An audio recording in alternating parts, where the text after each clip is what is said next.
Opioids, including fentanyl, are dangerous drugs.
Would all legislators please take their seats?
Opioids, including fentanyl.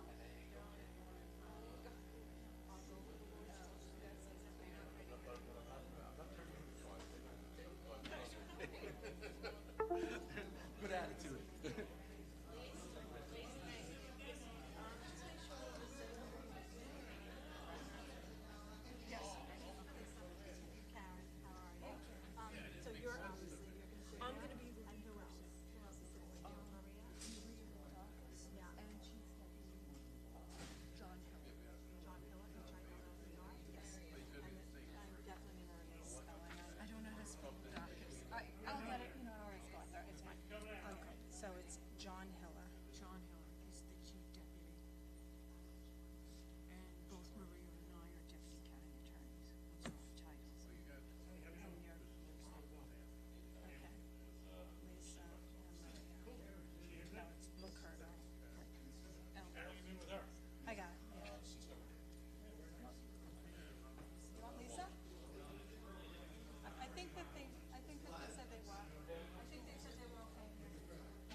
legislators please take their seats?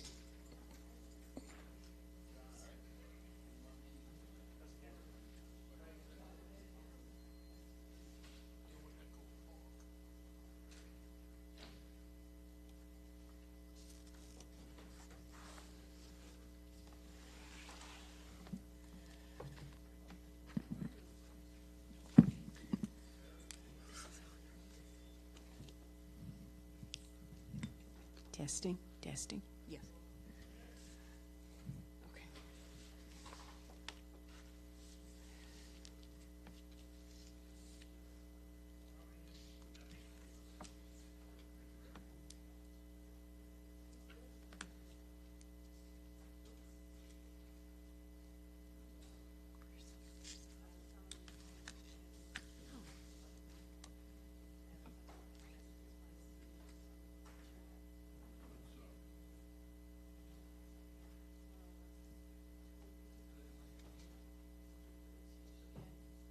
Okay, would everybody please rise as Colonel William Gaylor is going to lead us in the Pledge of Allegiance.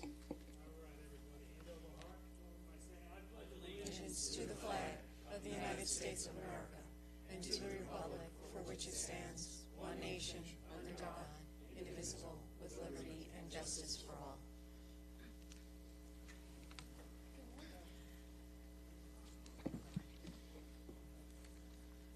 Okay, good morning. Mr. Clerk, would you please start calling the roll? Thank you, sir. Government Service and Operations roll call. Legislator Carrier Solage. Okay. Legislator Joshua Lafazan. Ranking Member Arnold Drucker. Here. Thank you. Legislator John Giuffre. All right. Legislator Michael Gian Gregorio. Here. Thank you, Mike. Vice Chairman Denise Ford. Here. Thank you. And Chairman John Ferretti. Here. Thank you, John. Thank you, Mr. Clerk. We have a quorum, sir. Thank you. I'd like to welcome everyone to today's hearing of the Government Services and Operations Committee on the proposed 2024 Nassau County budget. Though the hearing is to be conducted by the committee, it is open to all legislators. Today we will hear from several departments as to their budgetary needs and expectations for fiscal year 2024.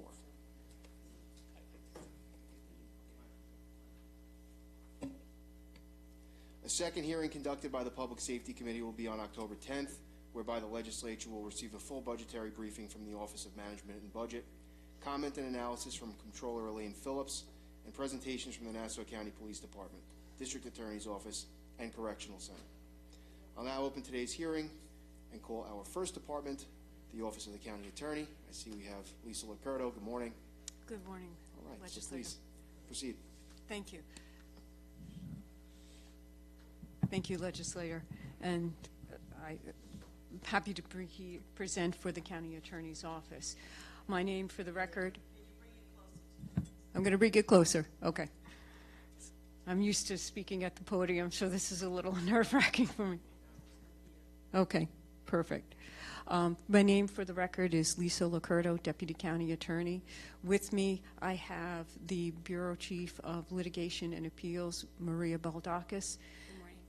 And also the Chief Deputy of the County Attorney, John Hiller.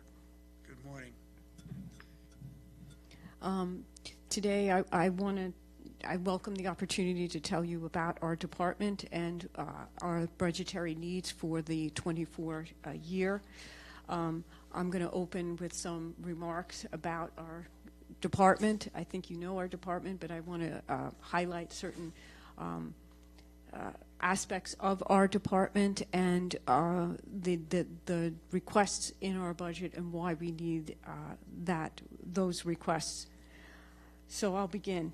The County Attorney's Office is comprised of 6 legal bureaus. We have an administration that oversees all the bureaus, and we also have a special investigations unit.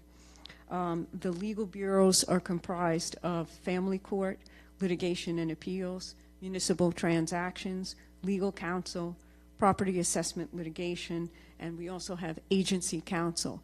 Those are deputy county attorneys that are embedded, so to speak, with various departments to provide the legal counsel that those departments need on a daily basis.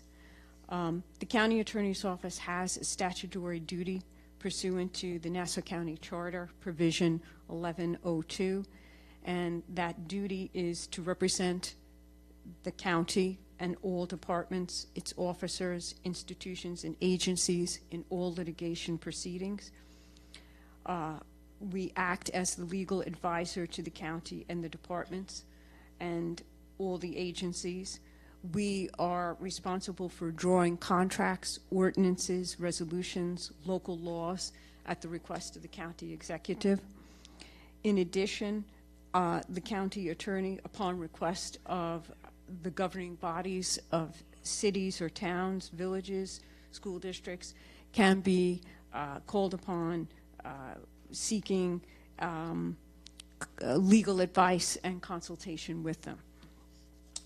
The department presently has a total of 89 employees, and those employees are broken down as follows.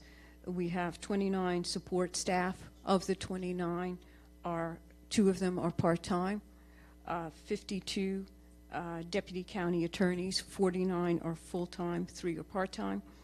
We have 6 assistant county attorneys and law assistant temps, and those are attorneys, and the law assistant temps are attorneys who are waiting admission to the bar.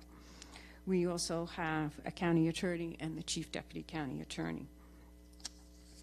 For the last 7 years, the department's headcount has fluctuated between 75 to 89. This has been the result we've had, particularly in the last year. We've had a great number of personnel leaving the office, either through retirement or seeking opportunities in the private sector. We've built up back our reserves to keep the headcount at 89, and we, as you'll see in this budget, we're asking for that headcount to remain at 89. The overriding goal of the department is to provide legal counsel and to limit legal liability. For the past decade, the department has seen an increase in the number of lawsuits being filed against the county and in general against municipalities with significant potential liability. The high risk of potential liability covers such claims as defective road design and personal injuries that result from those defective road design cases, wrongful prosecutions, and many state-based created claims such as the Child Victims Act, which not only opened the courts access to individuals to bring civil lawsuits against not just private individuals, but it also encompasses municipalities such as us, where we had the responsibility or care of children. So that's created a whole new array of claims that we now have to civilly defend. This year's budget, in putting it together, our goal is to address and aggressively reduce the long-standing liability.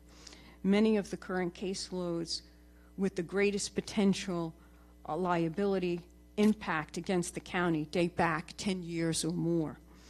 2 significant factors have added to the burden of defending these claims. Factor 1 is, while COVID slowed the court system for 2 years, it also created a backlog of cases. The number of matters that are coming due for trial since COVID has now considered come to an end, and those delays are no longer a reason to adjourn cases, has ended and has increased our trial caseload by 3-fold.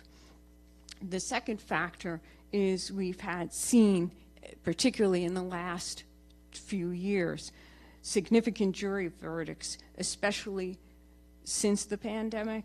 They have gone up considerable. So cases that were or are currently 10 years old are ripening and the potential for those liability existed 10 years ago. It's becoming even stronger based on the recent jury verdicts that we've seen.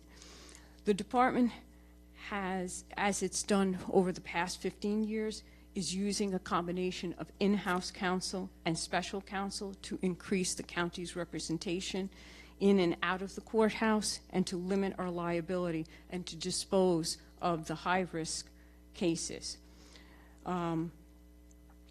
You'll see one of the significant increases in our budget. There were two increases. The first I'll address is the contracts with legal counsel and experts. And that increase is going, in the past, for the number of years, we've been at 4.5 million. It's being increased to 8 million. Why this increase?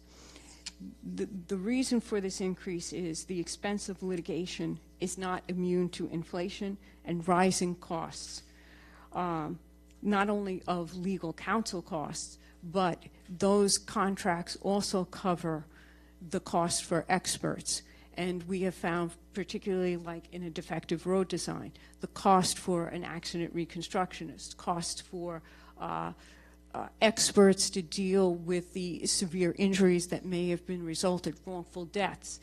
Those experts and those expenses are going up. So we need to increase our budget to effectively put on better defenses to these cases. So that's one of the reasons for the rise in costs. And since that cost has been static for the last 7 years, it is incumbent upon us to be realistic that budget has to come up.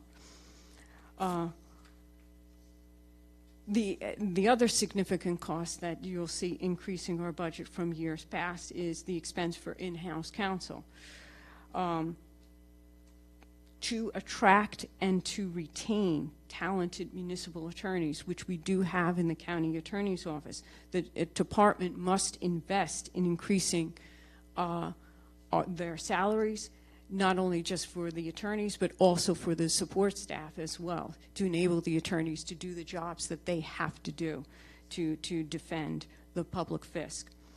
The department has instituted an early case assessment litigation bureau, and its job is to assess potential liability and make determinations if a matter is going to proceed to lawsuit and what kind of liability it could impact the county.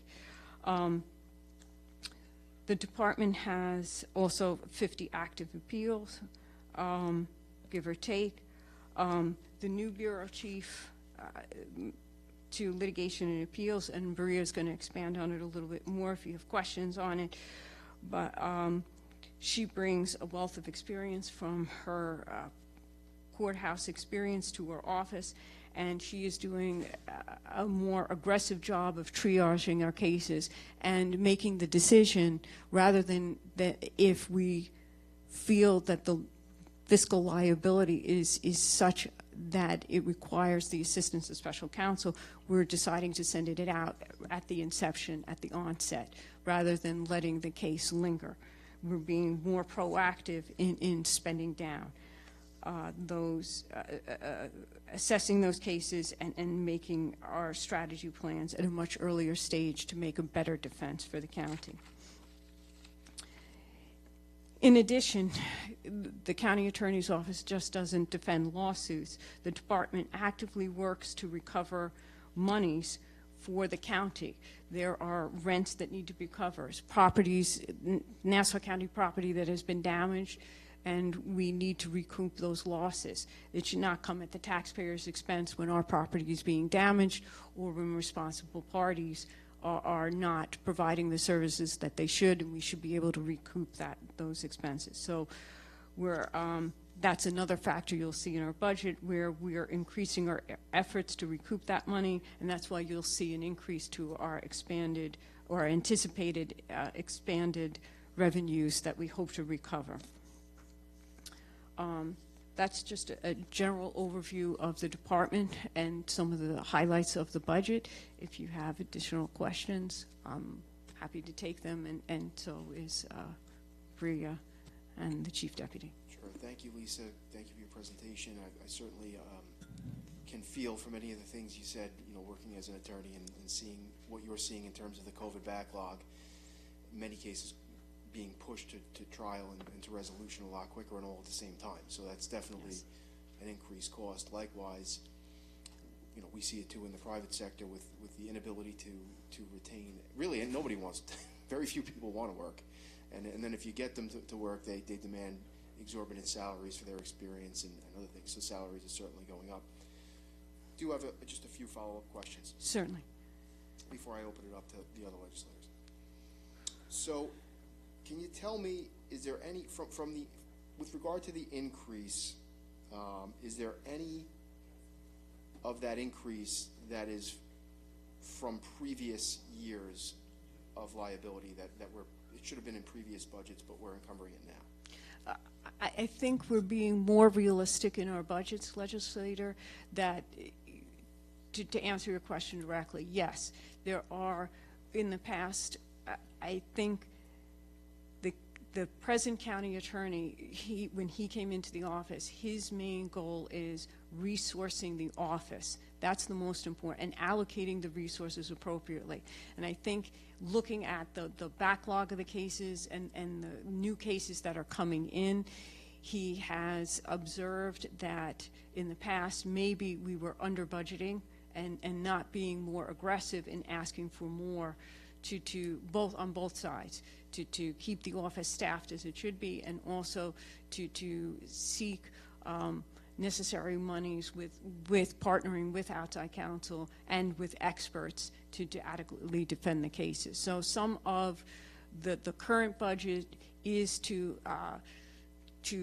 avoid what's been happening in the past, is not budgeting enough in terms of the resources that we see. We want to be adequately staffed and to be aggressive in cutting liability. Yeah, and I applaud that forward thinking. But my question specifically, are there bills from previous years that are coming due now that we're budgeting for 2024 that are from previous years? And yes, there is. Part of, in the past, we've been using prior budgets that were approved to pay past bills, and we're behind. And it cuts into the when we get the next year's budget, we've already spent because we're still paying past bills. Right. So this will address this inadequacy. So are we behind right now from past years? We are, yes, we are slightly. Do you know what the amount is? I don't want to give it, I have a general number, but I don't want to give in a number that's not 100% accurate, but it is considerable. Do you know what years that liability is from? I would say in the past 5 years. All right, I'm going to open it up to any other questions. Legislator Ford. Lisa, thank you very much for your presentation. Just a quick question, and I know a lot of times we have residents that file claims against the county. You know, maybe the road is in disrepair and the house is cracked from trucks, you know, all those different things, or maybe sewage backup and whatever.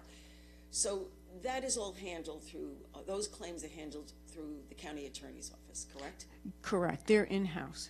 Okay, so do you have like, do you keep a record or a log, I guess, of the complaints and basically how much these claims are costing the county, so that like you could track maybe if there is, say, like for instance, like say maybe a particular intersection, that there is maybe a lot of accidents, or it could be a lot of things, or maybe the road is in such disrepair that a lot of people have suffered damage because of this. That if we're not fixing it in a timely fashion, we seem to keep paying out, you know, for something. Do you keep a record of that, or is it just done by case-by-case basis?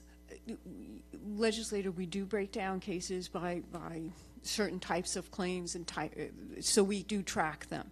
How many claims are what we consider property damage, how many are motor vehicle accidents, how many are excessive force claims, and so forth on those. Right now, we have 1,077 claims, active open litigations, and we have another about 2,000 claims. I'm sorry, legislator. We have approximately 1,300 open claims and about another 2,000 claims that are, while a notice of claim is filed against the county, not all those cases actually become a lawsuit. Sometimes those cases are resolved. We're not sure. They may not mature into a lawsuit, but we still have to monitor them. So overall, the county attorney's office right now is covering about 3,500 cases. We have about 60 cases per month, notices of claims that come into the office.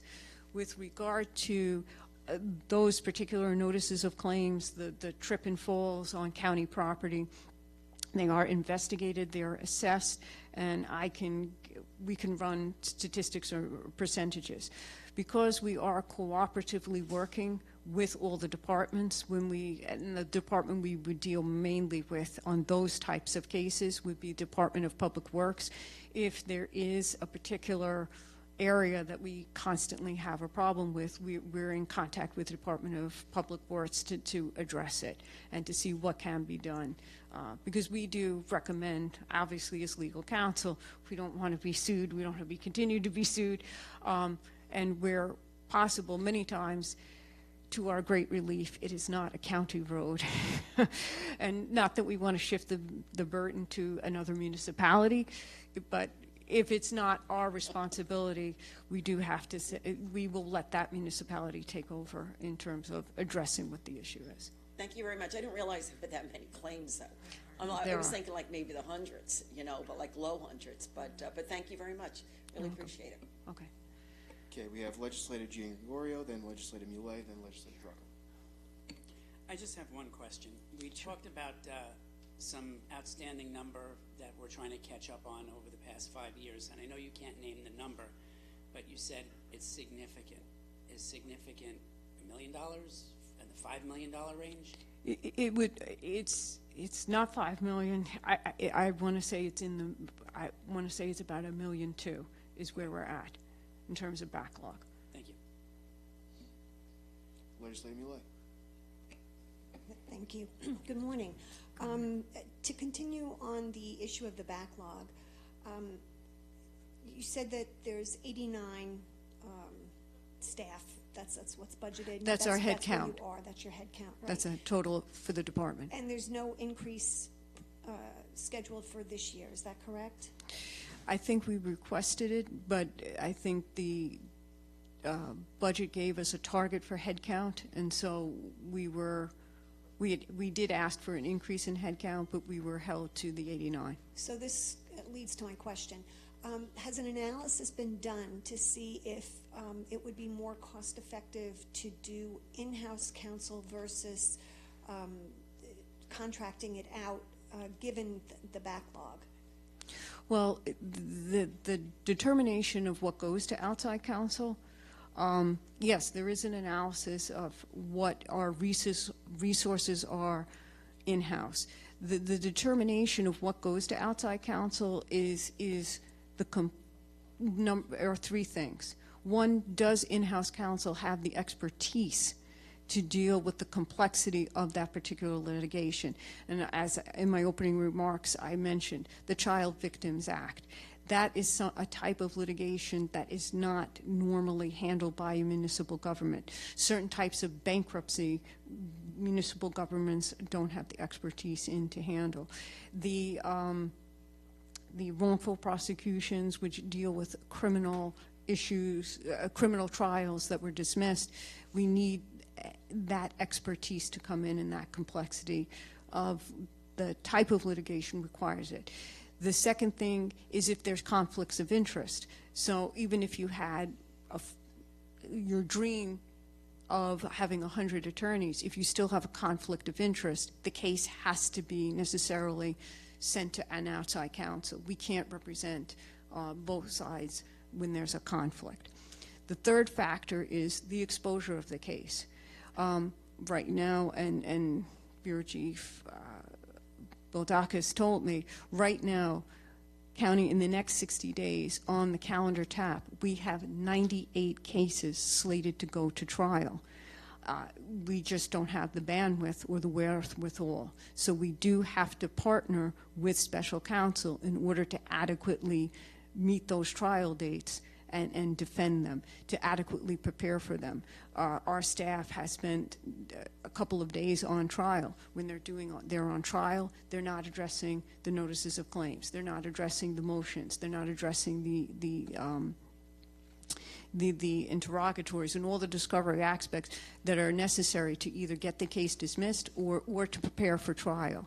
So we believe in putting together this budget, the combination between the two of what the actual case work dictates to us and how we allocate those resources. That's the analysis that we put in to do this budget. And that's why we're satisfied with the 89 head count. We can't go lower than that. We, of course, as I said, we'd like to. Again, that's why we want to increase the salary budget line, because while we're handling our caseload, if we lose attorneys to the private sector, and we have been, and we've had large turnover in the last year or so, and if we lose them to private sector, we won't be able to adequately defend the county. And the goal, this is the public's money, and it's our job to provide an adequate defense. And more than an adequate defense, we have to put every ounce of resource that we can so that the taxpayers aren't paying more than they have to pay if there is a negative jury verdict. And our goal always is to have the liability dismissed. Right, so it's in that third category that this question is pertinent. So what I'm hearing you say is that due to the backlog, you do not have the capacity to handle those cases in-house, all of those cases in-house. Some, of course, you obviously do. And so you're sending them out to outside counsel, and it's not for reasons of expertise or conflict of interest, correct? Sometimes it's a combination of both. And just to clarify, thank you for giving me the opportunity to clarify, because of the COVID 2-year backlog, all these cases are coming at one time. It's like a perfect storm. Whereas if they had been handled in the past 2 years prior to the shutdown or had been addressed previously, we might have been able to handle some of these cases in-house, the ones that aren't the high exposure cases. But the fact of the matter is, for whatever reason, they weren't, they're all coming to a head all at the same time. Similar to like Superstorm Sandy, when we had high tide, the surge was coming at, the storm impact was hitting at that, just precisely when high tide. So normally we would have had 10 feet swells of water. We had 16 to 18 feet swells of water. It's just a perfect storm where you can put everything you have at it, but if it's all hitting at the same time, you're going to have the need for additional coverage, and that's what we're facing right now. Okay, so am I understanding you to say that this is a temporary situation, and that within 6 months, 1 year, what's the time frame when you will have this backlog taken care of? I can't, litigation takes a life of its own. I'm not sure, but part of it isn't just we need additional counsel. What I think we also are saying is the cost of litigating, even on these high exposure cases, requires us to retain experts and counsel that can address these high exposure cases. Okay, I'm going to let that drop. I think Arnie will pick that up. But I do have another question. So at I believe it was the last full ledge, there was, we certified some, the tax rolls, or, we approved it for certification, and we currently don't have an assessor we currently don't have an acting assessor as required by law.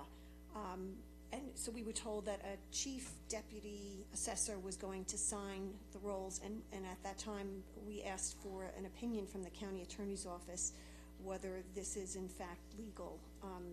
Do you have an answer to that?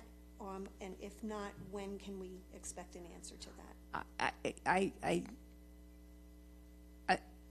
I was prepared to talk on budget, not on that specific thing. We did get that question, was referred back to the county attorney's office.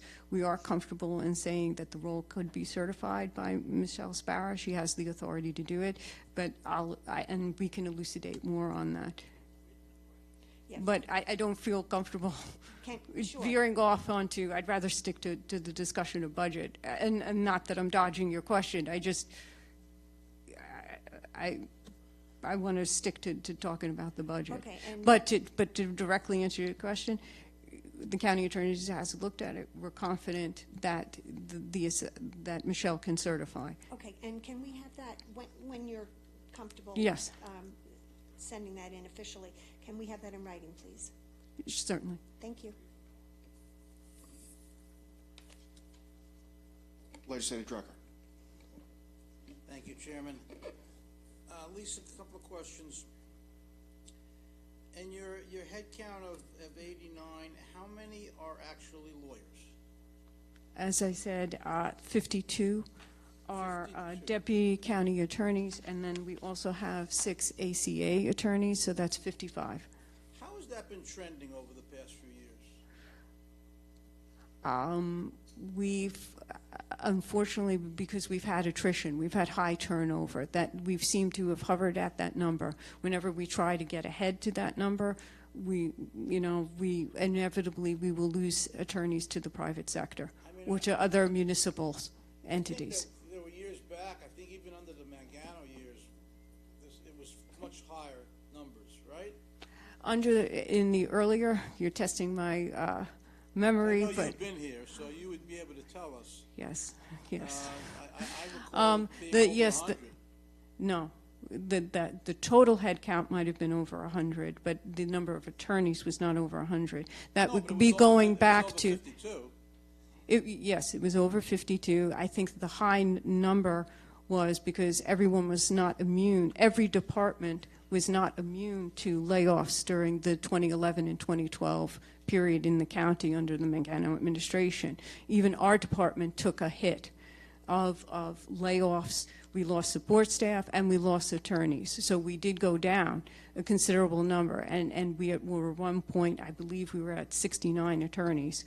We have never gotten back up to that number.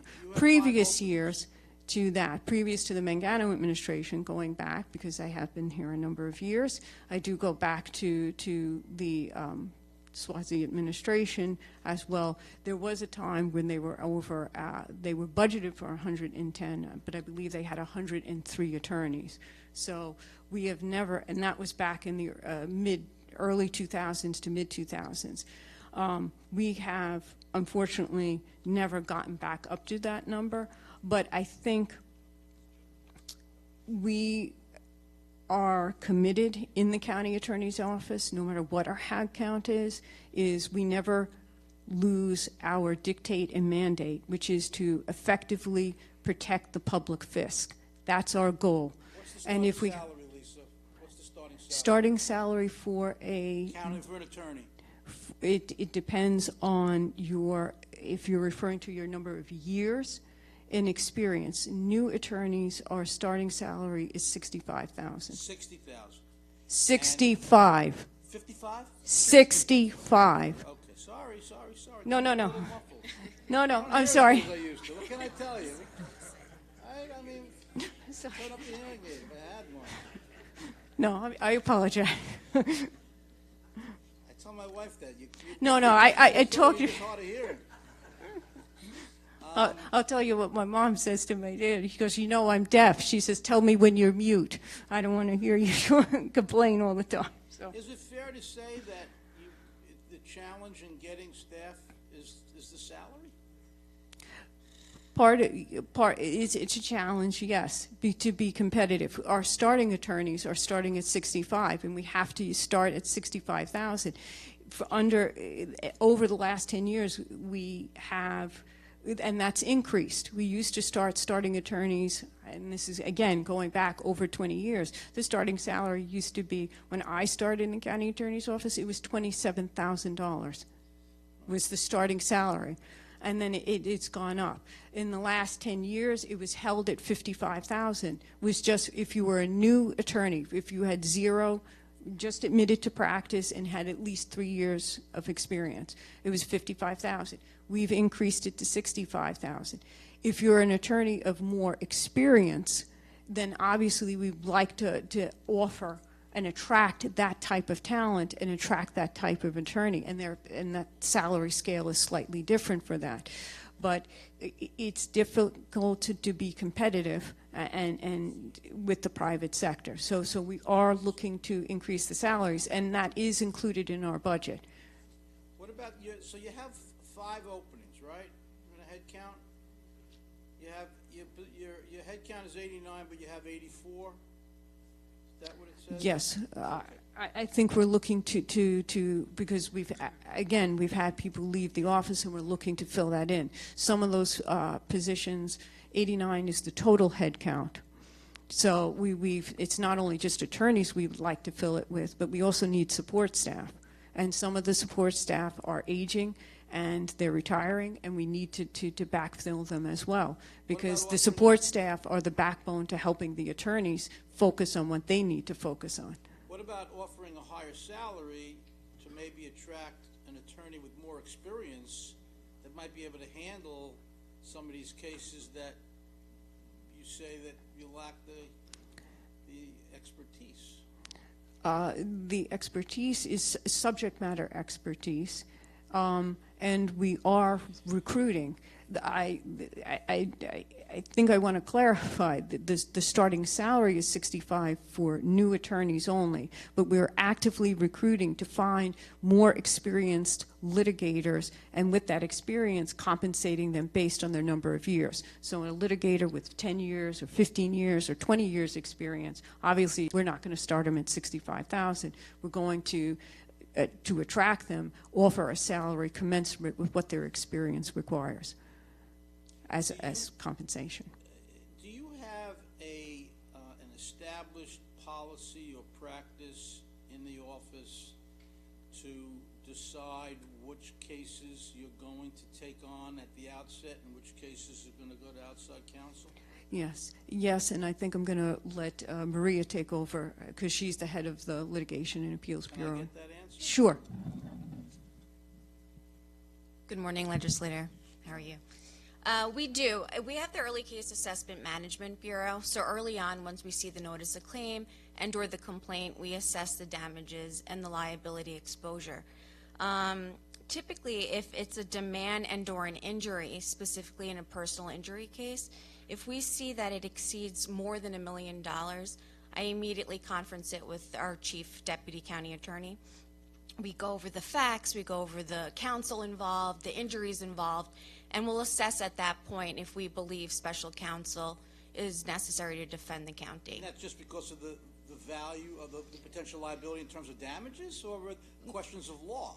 Both. It's not only damages, it could be questions of law. It could also, like Lisa stated, it could be the subject matter of the case.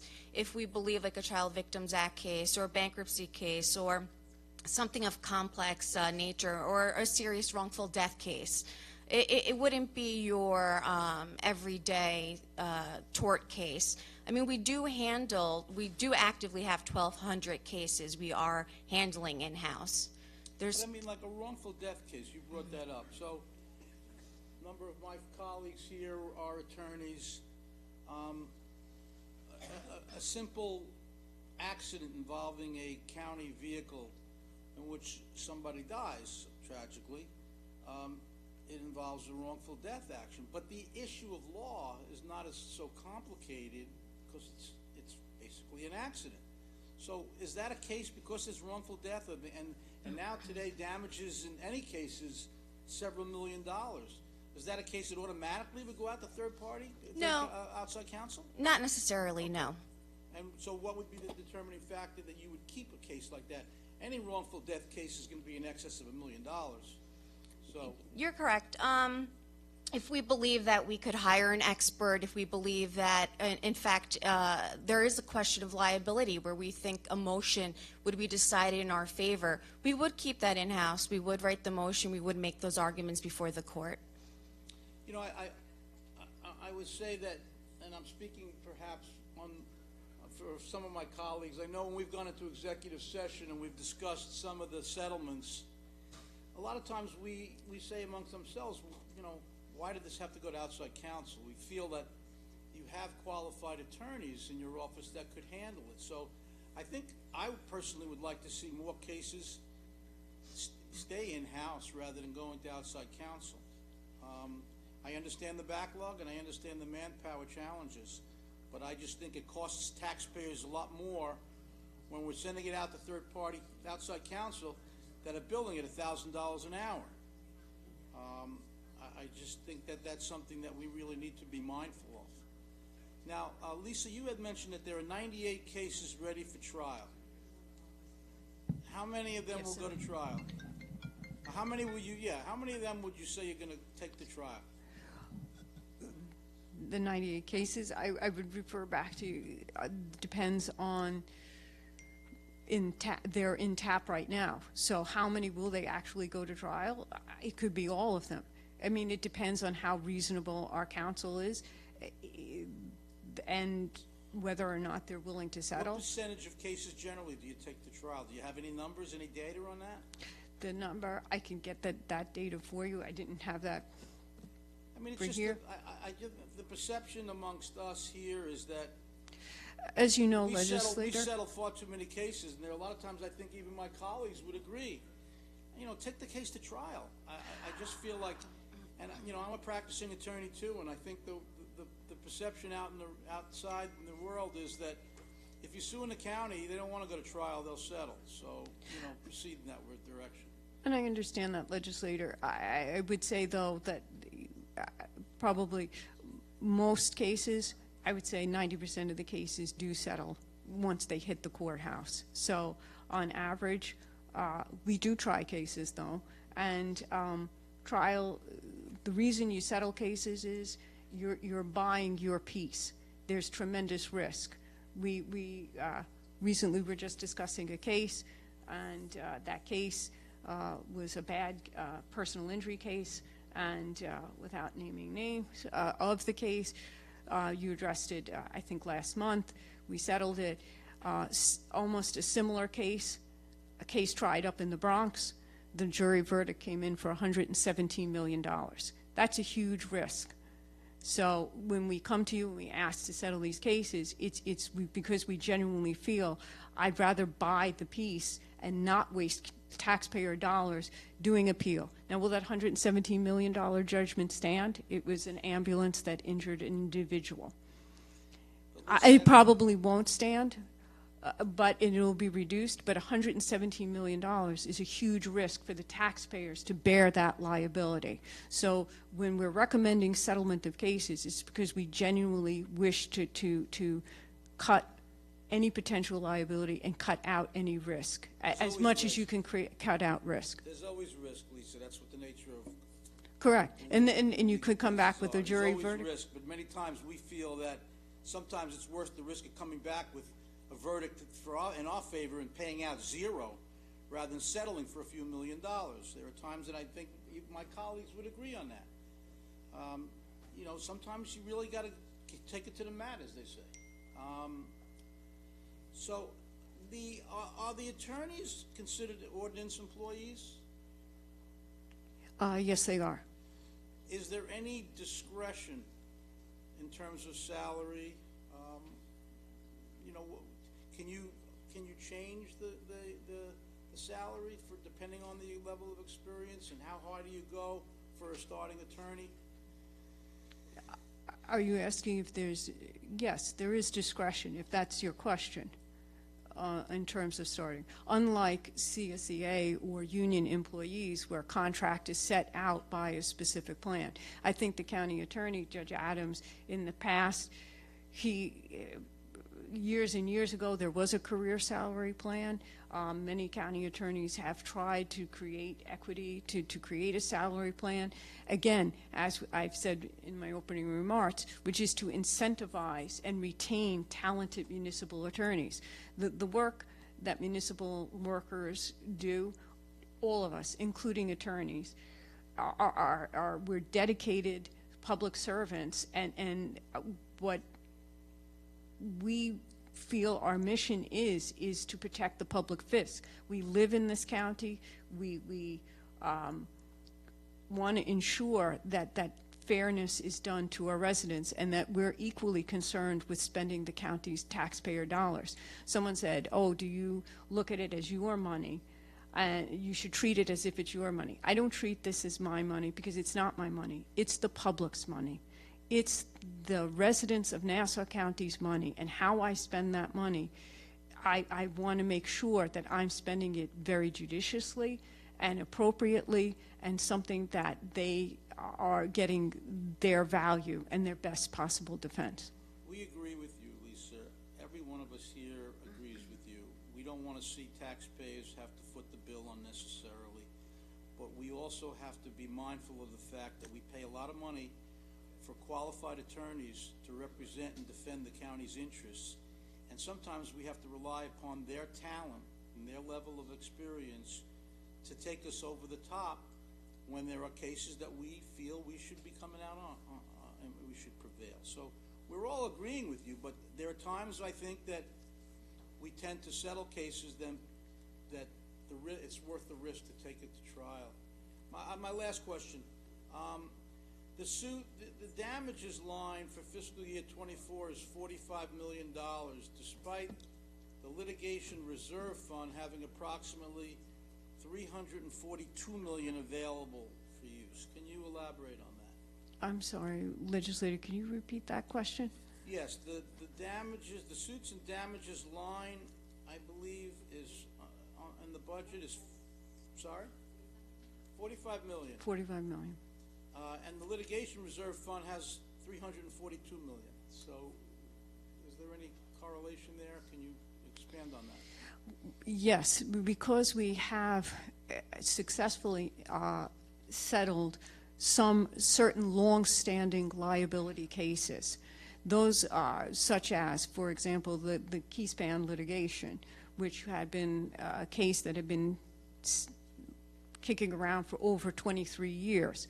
That structured settlement has required us to pay over time. So that's part of the reason we're looking to do more structured settlements and for those higher liability cases.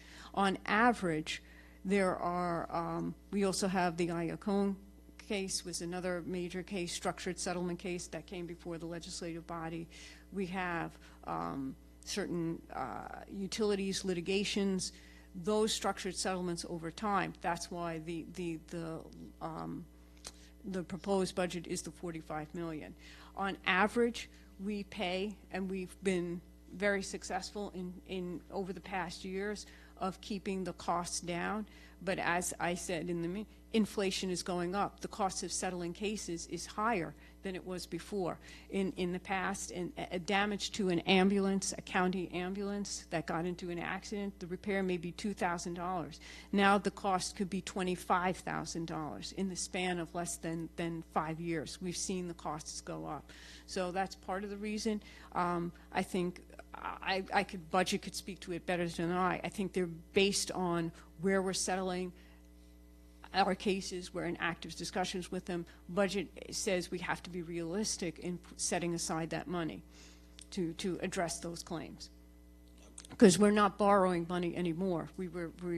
Remember, we were told back in the early 2012, 2015, no more borrowing to pay down claims, settlement claims. So we have to put monies in reserves that cover those expenses.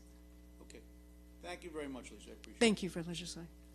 Lisa, just a few follow-up questions. So You indicated that $65,000 is the starting salary for a new attorney, meaning an attorney fresh out of law school. Correct. So if an attorney applies and they're not even admitted yet, they say upon admission, the salary would be $65,000. No, they start at a lower salary. They start, I believe we started 61,000. And then upon admission to the bar, then they jump up to. Upon admission, it's $65,000.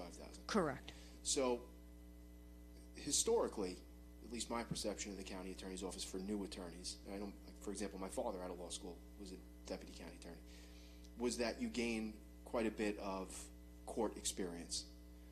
Yes. You know, whereas in the private sector, you might be doing, pushing papers for 5 years before you can get in a courtroom.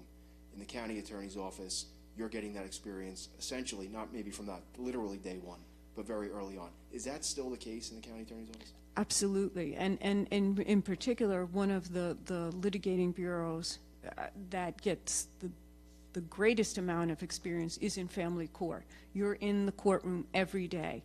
They are defending those cases, protecting the most vulnerable residents of the county, children, prosecuting juvenile delinquency cases, and because of Raise the Age, which is a state mandate that has come down to us, that's actually increased their workload. So they are constantly in the courtroom, and many times with our new attorneys, we have, as in the past, we like to start them in family court so they can get that trial room experience, arguing before a judge, prepping witnesses, and putting witnesses on the stand.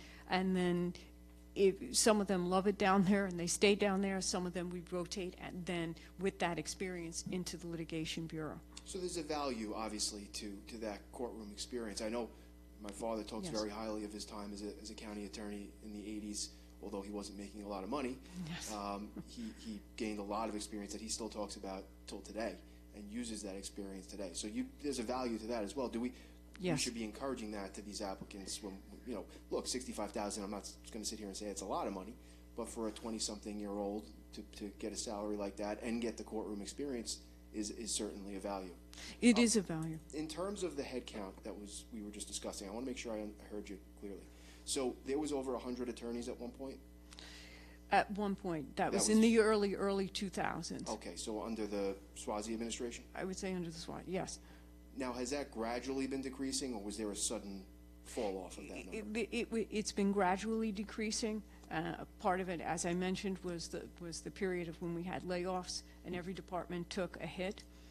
Well, let's talk about like 2019 before the pandemic. Before the pandemic? I'm not going to say the exact amount, but approximately how many attorneys do we have? Since 2019? No, in around 2019. Around 2019, I believe we had maybe 65 attorneys so or so. About 10 more. About 10 more.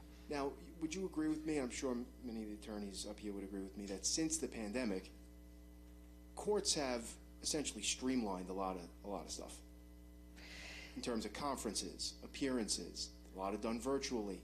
The ones that are done in person, there's many less cases on the calendar. You're spending a lot less time in court. You're spending less time in court, but you still have to spend time prepping the case. Of course, I'm not.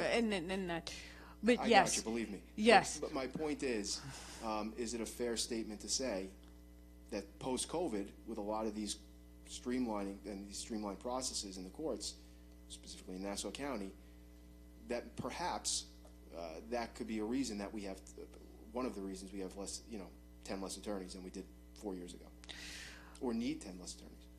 I think more, that may be part of it. I do think a large part of it is the public sector is becoming more attractive, and COVID did have a major impact on how people view work. Honestly, they have opportunity in private sector to literally work from home. We're government, we can't work from home. We have to serve the public, so we have to be here 5 days a week. Very hard to compete with someone who's offering you more money and says you never have to leave your house. You can still work, or you can work hybrid. So that I think is another factor of why it's harder to recruit. I just, from my experience, I agree with you. It's much, much harder to recruit in the private sector, I'm sure, in the public sector. But I think the way the businesses and the public sector are getting by are by these streamlined processes, where when you go for a deposition, you know, you're not traveling an hour. Well, I guess in Nassau County, you wouldn't be traveling an hour, but the travel time, you're doing it over a computer rather than in person, so you don't have to travel there.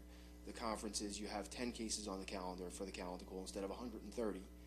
There are differences that I think is at least justifying a decreased amount of attorneys in law offices and in the county.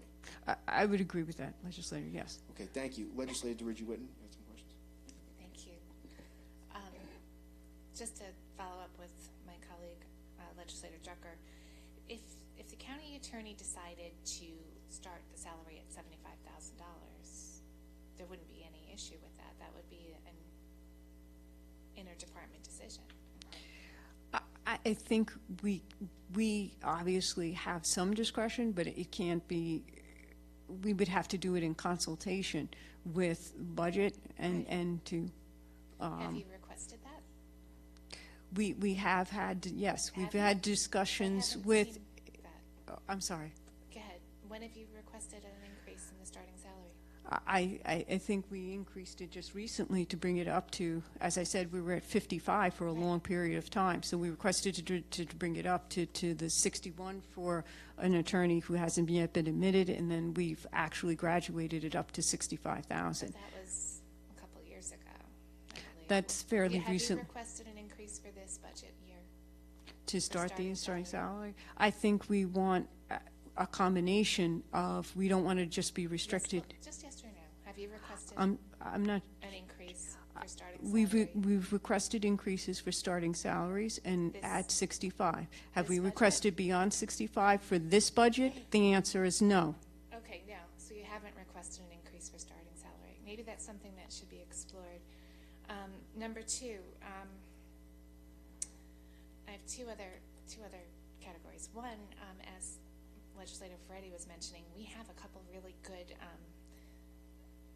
benefits to working at the county attorney's office, and one is the 10-year loan forgiveness, which most people don't even know about. You know, if you work in the public sector for 10 years, your student loans are forgiven, which is really a great. Yes. I know people that have done it, but a lot of people don't know of it when I speak to them about it. So I think that's another thing that we should push. And That is something, legislator, we do in our recruitment, particularly with our newer attorneys. Part of the problem is, you know, the private sector does lure them. If you're stuck at 65,000, and we're limited in the amount of increases we can make. So the 10 years is a long time. There's nothing to stop you for asking for a higher salary, starting salary. I think that you should discuss that. Agreed. So getting past that point, I think you should ask for a higher starting salary. But second of all, I think we should really add that to the recruitment, because a lot of people aren't aware of it. It's just my suggestion.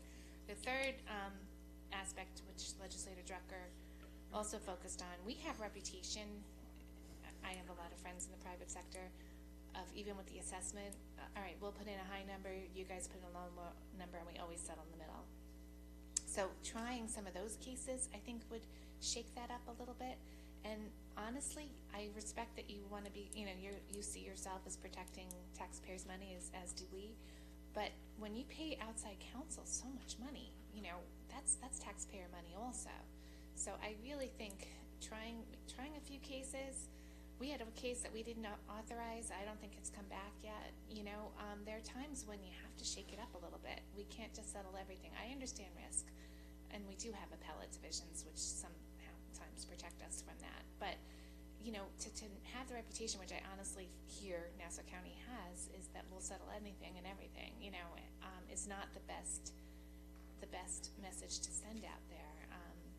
As Legislator Drucker said, I don't know what percentage. I rarely read of a case going to trial, you know, and getting a verdict. Very, very rarely. I don't remember one in quite a while. So I just think we should really look at boosting the salary, attracting good people. Again, that's all decided upon by your department. It's not anything that's regulated by any labor agreement. And then promoting, as Legislator Ferretti said, the experience as well as the loan forgiveness. And we have to fix our reputation of settling everything. We're really, honestly, even as legislators, I think we do agree with that. It's very frustrating for us. We go about hiring outside counsel, and then we just settle it anyway. So it's almost seems to me like, why are we hiring outside counsel to prepare for trial? I do get the mitigation of risk, I get it, but every once in a while, we really have to try it. And it's good experience for our attorneys, it's a good message for those that are suing us, and I think, under the right circumstances, it's a good practice so that we don't have that reputation of always settling. So, thank you. Thank you, Legislator, for your opinion. Okay, Legislator Thomas McKevitt. Good morning, Ms. Lucurdo. I did not work in the county attorney's office. I worked in the town of Hempstead town attorney's office for 9 years, so I'm familiar with a lot of the issues you have. But when you bring up the issue with starting salaries, when you work in a public office such as yours, increasing the salary of a starting attorney is not simply just giving them more money, because what the problem is, you can throw off the scale of your entire office. I think that's part of the issue. Agreed. When I worked in the town of Hempstead, I made a stunning, huge amount of $38,000 a year. All right, that's what I made. But the problem is, if you were to increase me to 50, there were people, for example, you started at 65,000. If you have people who are there several years making only 75, they're going to say, well, hold it. I've been here several years, they're making 75, I need to get more. So a simple increase of just a couple of $1,000s in your starting salary, that could lead to literally hundreds of thousands of dollars for the entire office. Isn't that correct? Correct, and I think in overall, that's why we're thoughtfully considering how to make an overall plan. Just what you mentioned, it is a problem. Right, because one of the issues is, obviously, we have attorneys who make very little amount of money. Sometimes it's because of the experience. Sometimes it's choice. Listen, I love to work for the town of Hempstead. Love the work, love the people I have. My wife didn't appreciate the salary I made at that point, but it's work we had. But one of the challenges you have is keep morale up. Because again, people can go to private sector more easily, but if they really love the work, you want to keep enticing there. But one of the challenging things in these challenging times is making sure people want to come to work and do this type of work. So I'm just going to mention that. No, agreed, Legislator, and thank you for that. And again, certainly there are times where we have issues with settling cases, but just as an observer, I used to litigate. I cannot litigate anymore, just don't have the time with this job being involved. But, I've noticed the amount of judgments and amount of verdicts has again exponentially increased in the last couple of years. And again, we do have issues with going outside counsel, but there could literally be just one case, one verdict, which could almost literally be triple or quadruple the entire budget of your office, which can happen at this point. Isn't that true?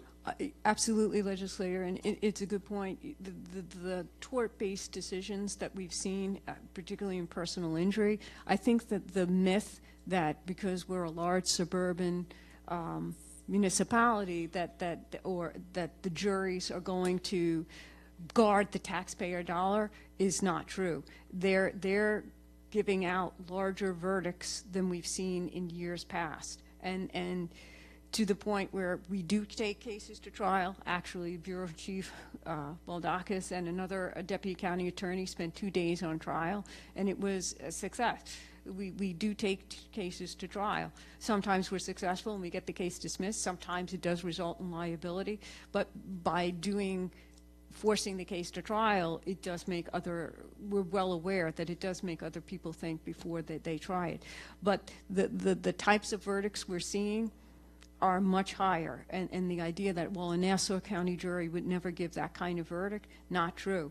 We always say, other jurisdictions are used to getting higher verdicts. I mentioned the one in the Bronx where it was $117 million. I don't know if we'd see $117 million in Nassau, but it is possible. And that is one of the factors we consider when we're recommending settlement to you.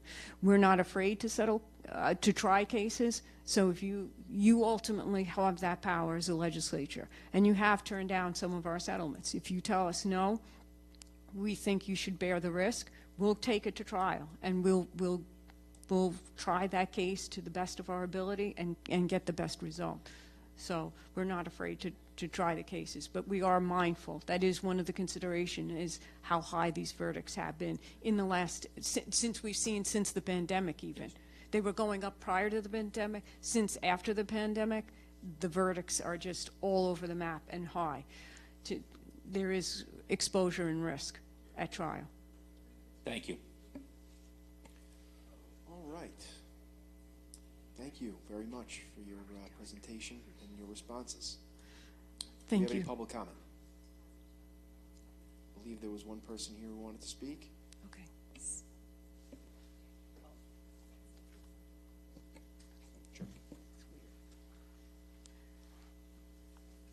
afternoon. My name is Spirit Circus. I'm here representing the City of Glen Cove and the Glen Cove Youth Bureau. I was caught a little off guard by a phone call I received today while I was working that I should come down here right away. Not but 3 days ago, we had a breakfast for the legislators to discuss the impact of budget cuts, lack of money, and a steady budget for youth services for the last 30 years.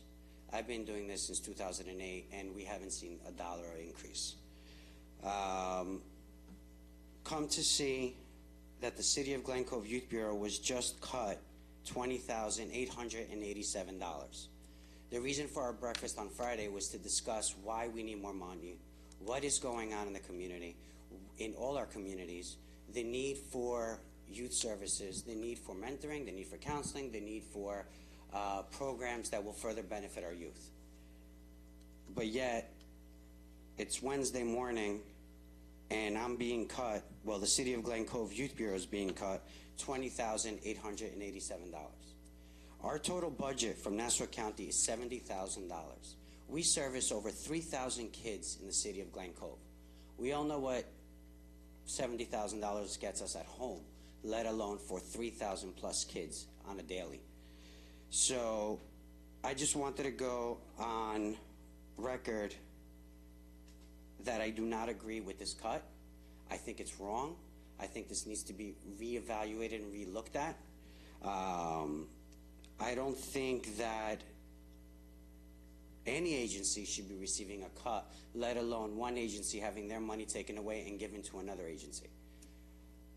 Our numbers are there, our product is there, and I speak for the Youth Coalition that we did something on Friday to show you all the need that the community has for our agencies.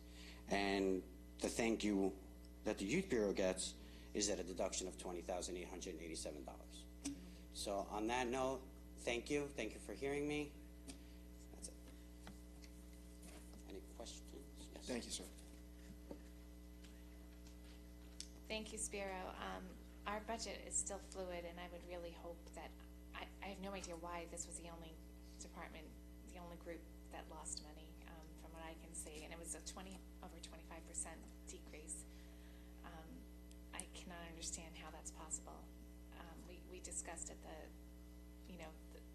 ongoing need for these kids. They're a safety net in Glen Cove, and the work Spiro and his department does is amazing, and we were trying to get more money for you, and I cannot believe it's being cut by almost 30%.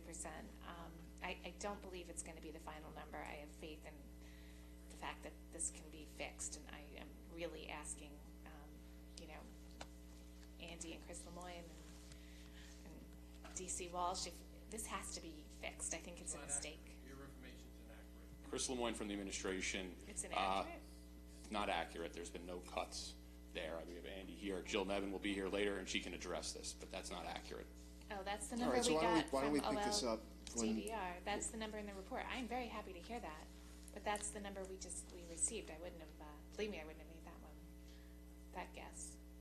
All right, so is there any further public comment before we move on to the Department of Parks, Recreation, and Museum? Okay, I just want to thank you, because if it's an error, then that's totally understandable, but it is in the budget review that I received. Okay, thank you. Thank you very much. Thank you. Thank you. Next up is the Department of Parks, Recreation, and Museums.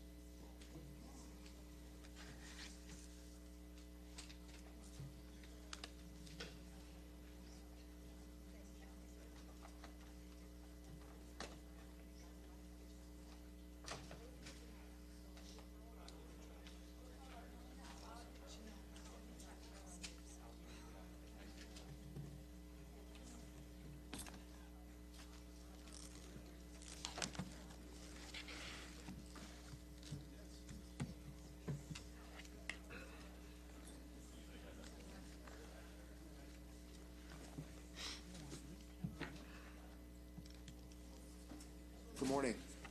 Good morning, I need this, right? Commissioner, how are you? Good morning. How's everybody today? All right. Good. Can I take a moment for some opening remarks, sir? Sorry, I can't hear you. I'm sorry. Can I take a moment for some opening remarks? Yes, absolutely. All right. Take as much time as you need, as long as it's under 3 minutes. Okay. So good morning, everybody. 2023 has been an exciting time. I'm sorry. With me is Parks Deputy Commissioner Tim Messner and our accountant Ford Linda Barker. 2023 has been an exciting time for the Department of Parks, Recreation, and Museums. We just completed another very busy summer that had over 80 free events for our residents at 6 of our beautiful parks. Our summer recreation program was held at 2 locations, providing 829 kids with a fun, activity-filled summer camp experience. Attendance is up at all of our museums, park permits are steady, and our 7 beautiful golf courses are busy 7 days a week. Field rentals are near capacity after we made a few changes regarding accountability with the youth leagues. We saw increased registrations for the Long Island Marathon and record attendance at the July Boys to Men concert. We again hosted the games for the physically challenged, which saw over 1,000 athletes participate, and hosted the Korean American Sports Festival for only the 2nd time in New York State, which brought several thousand participants and fans to Nassau County from across the country for 4 days of competition at 5 facilities. Tourism numbers are up across the region, which we feel is a direct correlation between our robust concert and event schedule and as a result of our advertising campaigns. The increase in hotel-motel tax revenue going forward will help us to offer more events and entertainment at no cost to taxpayers. Thanks to the support of all of you at the legislature and the support of the county executive and his administration team, as well as the comptroller and her team, we now look forward to 2024. Thank you also to the team from O&B for working with us to put together a budget that we think will serve as a solid plan as we move into next year. We are adequately staffed at the present time, although we continue to seek to hire and fill gaps to ensure we have coverage and can maintain all facilities, since we operate 7 days per week and typically 16 hours per day, as you know. We are working with civil service to fill the areas of need, rehire through attrition, and ensure that employees have the correct titles for the work that they're doing. This new budget year will bring a slight increase in our full-time headcount, which we're grateful for, and to help us fill key supervisory positions at several facilities. And the new CSEA contract negotiated by the administration will hopefully help with employee retention and recruitment of qualified staff. As you will note in our budget, there is an increase in other than personal service expenses. This is primarily due to the cost of the commodities we need to purchase to upkeep our facilities, as well as elevated costs and labor rates associated with some of our contracts. Examples would be credit card processing, pool and rink maintenance, golf cart supply and repairs, and the cleaning contract. All necessary expenses, however. On the revenue side, our 2023 mid-year projections are slightly down. A few explanations for you as to why. Golf revenue is right-sizing. As you know, after a 2-year high, when golf was one of the few activities that people could do during the pandemic. We had record high numbers during that time period. I had intended to open a North Shore branch of our summer program this year, but could not find a suitable location. So although attendance increased by over 120 campers at the 2 locations, we did not reach our intended goal of 1,000 campers without that 3rd location. The closure of Christopher Morley Pool also contributes to a little bit less revenue. And our concessions revenue consists of several areas, including catering at 3 facilities, the former Carlton, the Barn, Chelsea Mansion, as well as Nickerson Beach Park.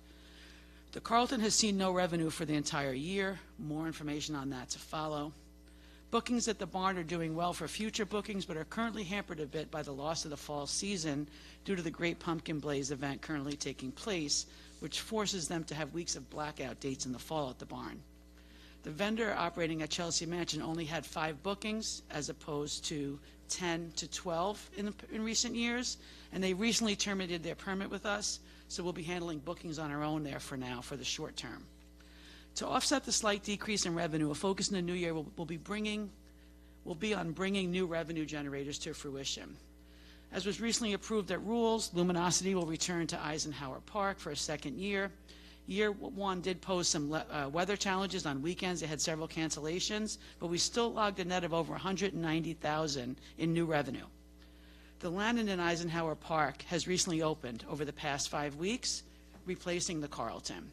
The new operators invested a tremendous amount of funds into their renovations. If you haven't seen it, I suggest that we set up a tour. Your eyes will pop out of your head.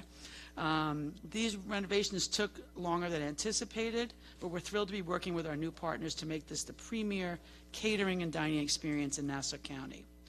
As I mentioned previously, the summer recreation program, although not firmly secured, I am planning on using a school in Glen Cove to expand to that third location to service the North Shore and increase the enrollment to over 1,000 children. With museum attendance increasing post-pandemic, we're working with our museum directors and affiliated museums to increase the amount and types of programming we offer there.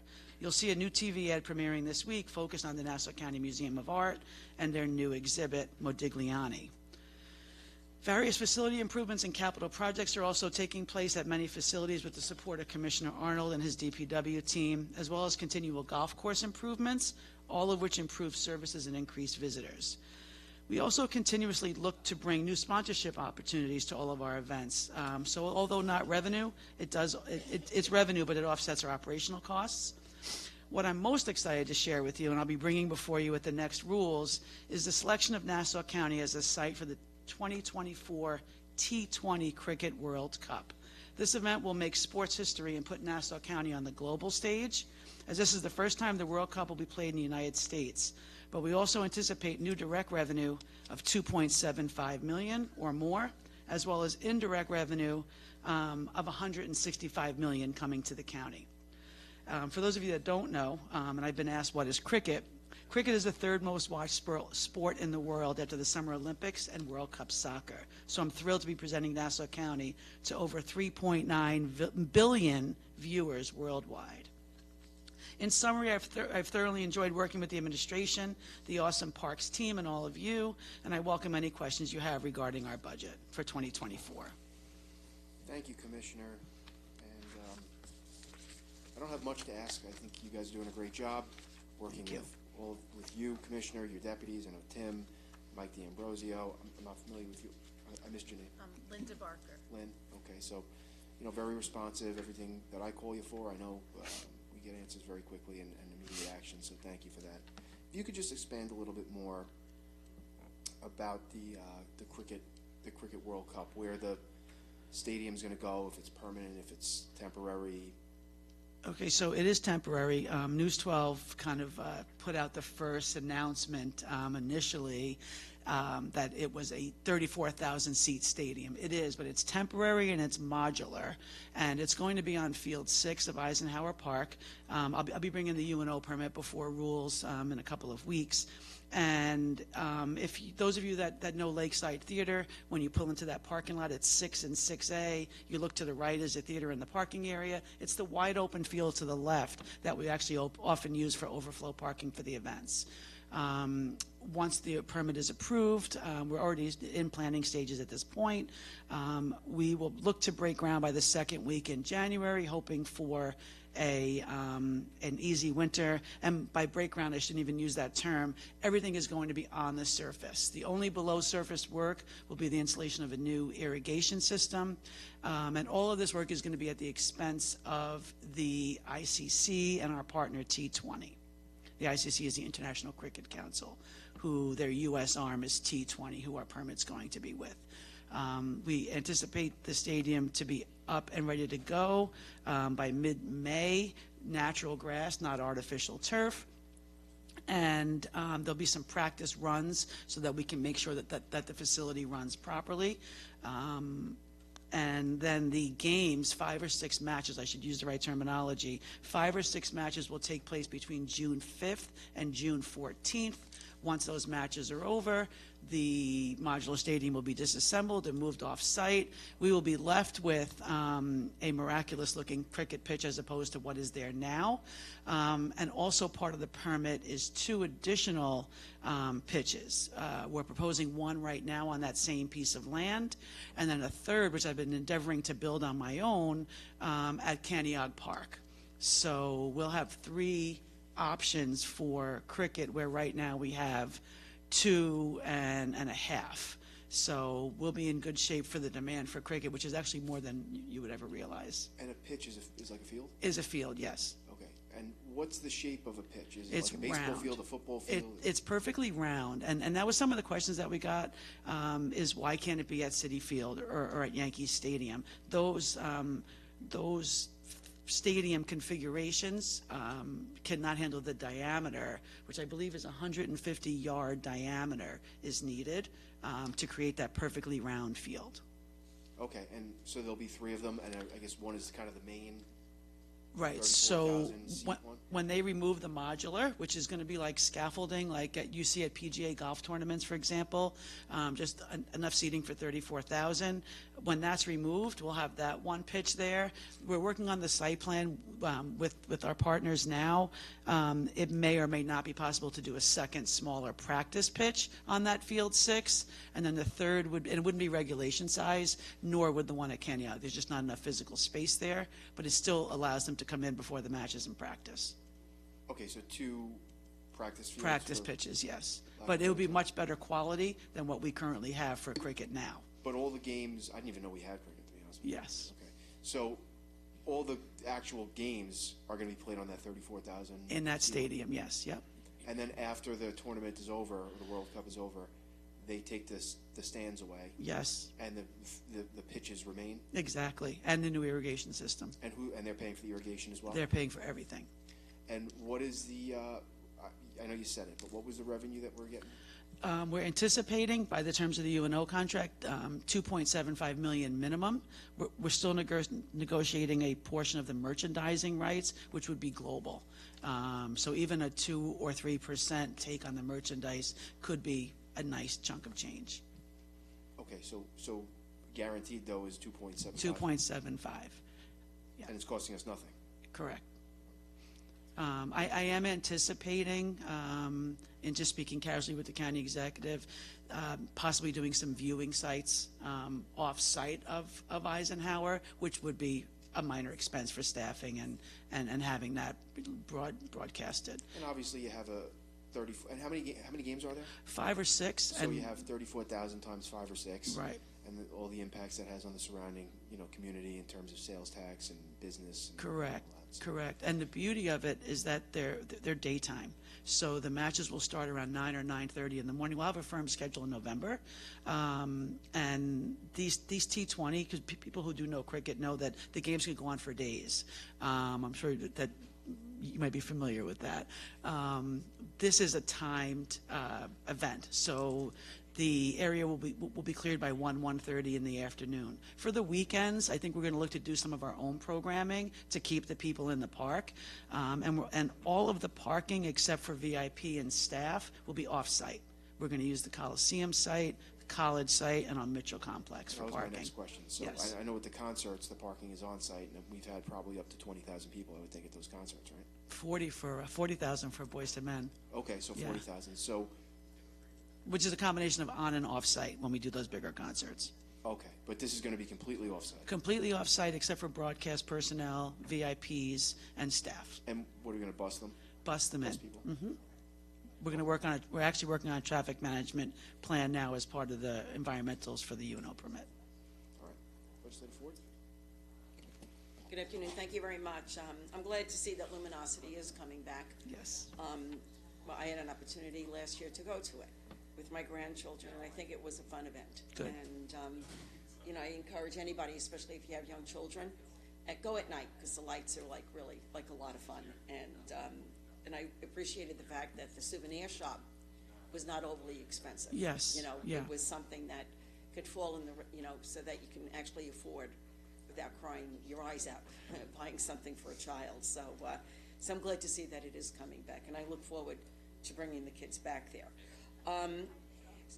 I guess I'm sorry I'm going to jump around a bit, okay, because I'm going through all my notes and everything like that. So when you talk about the recreation programs, and I'm glad to see that we are reaching out to over 800 children that do get to participate in it, and you're going to be expanding up into Glen Cove. Like, from what I understand, you're going to be renting a school or Yes. utilizing Yep. a school. What are the chances that we could do something like that even toward the South Shore? Because what is the closest recreation program that children who live on the Barrier Island or in Island Park What is the closest recreation program that they can participate So in it used from to the county? it used to be Nickerson, and I did open that up for registration last year, and we had about 22 children registered. So it isn't cost effective for all the staff that's required under health department mandates to operate a camp. So we ended up not doing it.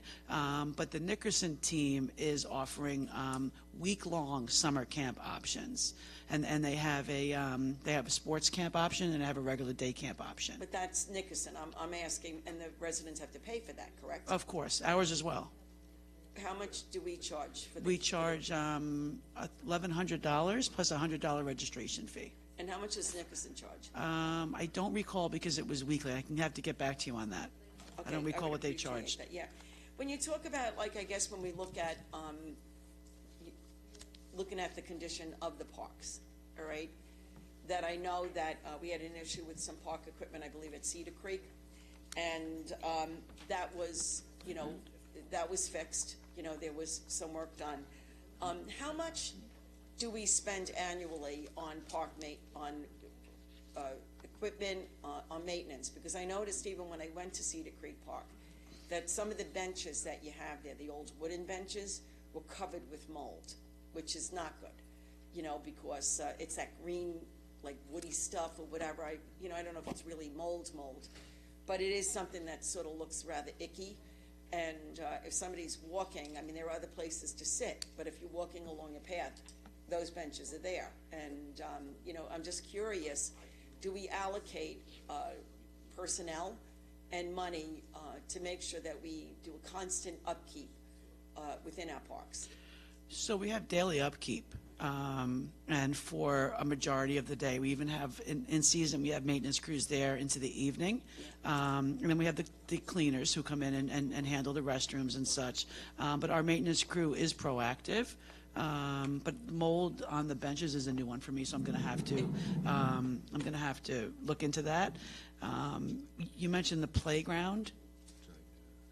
And I know that there is an issue with some of the playgrounds with the flooring, that, it's like old, like if you have the playground equipment. And I know that Right. there are challenges because all pieces of playground equipment are like come from, I know from Commissioner Arnold saying that it's not like a one-size-fit-all. You go and you say, well, I'm going to buy this whole system for a park. That's not the case. You Right. might have people who build the seesaws or whatever, like swings or whatever. Like that's one component, but then you have to go to a different company for something else, and you have to make everything is like, it's not like basically just go to a shelf and just pull everything off the shelf, and here you go, like to a store and get it off the shelf and put it in. Everything has to be specifically made, and as a result of that, the flooring needs to be adjusted as well, because some of the flooring is old. It's an old plastic. They all have lifespans too. Right, Yeah, and yeah. right, they might have Right. like a 5-year, 10-year lifespan. Right.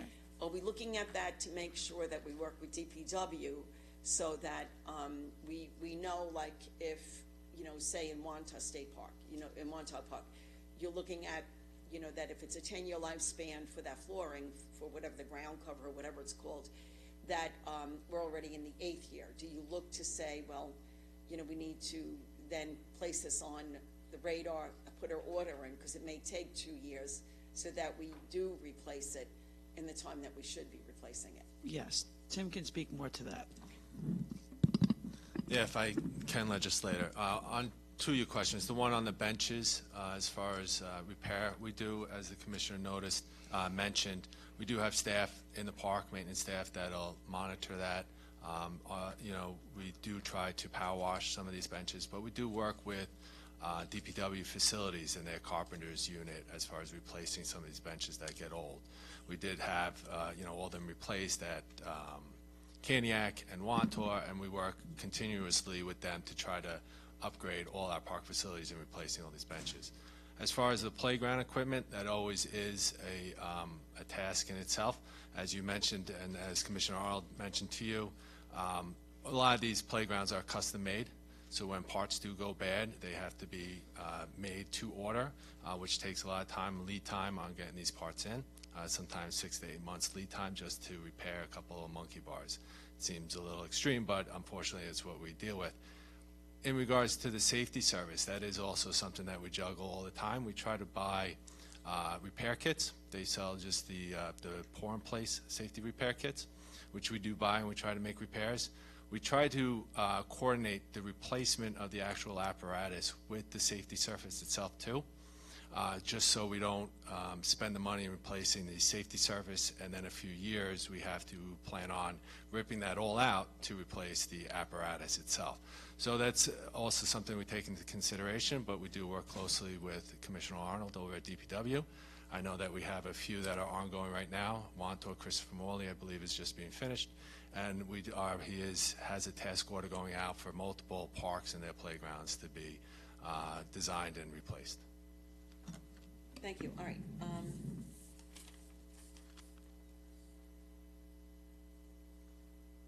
All right, I know that we see that you're going to get an increase in the hotel motel revenue, correct? Aside from like where you can, help, with like whether or not, with the legislators, they may have like movies on the beach, they may be able to utilize some of these monies within their districts, and that like you do sponsor and you help pay for like maybe other programs as well. What else would you use the money for? We do. So the majority of the funding comes for programming, support to Old Bethpage Village restoration, and there are some salaries built into that line for those facilities, and then entertainment. Perfect. As well as your requests. Okay, and I also noticed that like when you look at, my eyes are not that good. Your hearing's going, Arnie, and my eyesight is going, so. I'm sorry about that. I'm sorry about that. I know that like you had put into the budget like the revenue from movie productions, because we do get like when they rent Sands Point or whatever. Considering, are you making an adjustment considering the fact that there has been a writers' strike since April? I didn't make an adjustment because it seems to be ending very soon. Right, but you still have the actors' strike. Yeah, so but they're not coming back. Right, but we're also doing a lot of commercial shoots, documentaries that are not affected by that. Okay, so Yeah. all right, so Right. then that you make that. Okay, and It's not our revenue, but all right, now considering that we you basically had a private company take over the operations over at Nickerson Beach. How much, I know that we, according to the budget last year, was $1.3 million in revenue that we got from Nickerson. So we lost that money, but do we have in here how much we've realized, from whatever percentage we get from the owner and the operations at Nickerson? Because when I look at pitch and putt fees are down to zero, or the beach parking, cabana rentals, like that, all of that had been at Nickerson. So Right. we lost that funding. Do we have an accounting yet of how much we get? Because I guess we get like, what, 10 or 15%?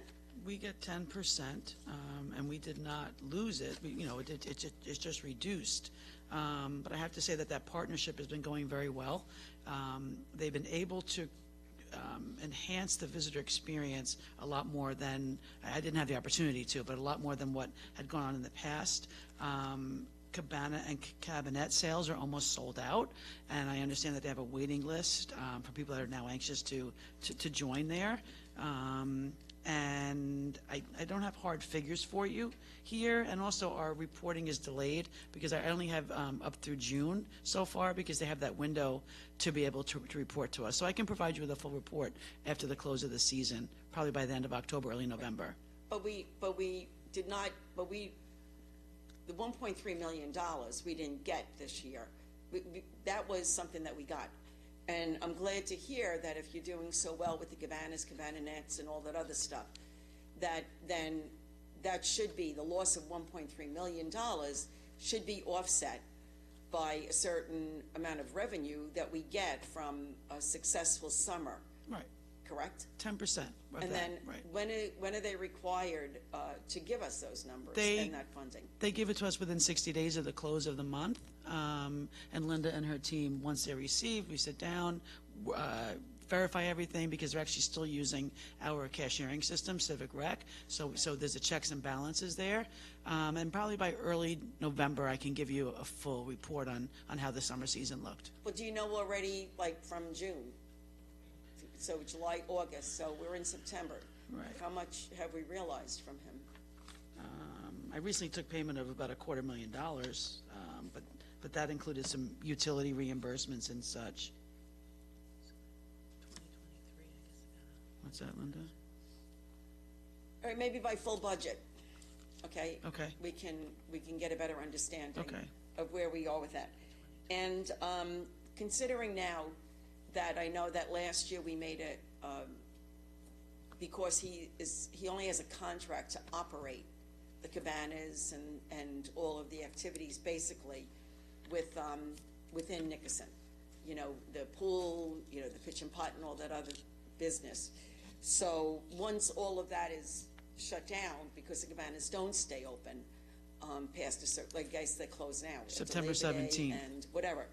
So I'm hoping that once again this year, that the county then will keep the dog park and the skateboarding park open as it has done in the past. It's not prudent to keep the skateboard park open when there's no staff there. That's my own feeling. I think we are open to But we liability. have 3 people assigned to Nickerson. Right, but not working in admin, mostly maintenance. And then they are building, as part of a capital improvement, a second dog park, which will be accessible just from Lido And Boulevard. when is that dog park going to be? I actually tried to touch base with him yesterday to see where we stood. I haven't touched base with him just yet.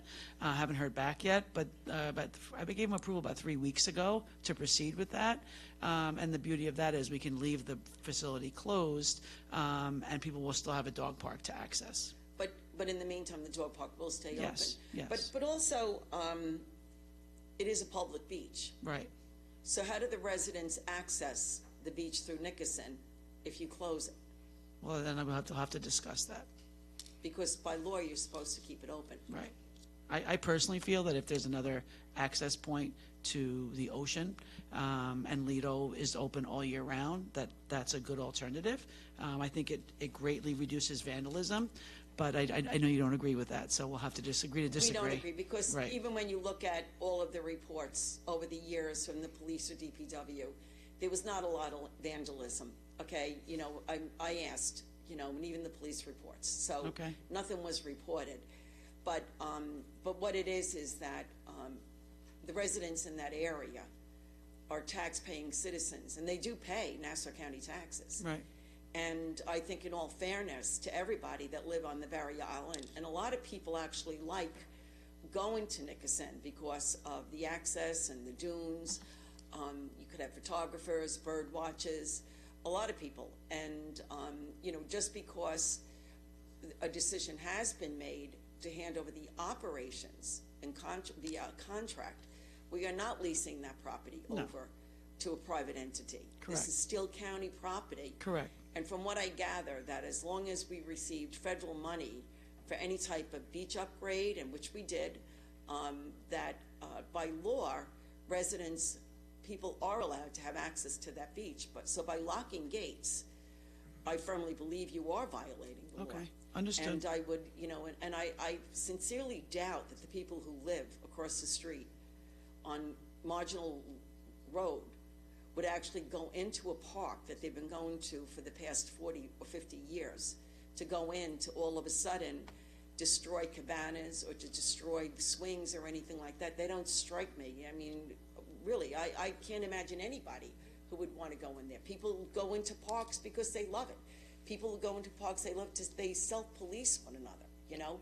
It's, you know, people don't like to see things ruined, regardless of where they come from. You know, it's something that we have, and like it or not, it's like Lido is a town park, okay? We have a city of people, the city of Long Beach, our residents as well. There's over 35,000 of them that are also Nassau County residents that pay Nassau County taxes, all right? We do not have access to town beaches. Okay. We only have access to the county beach. So I would encourage you to please make sure that we keep that access open and we allow those people, and especially the people who for 40 years were able to utilize a gate. And I'm hoping that we could work out something so that those residents, once again, will be able to enjoy the beach as they have been for the past 40 years. But thank you Understood. very much, and I do appreciate the job that you've been doing. Thank you. Okay, Legislator Schaefer. Good morning, how are you? Good, thank you. Good. So just two topics I think I wanted to touch upon. I did have a resident asking me about the cricket games, and he had the understanding that it was going to be for a month long, but the games are not that long, as you No, said, right? it's June 5th to the it's 14th. it's like a 11-day window for us to get 5 or 6 matches. He might be confusing it with the way it's posted on the media for the entire tournament is the month of June. Okay. But we only have that portion here. Okay, I see. Okay, and you said that there's, the traffic was the other concern by some residents. Right. So that's being, because he was asking about a traffic study. I said, I don't think that's what they do for this, but there's a traffic management plan that's worked out Traffic management between- plan that we're working on with consultants hired by T20 and the ICC. We haven't determined exactly what that's going to look like. We would endeavor to not close Merrick Avenue during the weekday matches. But as we do for the marathon, I would be comfortable looking into closing Merrick Avenue for periods of time on the weekend matches, once we know the schedule, or at minimum, a one-lane closure, so that traffic flows smoothly, but there's no interruption to the businesses there. Okay. Okay, but that's worked out with consultants? Exactly. The county? And the police and the department? permit holder, yes, of course, yeah. Okay, great. Okay, my other topic was on swimming pools. The revenue in the budget, does that include the aquatic center, or is that separate and apart? That includes the aquatic center as well. Okay. And it looks like there's an anticipated increase, is that right? A little over 2 million? Or is that your spending? No, that's the revenue. So the aquatic center, our actual year-to-date is $1,138,040. That's your actual to date? Yeah, and our budgeted amount was decreased by $474,000 for the aquatic center from 22 to 23. So we are, again, still collecting, still open, and I do anticipate that we'll meet that budget figure for 23 of $1.4 million. Okay. How long has that been there? Do you know? It was built for the Goodwill Games in 1988, 89, I forget. 94, thank you. 98. 98, there you go. Okay. Okay. You would know. No, you're right, it was 94. It was 94, correct, it was Okay. 94. Thank you. We got that squared away. Okay, so it's been there a while. Right. Have there been any major upgrades there in the last, well, ever, really? So we do the closure every August, and this year we endeavored to get some major projects done that are difficult to do when the facility is open. But working with our vendors, the timing doesn't always work out. We are going to be replacing sections of the lockers that seem to be rusting. You know, as you know, you're a user, it's a very damp facility. And then I'm endeavoring next summer to empty the pool and be able to make all of the tiling repairs and replace the light fixtures. We actually, thankfully, nobody was hurt, but there's been 2, I think even 3 occasions where parts of the light fixtures have fallen. So Public Works came in, and we had to close for a half a day at that point and took off all of the parts that were of each light fixture that were at risk of falling. We'd like to replace it with LED fixtures as part of a capital improvement project next year. Okay. And when you said tiling, is that including the tiling around the pool? Or are you just New talking or repairs as needed, yes. about- Okay. Yeah. Okay. Is that a significant, or is it, bringing in the revenue that you think it could, or do you think there's more or do you think that it has more to it that we could benefit from if we were to Part of increase our the use, or is there Is it being used as much as it possibly can be? It's being used, and we have a lineup of requests as far as groups. What I would like to see, and we've doubled the amount of lifeguard training classes that we've offered. I'd like to see, I'd like the ability in the next budget, and we're going to work with OMB on that, to hire possibly 2 more instructors that can teach more swimming lessons to both children and adults, not lifeguard training, because those classes fill up in 20 minutes. And I'd like to be able to have more offerings That's there great. as Yeah, well. that would be And good. that will help with revenue. Okay. And we're starting some new fitness classes that have been on hold since COVID. We have an instructor actually starting next week, and those are going to be free to start if you're a fitness club member.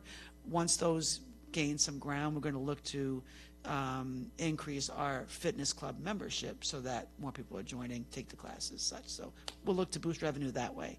But as far as rentals and permits, we're pretty much maxed out.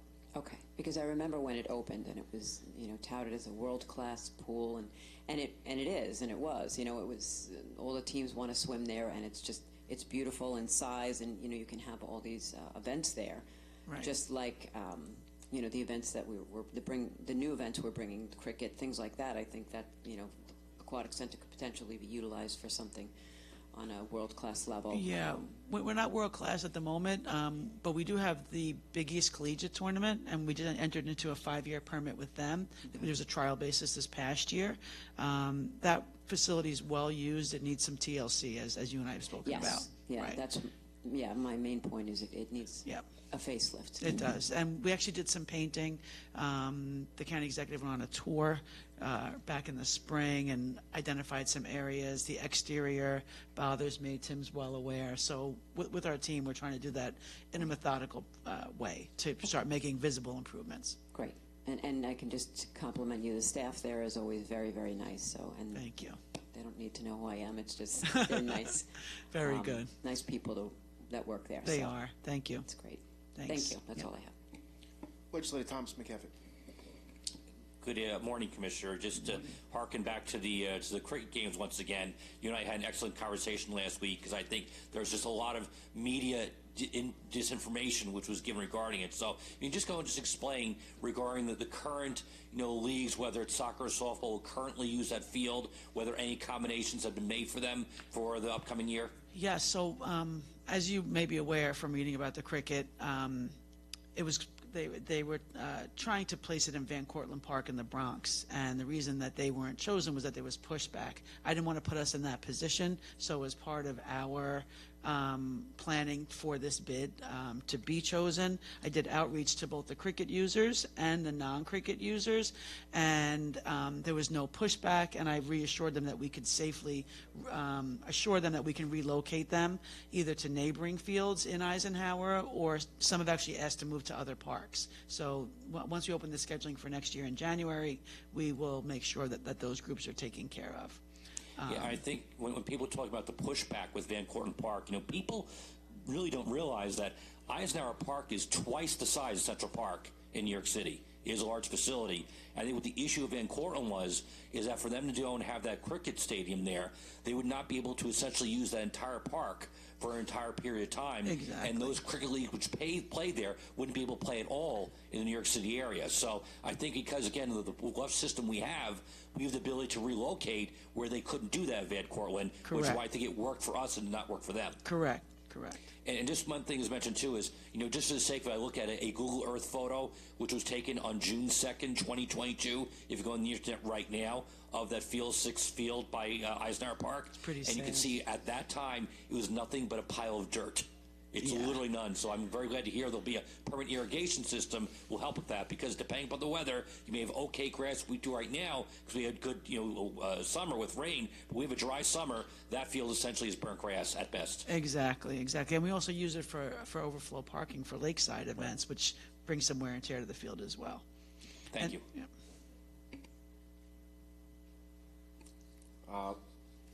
Legislator Schaefer has a follow-up question. Then Legislator Bino, Legislator Abrams. Just one more, I forgot. I understand the Kaniak Golf Clubhouse is in need of repair as well, or upgrades. Is that something that's in the plan? It is something that we have been looking at and working with DPW to try to get some upgrades or replacements. Okay, that's all, thank you. Everything's functional, it's just starting to look aged and worn, so, working on it. Legislator Bino, I think, was next. Greetings. Oh, Legislator Bino. Thank you, Chair. it's okay. Hi, Commissioner. Morning. So, I'm going to piggyback right off of, for starters, off of Legislator Schaefer's question regarding upgrades at the park. And so I'd like to start with Eisenhower Park's green room for the Lakeside Theater. That also looks like it needs significant work. Everything looks very 1970s, so we're trying to bring it into this century. I do have on my desk to discuss with Tim the staff's request for some new mirrors, some new painting. The flooring is in pretty good shape. We upgraded the showers this year, though I don't think they were used in the locker, in the dressing rooms there. But yes, we do need a little modernization there.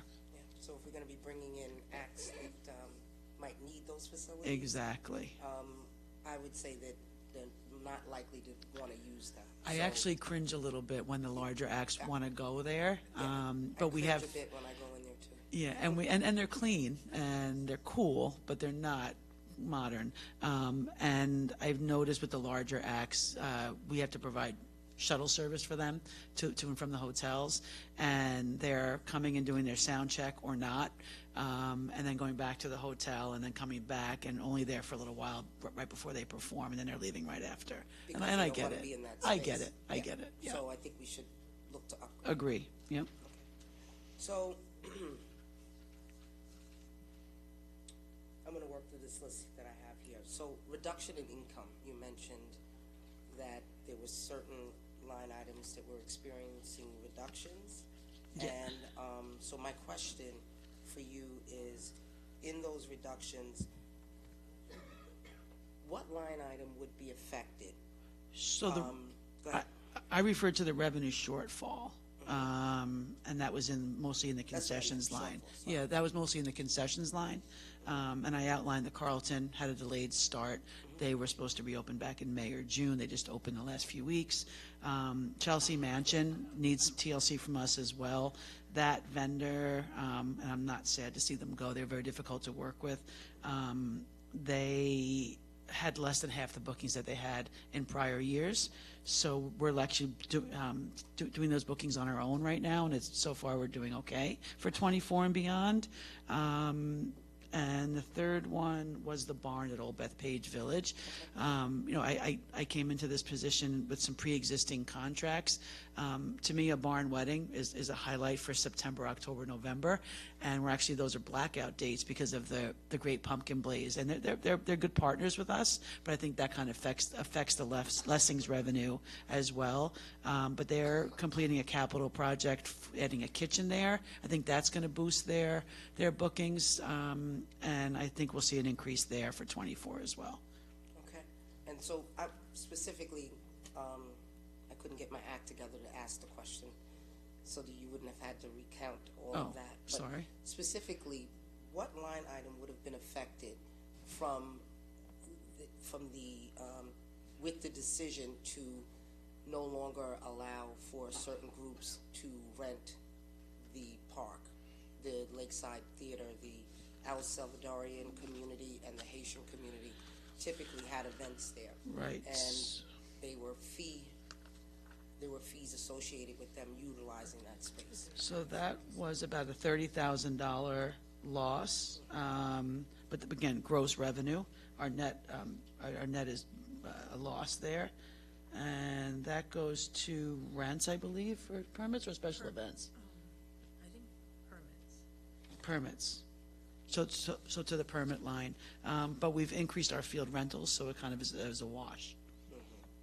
So while it might be a wash in a revenue-producing way, I think that it's a huge loss for us, for the county, to the extent that it was, I think there was some tax revenue benefits that obviously wouldn't have been encapsulated here.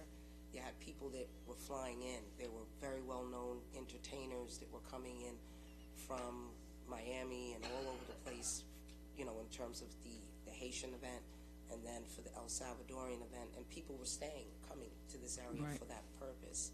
And the decision to move away from allowing them to use the space, I think not only, you know, impacted us with this $30,000 where you say you make it up, I also think it probably hurt us in a tax revenue producing way, but ultimately I think it hurts us culturally, because there was how many events did we have in the park this summer?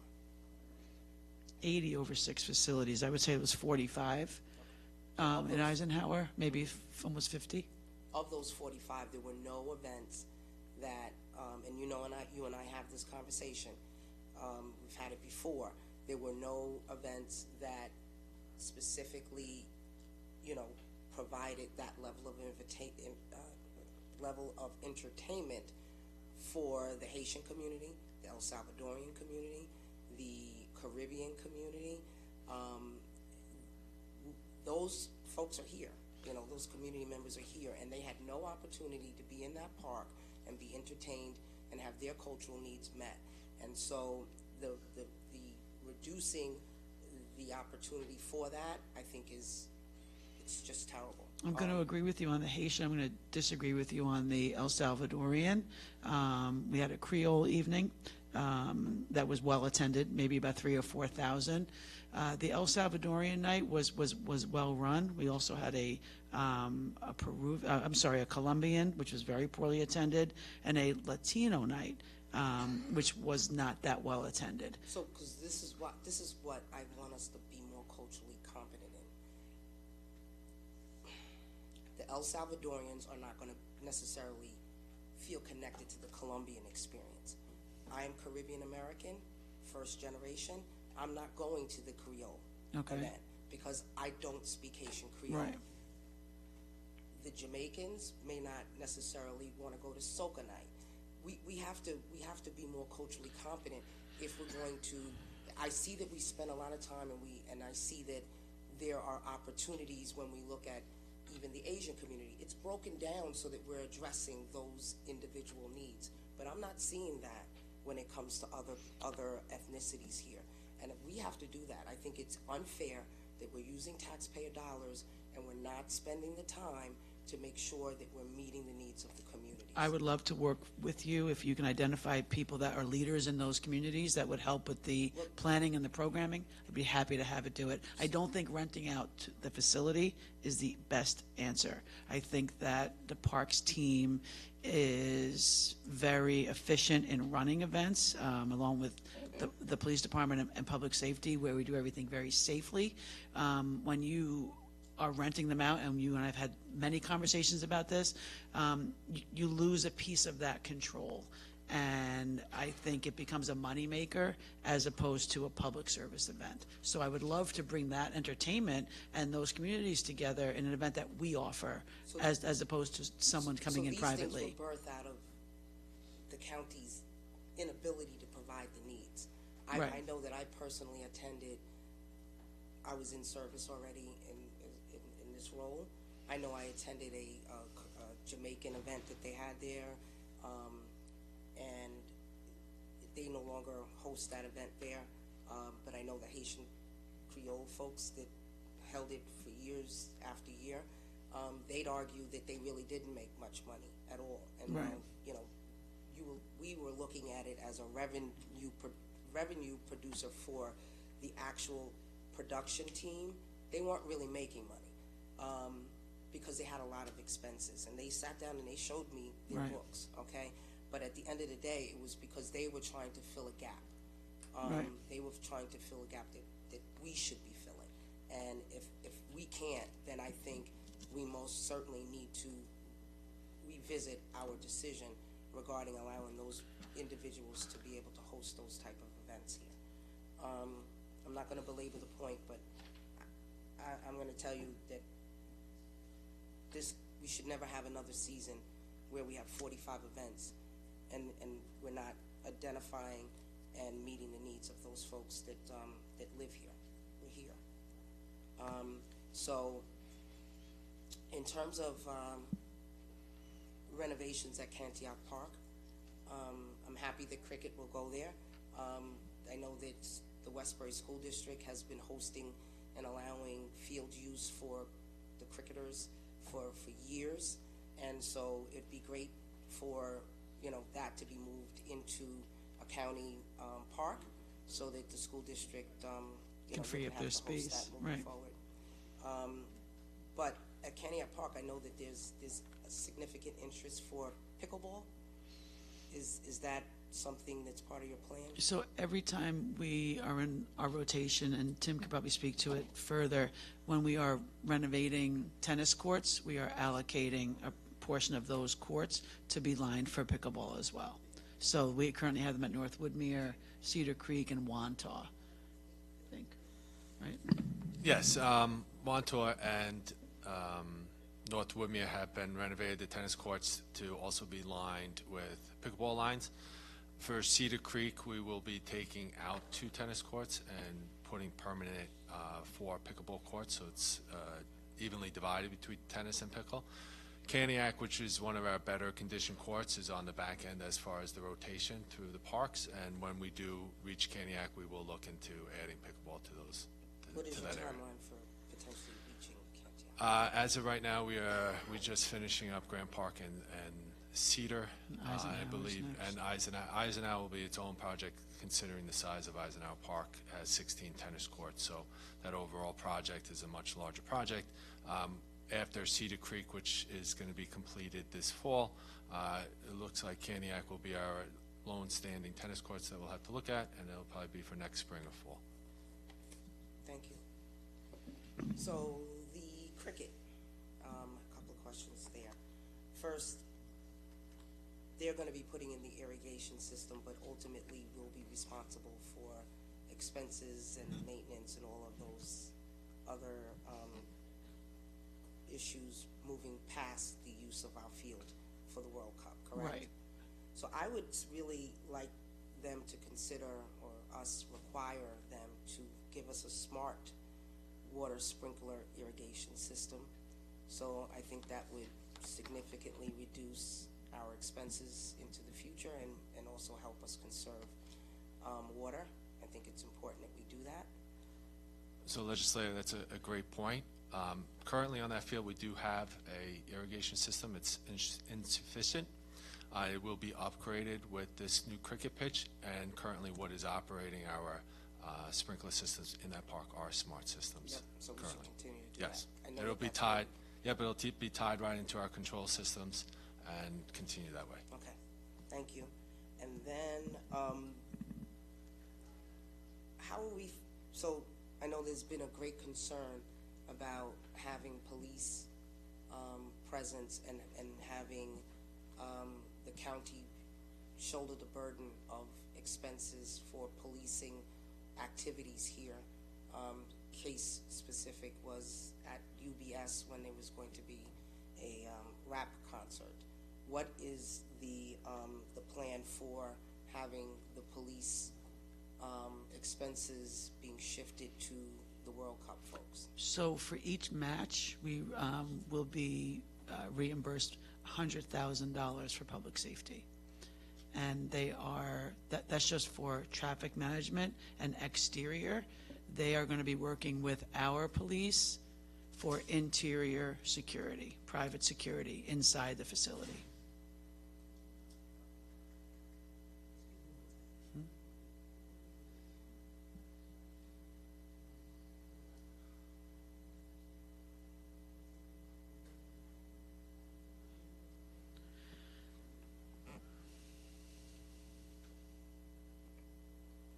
So there's going to be what, 4 to 5 you said matches? Five or six matches. I'm hearing 6 more frequently than I'm hearing 5, and but we'll know that schedule in November. Okay, so what is it, 1 game? Because I got to tell you, my experience with cricket was sitting on my grandmother's veranda in St. Kitts looking at Warner Park where they played cricket, and it was like watching paint dry. And they were the longest matches I've ever seen in my life. Yeah. So I'm just wondering how many they will be playing in a day. 1. Just one. One per day, and they are timed. They're slated to start between 9 and 9:30, and the park will be clear between 1 and 1:30. This format of T20, and T20 means something with regard to the time. It's a certain number of balls that are thrown in a certain amount of time. Like youth baseball tournaments, they usually have a time limit. So even if you're in the 5th inning and you've reached that time limit, you're done. And that's kind of the same concept. So I just got the number from the UBS Arena, and I think it was 80,000. So we think $100,000 in reimbursement from the World Cup for each Match is sufficient. It should be. We are working now through that public safety plan. Again, we've been doing it haltingly because I'm trying to get to the UNO permit approval first. But I think that was a number that I worked up with Tatum Fox, DC Fox, and I'm hoping that that'll be sufficient. Should be fine. And again, it's only for the exterior and for the traffic management. Private security is going to work with our forces for the interior of the stadium during the matches. And what kind of requirements are we putting on them for the security on the interior? That's, again, still working through that. Still working through that. Okay. I'll share that by rules next month.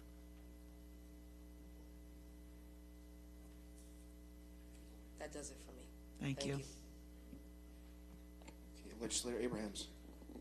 Thank you, Chairman Ferretti. How are you, Mrs. Billy? Good, Tony. How are you? Good. I just have a quick question. Or actually, yeah, two quick questions. One is referencing to, and I know you manage a ton of facilities throughout the county, but the one that I'm most concerned about that's in Legislative District 1 is the MLK Peace Park in Unionville, which is not a large piece of land. It can't be more than, it sounds crazy, maybe 300, 400 square feet. Right. But it seems like it is tremendously in constant need of maintenance and repair. I was thankful to, I guess, your department and the DPW with Ken Arnold. There was an accident at the park where the fence was damaged and we were able to get the fence repaired. But it seems like there's constant issues of maintenance in terms of cleanliness and overall just upkeep of the park. I drove by today because I knew I was going to see you, and the amount of garbage and debris that makes its way up against the fence of the park and has nowhere to go. Obviously, there's been an issue also of residents, or homeless residents, sleeping in the park. That brings a question for another issue, but it's not pertaining to that. There's actually we found a homeless population actually living not too far from the MLK Peace Park, adjacent to a church in Unionville as well. So I'm guessing it could be some of the folks that are in that neck of Unionville, because it can't be more than, I would say, maybe 500 feet from the park. But I just wanted to hear your overall plans to be able to address how we're going to keep the park clean, how we're going to ensure that it could be more utilized, and then also, as I said before, just the general maintenance of the park, making sure that it's going to continue to be maintained. So our maintenance team is there regularly. Yes, it's part of a roving stop that we have a crew that goes around and accesses the park regularly. We definitely are working with them constantly as far as to keep up on the maintenance of the facility. Garbage is always a hefty task for our crew, especially if they're not able to get to the area every single day. We could clear it one day. You could have access to the park, people cleaning out their cars, stopping knowing there's a garbage can there, and unfortunately we don't get to it for a day or two, and it looks unsightly. We always do respond when notified as far as if it's uncleanly, and we send staff there directly. I do know I've met some of your staff there on a couple occasions. We've looked at some of the brickwork, the clock, so on and so forth. I have been working with Commissioner Arnold on trying to upgrade some of those issues, working with facilities, their masons and carpenters and so on and so forth. And it's part of our daily routine that we try to stay on top of as best as we can. But as I mentioned before, we always will respond directly when notified of any type of issue immediately. How often is the park swept, cleaned, blowed for debris to ensure that, like I said before, I just drove by it this morning, and I saw, the amount of wrappers, Dunkin' Donut cups, everything along the fence line. And I'm not saying that it's being done by people in the park. Wind blows, you get bad weather, stuff just finds its way up against fences and walls. So, I understand that it's a constant thing with garbage, especially with people just throwing stuff out there with car windows or whatever may be the case. But could you tell me the interval of how often the park is swept? It's monitored about 2 to 3 times a week. Really? Yes. 2-3 times a week. We have, it's unfortunate when you have a park along a very busy road. We have this issue along Eisenhower Park, along Merrick and Hempstead Turnpike, as far as the people throwing trash out of their cars. It blows up against the fence line, and we have to take that time to walk the perimeter of the park. We don't see it always from the inside, but unfortunately, it's a nature of the beast that we deal with, being in an area like that. As far as roadways and people being, littering, unfortunately.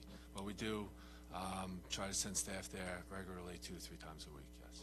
All right, well, that's good to hear. That's good to hear. My next question actually dives into a different part of the county. It's a facility, as we know, Mitchell Gym, which is in Legislative Bynoe's district, but many of the residents in Uniondale and throughout my district do use it. I'm sure you're familiar, Commissioner, with the New York Sports Club that was occupying. There was an announcement with the previous administration that that the county entered into a 15-year lease with this particular entity. It has come to my understanding that that entity has not paid the county rent, which seems to me, and this is by no fault of your office, because this was done with the previous administration, different body, but obviously it's in your lap now, because it's to me, Mitchell Gym has so much potential to really generate revenue for the Parks Department. And here you have an entity that has not paid one nickel in rent, that has been there, I guess, for the last 2 years. I know it's currently in litigation. Correct. But I was hoping you can share with us anything that wouldn't jeopardize litigation, of course, but then also what would be the future plans? Because I envision, based off the county's action, that we are trying to remove the current tenant. And then once that does happen, if it's happened, and I don't know if you can say anything without jeopardizing the litigation, but once that does happen, what would be the future use? Are we looking to RFP it again, or are we looking to just basically get the facility up and running and be able to utilize it for our residents? Yeah, we're in a holding pattern now.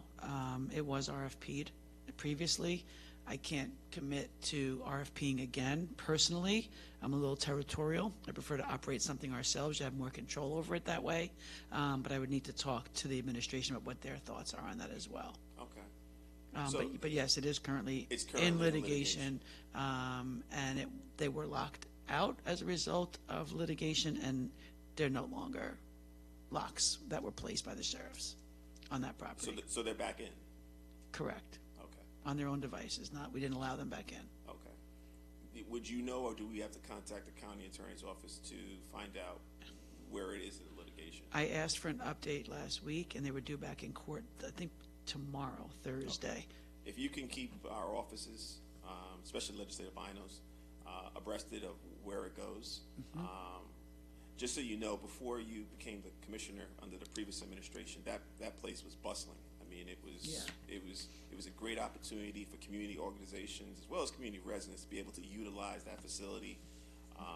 And since the New York Sports Club, if I'm saying their name correctly, has come in, it's become much more localized. And a lot of things that they promised when the Rules Committee and this legislative body approved their contract did not come to fruition. Correct. And for what I also understand, they have not paid one nickel in rent. Correct. So, and I also believe, and obviously this is subject to more verification maybe on your end, they've been operating without insurance. So they've struck out 3 times. I mean, they've had 3 strikes. So to me, they should be gone.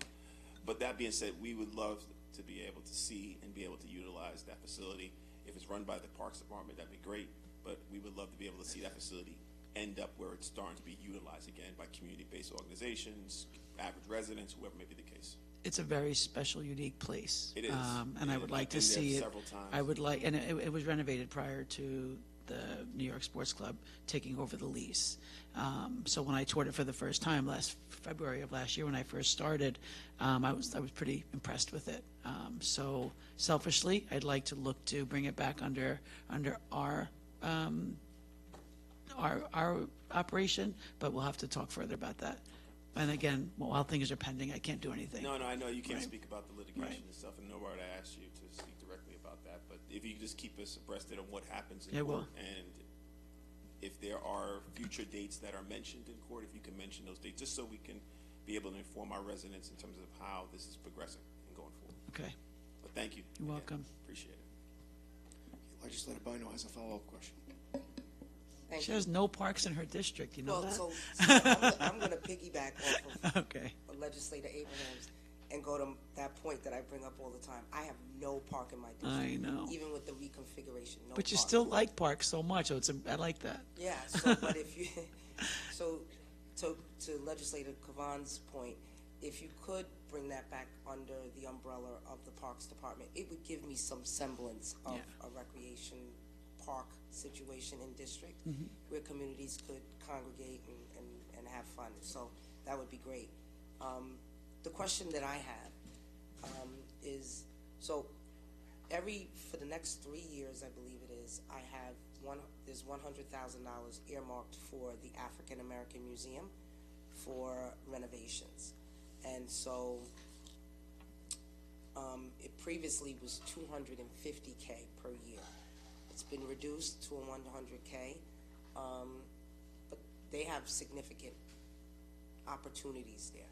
They have challenges, but there's significant opportunities there where I believe they could become a lot more self-sufficient if we make some of these investments, as it relates to climate control and all those other things that they need to do there.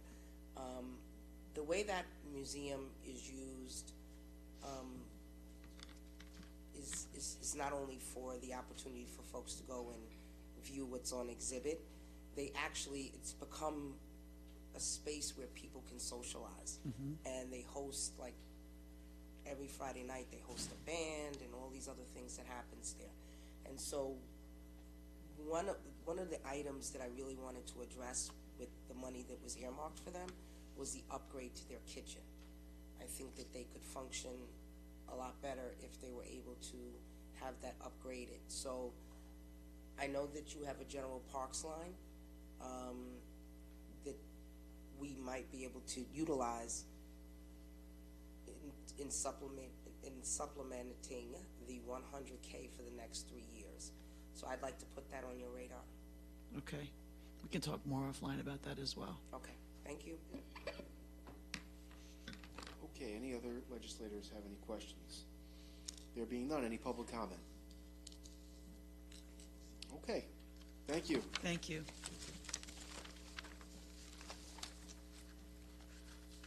Next up is the Department of Consumer Affairs, Commissioner Peace.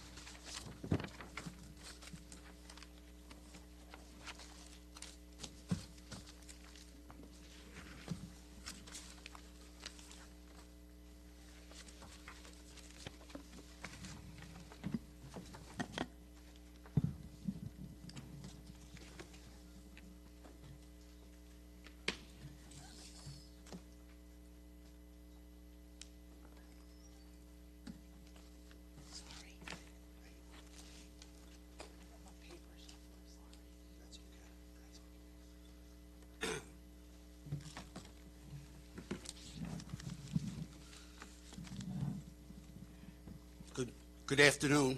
Good afternoon. How are you? I'm going to keep my remarks based on 4 areas for consumer affairs, and I welcome questions at any time. I want to talk about 4 areas: the backlog, the front desk, staffing, and the programs of consumer affairs. With me today, I have my accountant, Dawn Harnett, and my county attorney, Mary Harkins. Getting right to the backlog. January 2022, we were 7,420 applications backlog. I'm happy to say now we're roughly about 600 to 800 backlog. We've cut it down. And just so you understand that, every month we get approximately 400 renewals. So that number is fluid. If you check it tomorrow, more come in, more go out. About 300 new applications in the whole. With more staffing, I'm hoping to break that down and have better news next year. But I'm kind of happy how we got the backlog cut down. We have approximately 700 active consumer complaints. I want to explain that. A consumer complaint, I've streamlined the system. Someone has a complaint. They have to sign a form. We don't do anything verbally over the phone. Someone has to put pen to paper and be a complainant. Once we get that, we immediately give it to an investigator who makes an initial contact, and then according to the complaint, we try to, as quickly, as expediently as possible, get that complaint satisfied. Now, 700 seems like a high number, but we've been getting a lot of complaints finished in a timely manner. Some take longer. Consumer complaints are very subjective. A lot of people still have a misconception that we are an enforcement agency. We're not. We're a regulatory agency. So I do not have the ability to make someone, a contractor, pay a person. We have ways where we have hearings, where we look at things, and, you know, I'm guided by rules and regulations.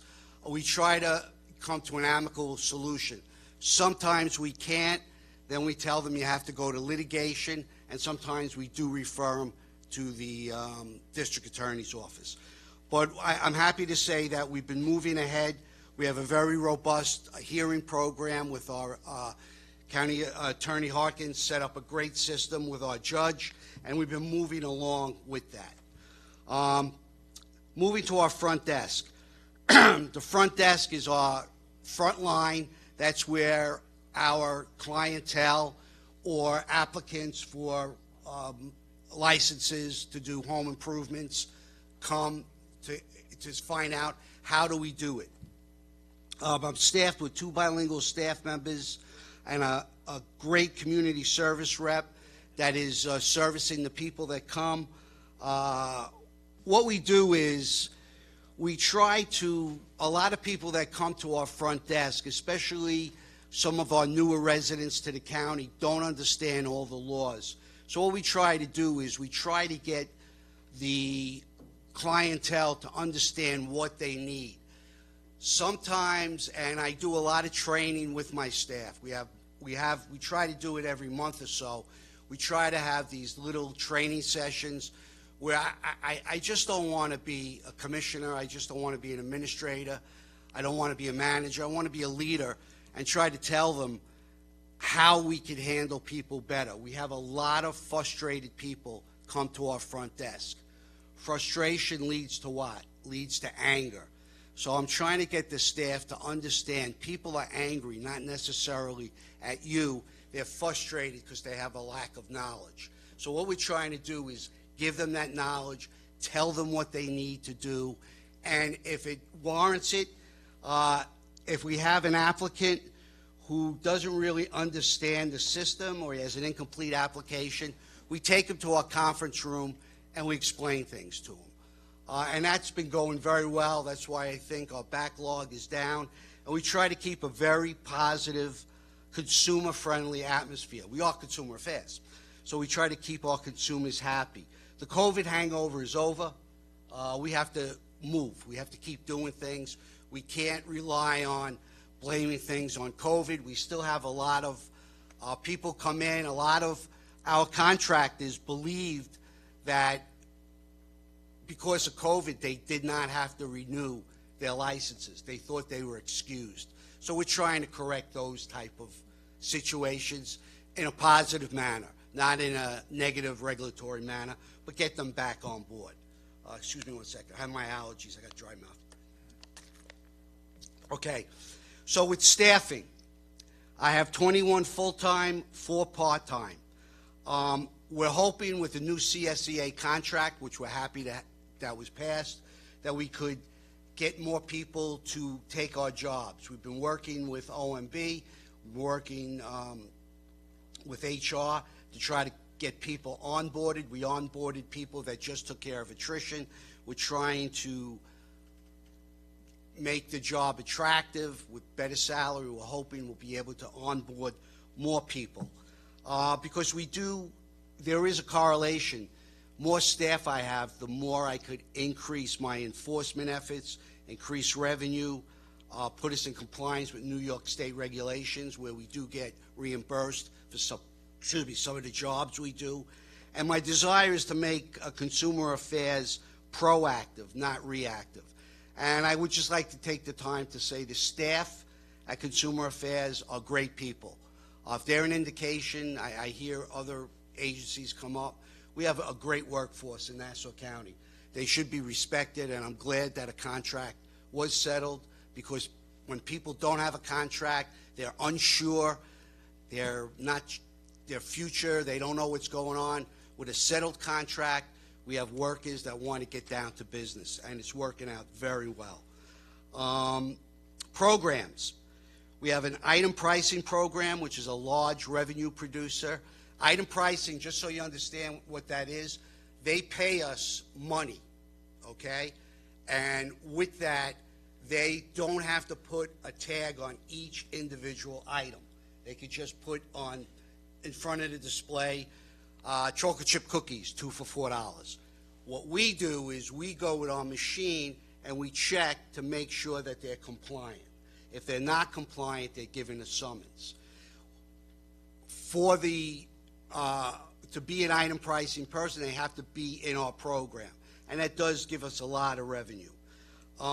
We've also started a contract. Don was very, very influential in this.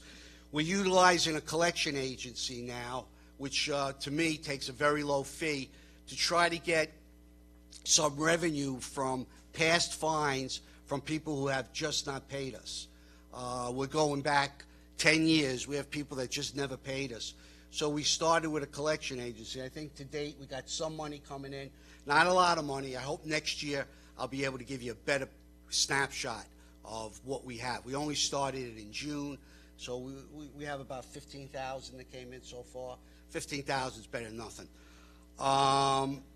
Also, with the collection agency, it lets people be reminded that they can't just forget about us. So I want to keep the revenue stream coming in.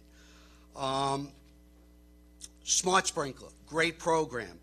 We settled the last claims from 2020 and 2021. We're all set to go.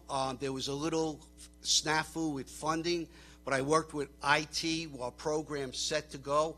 We're looking to, I sent it up to the county executive's office, and I feel we can retroactively reimburse people from 2022 and 2023 that put in sprinkler systems, and we're thinking in the spring of 24 would be a good time to kick off this program. Also, and by the way, there was a little snafu. That's what caused a little bit of a delay, but we're all set to go. Before 2000, there were 3 consumer affair laws on the books. We only had to really regulate 3 consumer affair laws. Now we have 28. So it is a struggle, it is a challenge to try to keep up with all the different laws that we have to enforce with a reduced staff. But my desire is to become, like I said before, proactive, not reactive. I'm working with HR and OMB to increase our head count and to get more people out. I'm going to just say in the street, no, that's not in the field, to enforce the laws that we have. And any questions, I'll be glad to answer as best I can. Commissioner, thank you very much. Thank you for your work, to your entire team, for your presentation. I know you went over this, but just to confirm, I know in October of 2021 there was a backlog of about 800 license applications. Did you say that? What did you say that was down to? No. In December of 2021, there was 7,420 licenses. And what are we down to? Roughly, like I said before, roughly according to the time of month, we have 400 renewals a month. So I'm about 400 down. Then when renewals come in, it kicks up to about 800. So About basically 800. The backlog's pretty much gone. Almost. Obviously, you're always going to have new applications Yeah, coming in. we're always going to have a little backlog. I'd Well, like I to don't see consider it. that a backlog if they're new applications. I'm saying, I like to see the new applications serviced within 30 days. okay, so are there any applications that are in the hopper that are over 30 days old? Yes, there are. About 300. Okay. And are those more than a year old? Are they? No. So, And just to clarify, there's a misconception. We look at an application. We have the application. You have to do A, B, C, and D. Sometimes the contractor fails to do B and C, and we give it back to them and say, you have to comply with this. It takes them 3-4 months. Sometimes they don't come back. That's still ticking on our clock, but it's not on us. It's on them to get it to us. okay, understood. I wouldn't consider that a backlog either, of course. But in terms of like, and not to the day, but the oldest application that you have, is it from the year 2023? New application of someone with, yes, 2023. Yeah, I mean, like, is there Yeah. a contractor waiting anywhere in Nassau County right now that applied in 2022 that is still waiting for their approval? Not that I'm aware of. Okay, so it's, Unless there's a problem, they didn't. unless there's a problem, which is Correct. obviously not. But true. it's not that this application was there and nobody looked at it. Right, I guess that's what I'm, so essentially the backlog is gone. Basically, yes. That's pretty much all I have. I would just, I know we've talked about in the past the gasoline prices and the differing gas, and we're seeing it now again with the gas prices kind of going back up. It's just something that drives me crazy, and I'm all for capitalism and profit and all that, but when you get off a Parkway and a gas station is $4.09, and then you go down another half a mile and it's $3.49 for a gallon of regular. It's just there seems to be some trickery on the parts of some of these gas stations for trying to attract people who are maybe from out of town, don't know what the gas prices are around here. Well, people utilize the language of price gouging. Mm-hmm. Gouging is when a product is not available. Take during Sandy, when consumer fares went out. I wasn't there then, but back then consumer fares went out, and some stores were charging, instead of $8 or $10 for a case of water, they were charging $25 because water was short. That's gouging. With gas, if someone, right now there's enough gas.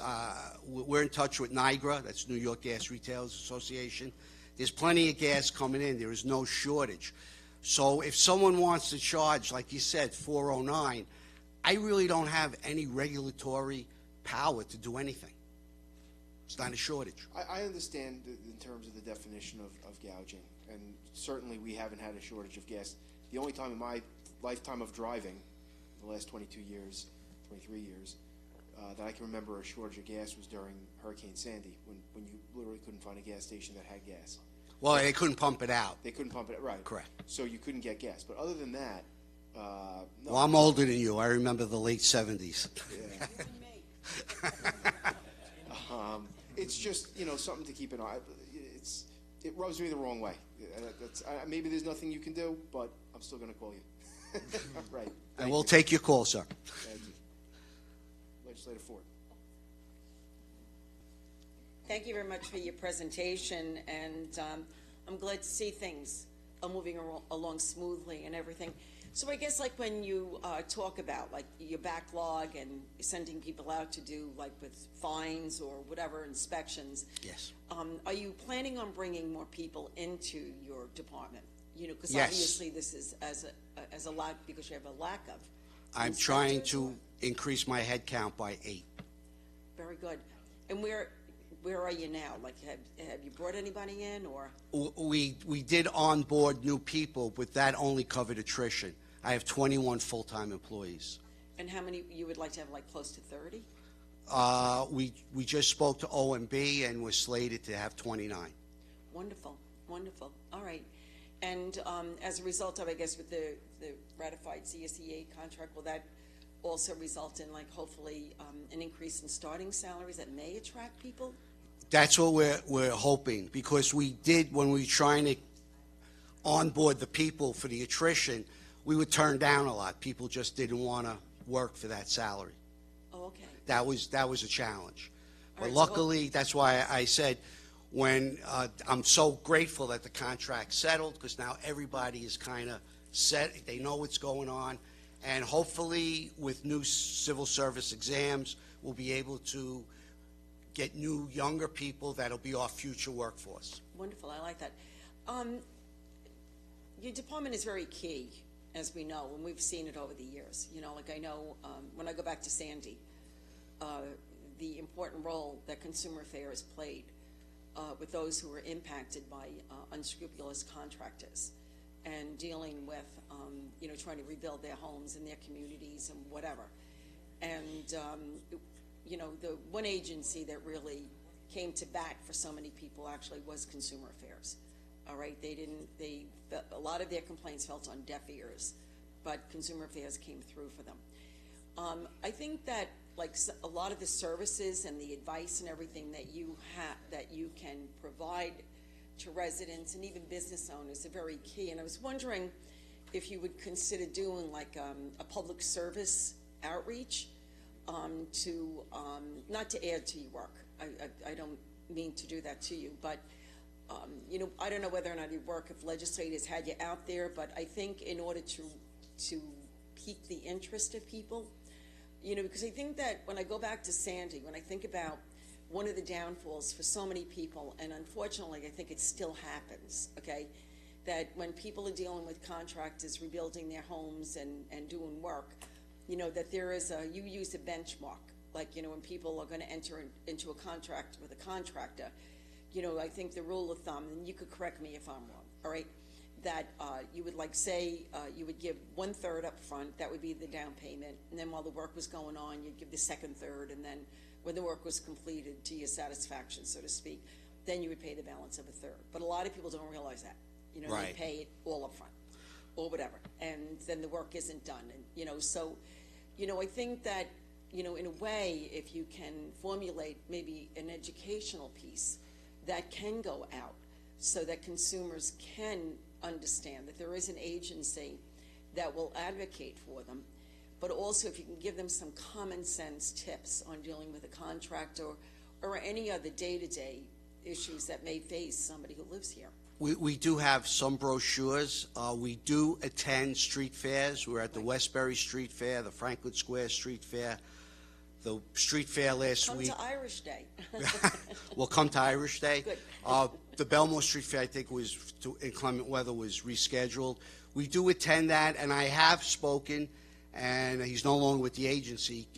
Kenny would, he would go to.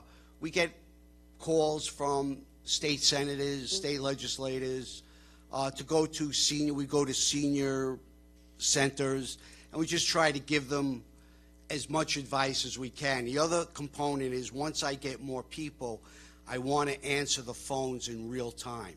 The problem I have now is I don't have enough staff to answer the phones in real time. So we're a day or two behind. So I'm hoping with onboarding new people that in the next couple, by the end of the year, the beginning of next year, to have these things put in place. So if someone, you know, we do have an online service where you could go on Consumer Affairs, look up a contractor, see if they're licensed. But a lot of our people that call us are seniors, people that don't have computers. We tend to think everybody's computer savvy. No, they're not. So we want to have that ability for them to call and talk. But maybe even if you could, like, you know, and even like, you know, like on the backside, you could put, like, you know, for contractors, like how to, you know, the tips on applying for a license and what they need and Right. how soon they could do it to help facilitate a lot. It might be like a good PR piece, you know, and I mean, I think you really should let people know. I agree. The benefit of Consumer Affairs and the value that you have for all of us. And I think that it would be nice that people know that there really is this agency that is there for them. I agree. We do have. Toot your own horn. okay, I don't usually do that, but I'll do it. Okay. We do have, it's offered to anyone. If someone has a meeting, I have staff members I could send there.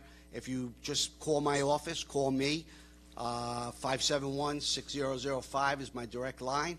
I'll be happy to accommodate you as best I can. Thank you, and you've always been responsive. I have to say that, and even with the contractors, I've always had, you know, in the past, if I had contractors reach out to me, you've always handled them in a timely fashion, and I really appreciate that. And knock on wood, I'm not going to jinx anything. It's been quiet, and I'm very happy about that. But thank you for doing such a great job. Thank you. I really appreciate it. Legislator Bynum. Thank you, Chair.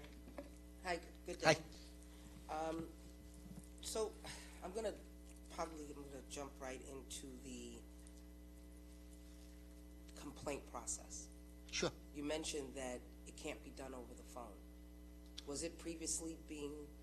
No. We take it over the phone. Okay. What we do is we'll talk to them over the phone, find out what their problem is, but we can't take a phone call and act on it until they sign a complaint form. And so We either mail it to them or email it to them. It's according to what the individual, I give them the staff will give them the option. Would you like us to mail it to you or email it to you? So the intake is taken, then Right, they can. correct. I'm sorry if I either didn't explain email that it, right. Yes. or Email they or get it hard mail, or and then they regular can mail. send it back. And they send it either back. mailed or emailed, correct? Right. When we get it back, I get the form back. We give it a number. That's given to an investigator. Within a day or two, I want an investigator to reach out to that person to know we received it, so they know we're on it. And then, according to what the complaint is, it's processed. Okay. Thank you. So you talked about, you could do more if you had more staff, right? And then you talked More about enforcement, yes. Yep. Then you have the CBA that I guess bolstered the salaries. Could you tell me about how it increased the salaries? I don't know what CBA is. Collective bargaining. CSEA. The CBA with the CSEA. Oh, okay. Whatever. I'm sorry. How it helps? Well, some of our positions, especially the people on the intake, the community service aides, or the people are, what's that position called? Consumer Protection Investigator? Consumer Protection Investigators got a nice bump in salary. Instead of starting at like 30-something thousand, it's now bumped up to, I don't know the exact numbers, so I don't want to be quoted, but it makes it more, some people, they want a civil service job, they want the benefits, they want the insurance, they want all of that good stuff, but when they see a low starting salary, they can't make ends meet. I understand that. I wanted to know what the salary increase was. I don't know that exactly. Okay, thank you.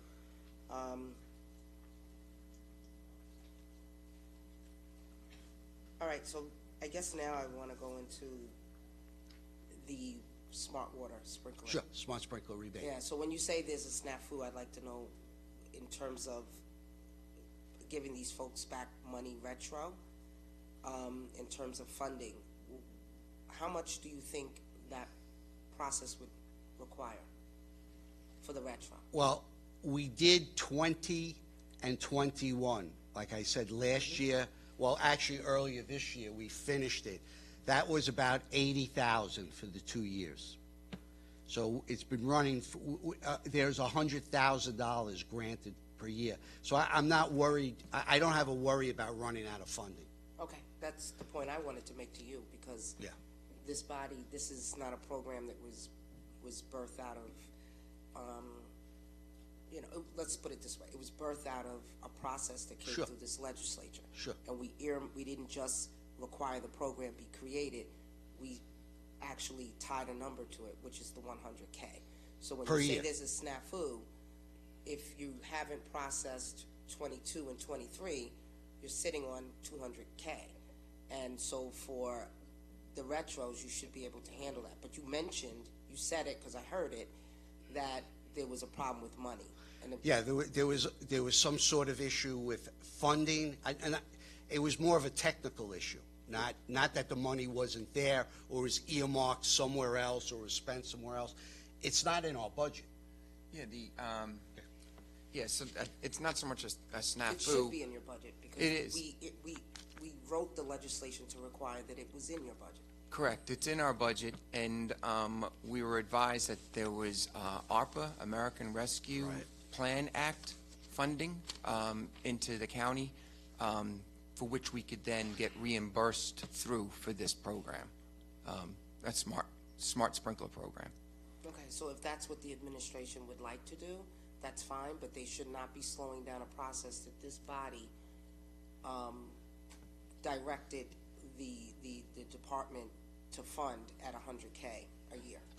Cheyenne said, we're all set. We met with IT. Don worked very hard. We changed the application process slightly. We changed the application to make it more user-friendly. So we're set. When someone says push the button, we're ready to go.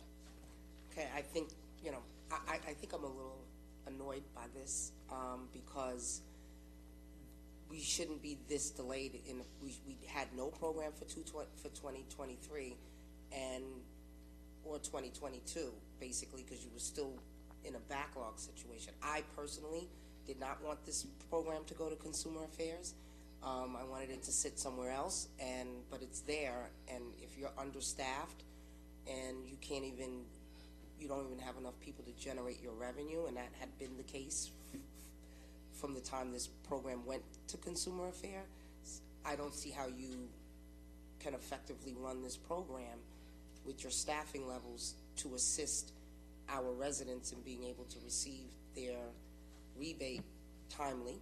Sure. And to really have the intended outcome of this program materialize. I mean, we're talking about a finite resource, water. We're talking about trying to conserve it, and we're trying to incentivize people to do that. And if we're not in a position to do that in this department, then I think we need to move this someplace else where where they're staffed appropriately to do it. I'm here to serve wherever they want to put it, but I could tell you I believe in the program, because in 2019, for the rebate, I put it in my house and it saved me money. So it's not I was always going to say a bad word. It's not a baloney program. It works. Well, that's what birthed the program here, is because I put it in my house, Right. and then I thought that we should be encouraging other people to do it at their homes, and I just feel like we're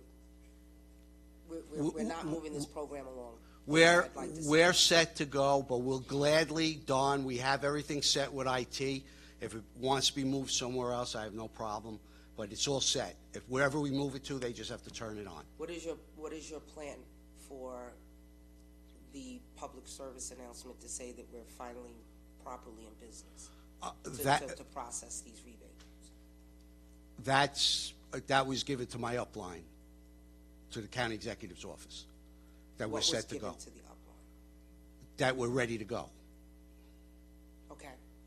I didn't think I had to announce. I thought it would be announced by someone else. Well, we did some years ago, when this body unanimously approved this. There was a press conference.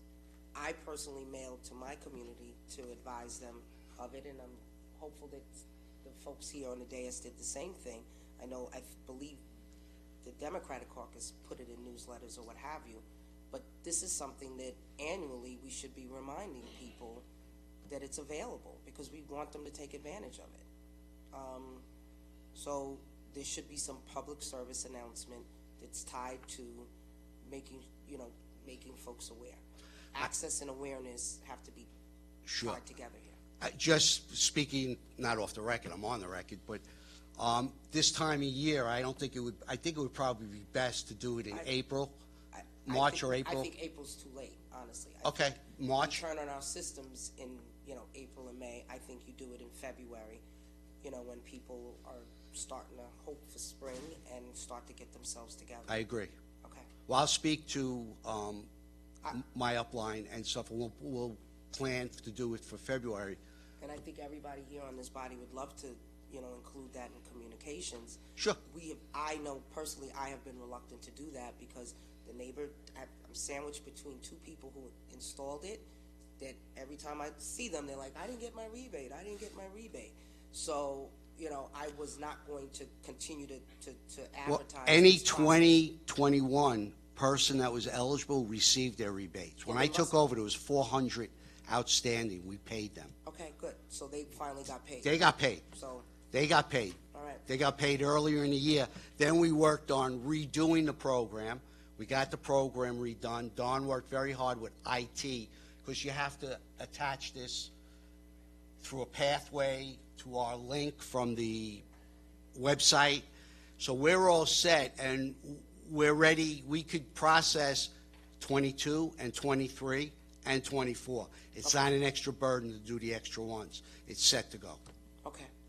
So my final questions or things I'd like you to address is I have a pet peeve about going into an establishment, having them tell me what the price is on an item,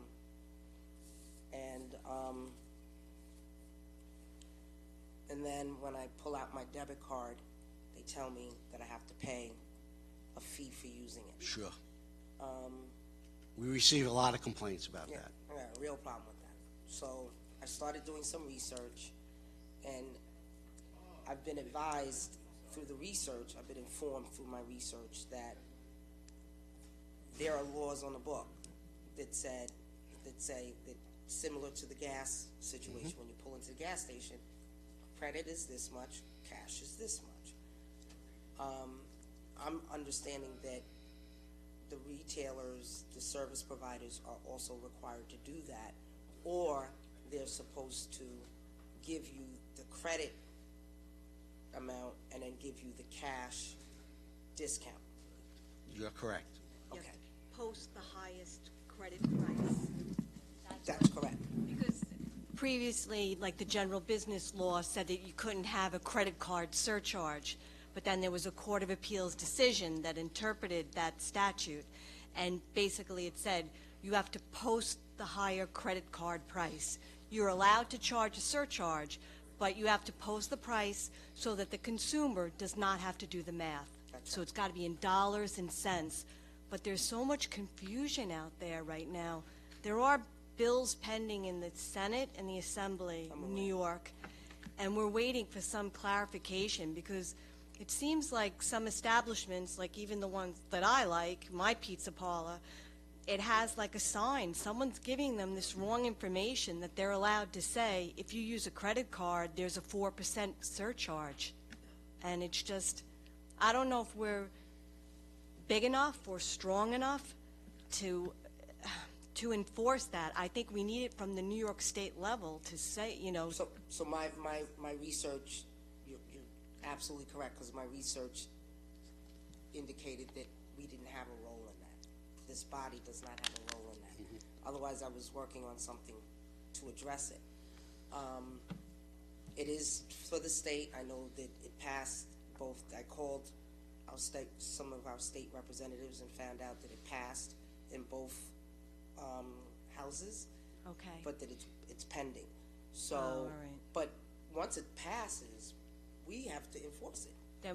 Then we'll take it, you know, an educational outreach, and then we'll do enforcement. But the current law still prohibits what they're doing. Yeah. The law in the state right now is for the purpose of trying to clarify it. Right. What they're doing now is wrong, period. And I think we should be enforcing it. I'm going to tell you that my nail salon is doing it. Everybody's doing it. I'm like running everywhere I go now. I'm like running around with cash. I don't carry cash, but now I'm carrying cash. And the whole idea of having these debit cards and credit cards and not having to use cash or having to walk around with a lot of cash is that there's a safety element of that. I totally agree. And the debit card is a little different than the credit card with that law, with the Durbin Act. It's confusing. It really is confusing. And I do know the commissioner's policy is whenever we receive a phone call with a complaint about an establishment that's not following the law, our investigators go out and that establishment receives a violation. So we're doing it that way. So that's to the point of Legislator Ford. There needs to be a lot of public service announcements and creating a hyper awareness around these issues, because it's, every time they nickel and dime you for these 3 and 4%, it's just flat out wrong. It is. I feel that specifically, like if I'm using a credit card and you got to charge me, I don't use a credit card. I use a debit card, and now I'm paying you a fee to use my own money, and you're getting it almost instantaneously. It's wrong. And so I think that we've got to, I'm not saying you have to mail to every house. Facebook, social media, that's a methodology for doing that. We've got to be able to inform people that they don't have to pay these fees unjustly. Maybe we did a flyer last year on the credit card surcharge issue. And got to get it out there. You guys got to keep doing it. Because a lot of people may not even understand what you're saying until they experience it. Yeah, we kind of used as a New York State Attorney General had a great piece of information, and we used those examples to try to make it simple for people. And what about our merchants? How do you communicate to them? Well, I think last year we went out to like 1 or 2 Chamber of Commerces. I went out with Ken Hino and did that. But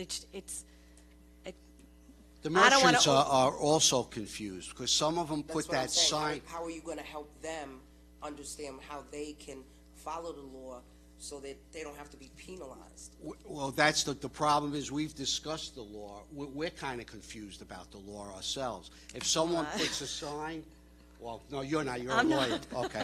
I know. I'm a regular person. I'm confused. I think an attorney can help us clarify. Yeah. No, I think we'll be in a better position. We'll get more bang for our buck when the New York State Senate and Assembly come down with their bills, and then we'll go out with an educational outreach. It's just, I don't know if I'm speaking out of tune, but it's hard when you're putting out fires to go and, like the commissioner kept saying, we want to be proactive, but we're really reactive. We have TLC, weights and measures, consumer and protection, and licensing with 21 people. Yeah. And I'm not even on staff. I'm with the county attorney's office. I'm on loan. Yeah, but she's been a great resource. This is bad. I hope my colleagues are hearing this. It's terrible. You guys are terribly understaffed with a significant amount of responsibility, and when you're not meeting the needs, it's directly impacting our residents. Directly. We're directly allowing for money to be taken out of their bank accounts because we're not able to do the level of enforcement and the level of education that's required. Mary worked very hard. We tried to figure out the genesis of this. How did this start? Yeah, I always like to get to the grassroots. How did this start? We don't know. It just suddenly, and some merchants, they put up a sign, 3.5% surcharge for using a credit card. According to the law, when they read it, a lot of these pizzerias, they don't understand it. They're letting you know, but technically that's not correct. They're supposed to put the highest credit card price has to be posted. They're supposed to advertise at the highest and then discount, and then give you a discount if you use cash. Correct. Right. But now it's spreading to not just pizzerias and restaurants. We're getting calls from nail salons are doing it. I'm telling you. It's almost like, I hate to use the word cancer, but it's spreading. It's like just going all over the place. And it's a challenge for us. So don't you have a record of everyone who's doing business in Nassau County? Doesn't it? No. Who in the county has that? The clerk's office. Maybe. Okay. So I think you get that information from the clerk's office, and you do a mailing that tells them that if you're operating your business utilizing this process, you're in violation of the law, and we will fine you. Somebody's got to stop them. It's wrong. We have a fine system in place. What is it, $100? Yeah, I think it was $100 fine. Fine. But it's more of an you're educational. As the Commissioner of Consumer Affairs, the merchant is too. Yes. And I think we owe it to them. I agree. To give them the right I agree. information so that they handle these transactions properly. Let's give them an opportunity to self-correct by educating them. And then when they don't do that, then we fine them. But you gotta give them the opportunity. I think it's flat out wrong if we don't do something to prevent them from doing this. We have to be proactive in this measure. Unfortunately, Mary said it very succinctly. We're putting out fires with the So staff. I don't disagree, Oh, yeah, but this is a process where you can write up, you could Yeah, sure. put together this collateral, this mailing that needs to go out. The print shop will print it. The mail house will mail it. It shouldn't, the labor to this particular department will just simply be putting together whatever the notification and the educational component. We have it. The Yeah, we flyer have is that. very good. Let's get it done. It needs to go to the merchants. They have to stop. Thank you. Okay, thank you. Thank you. So just following up, Legislator Bino, so I understand because I want to make sure I understand. So you go to a restaurant, you have the menu, chicken parmesan, $24.95. That's supposed to be the credit card price? Yes. Yes. Okay. That's not happening anywhere. That's not forget Nassau County. That's not happening anywhere in New York State. I mean, Well, that's why the legislature of New York State, I believe the Senate and the Assembly are trying to change it. A lot of the restaurateurs are saying, and it almost makes sense, if we say that's the cash price, we just add 3.5%. But the that's 100% what they're doing. All it says at the top, Right. there will be a 3.5%. But I think when the law was written by the state, they wanted the higher price listed. And a lot of restaurateurs said, I'd have to change all my menus. It's hundreds of dollars, you know. No, they don't. They don't have to charge the fee. Exactly. Oh, true. They could just increase all the prices to compensate like they used to do, or, you know. Well, some bakery shops just All right, do cash now. They got rid of credit cards, and they have an ATM machine. Yeah, okay, I think that this is, I agree with Legislator Bino, it's definitely something, if we could Absolutely. do some kind of outreach to these businesses, give them time to understand what this law is, and I don't think we should wait for the state legislature. I never think we should rely on anything going on in Albany. We have a brochure, we have a flyer. I'm going to send it to every member of the legislature. Take a look at it, and maybe we could discuss this again. Yeah, it's definitely something, because this is something that, look, taken one time, it's not a huge amount of money, but every day, and it's everywhere you go now. And I don't think this is a Nassau problem. I mean, this is, like I said, I go upstate, I'm in the city, I'm here, there's nowhere that I see, anywhere, I've never seen that before, that the price that you're reading on a menu is the credit card price, ever. I don't know if anybody's seen that. But how did So this it's not a start? Nassau County thing. I'm I not don't know saying how it's your this fault. started. Well, it That's the started thing. COVID. Mike Jean Gregory was just saying, that's when it seems that this changed where the retailers were allowed to charge a fee for COVID? Yeah, that's when they changed it. But that being said, I do think it's something that maybe we could be the first county to kind of tackle this issue, because I like it. Yep. it's definitely something that's happening. But just a similar question: have you heard anything from any residents or retailers about convenience fees on gift cards? No. So in other words, you go in, you get a $100 gift card, whether you pay cash or credit, they charge you $110. I've never heard of that. That doesn't sound right. Okay, that's just not, okay. I've heard a couple people, say that they're now putting convenience fees on gift cards where that had never happened before. I think, it's funny because there's always so many different consumer issue laws. I'm constantly looking things up, but I'm pretty sure, and I always refer to the New York State Attorney General website. I go on there, but that does not sound right at all. There was legislation passed. They're very strict about what merchants are allowed to do with regard to gift cards. That does not sound right at all. Yeah, I had a couple emails on it, and then I actually was getting gift cards for my mother for her birthday, and it was a nail salon and a spa type place where they give massages right next door, and both gift cards they charged me. It was 5%, I think. It was a 5% convenience fee to hand me the gift card, which I paid, but I paid cash too. So, Really? yeah, if you could just let us know what the I'll look into the that. That rule is does on not sound right at all. Anyone else have any questions? Legislator Reggie Whitten.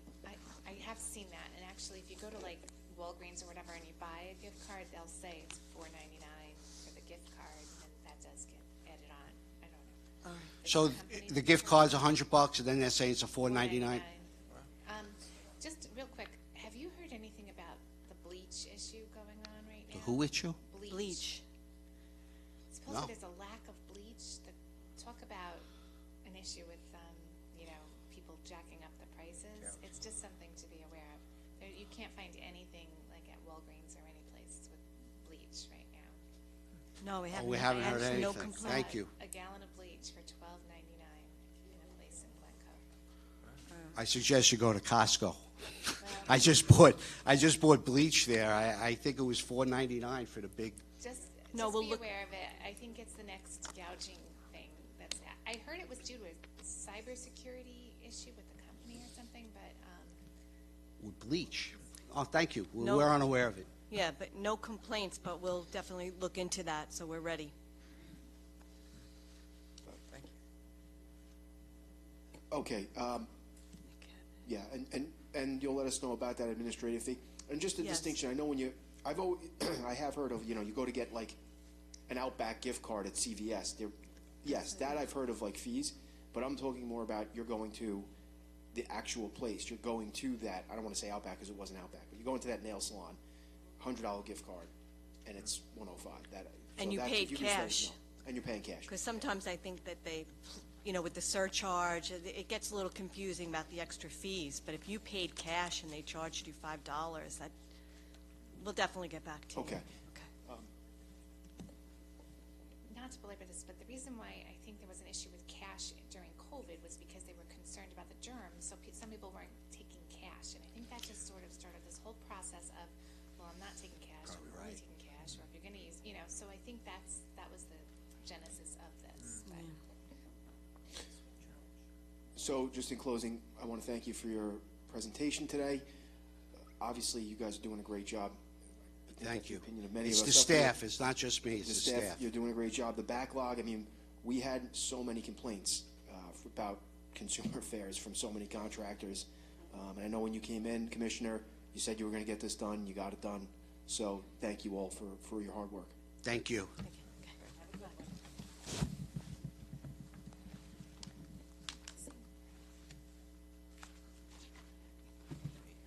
Okay. Department of Social Services is next. You know what? I apologize. Is there any public comment before we go to Social Services? No? Okay, Department of Social Services.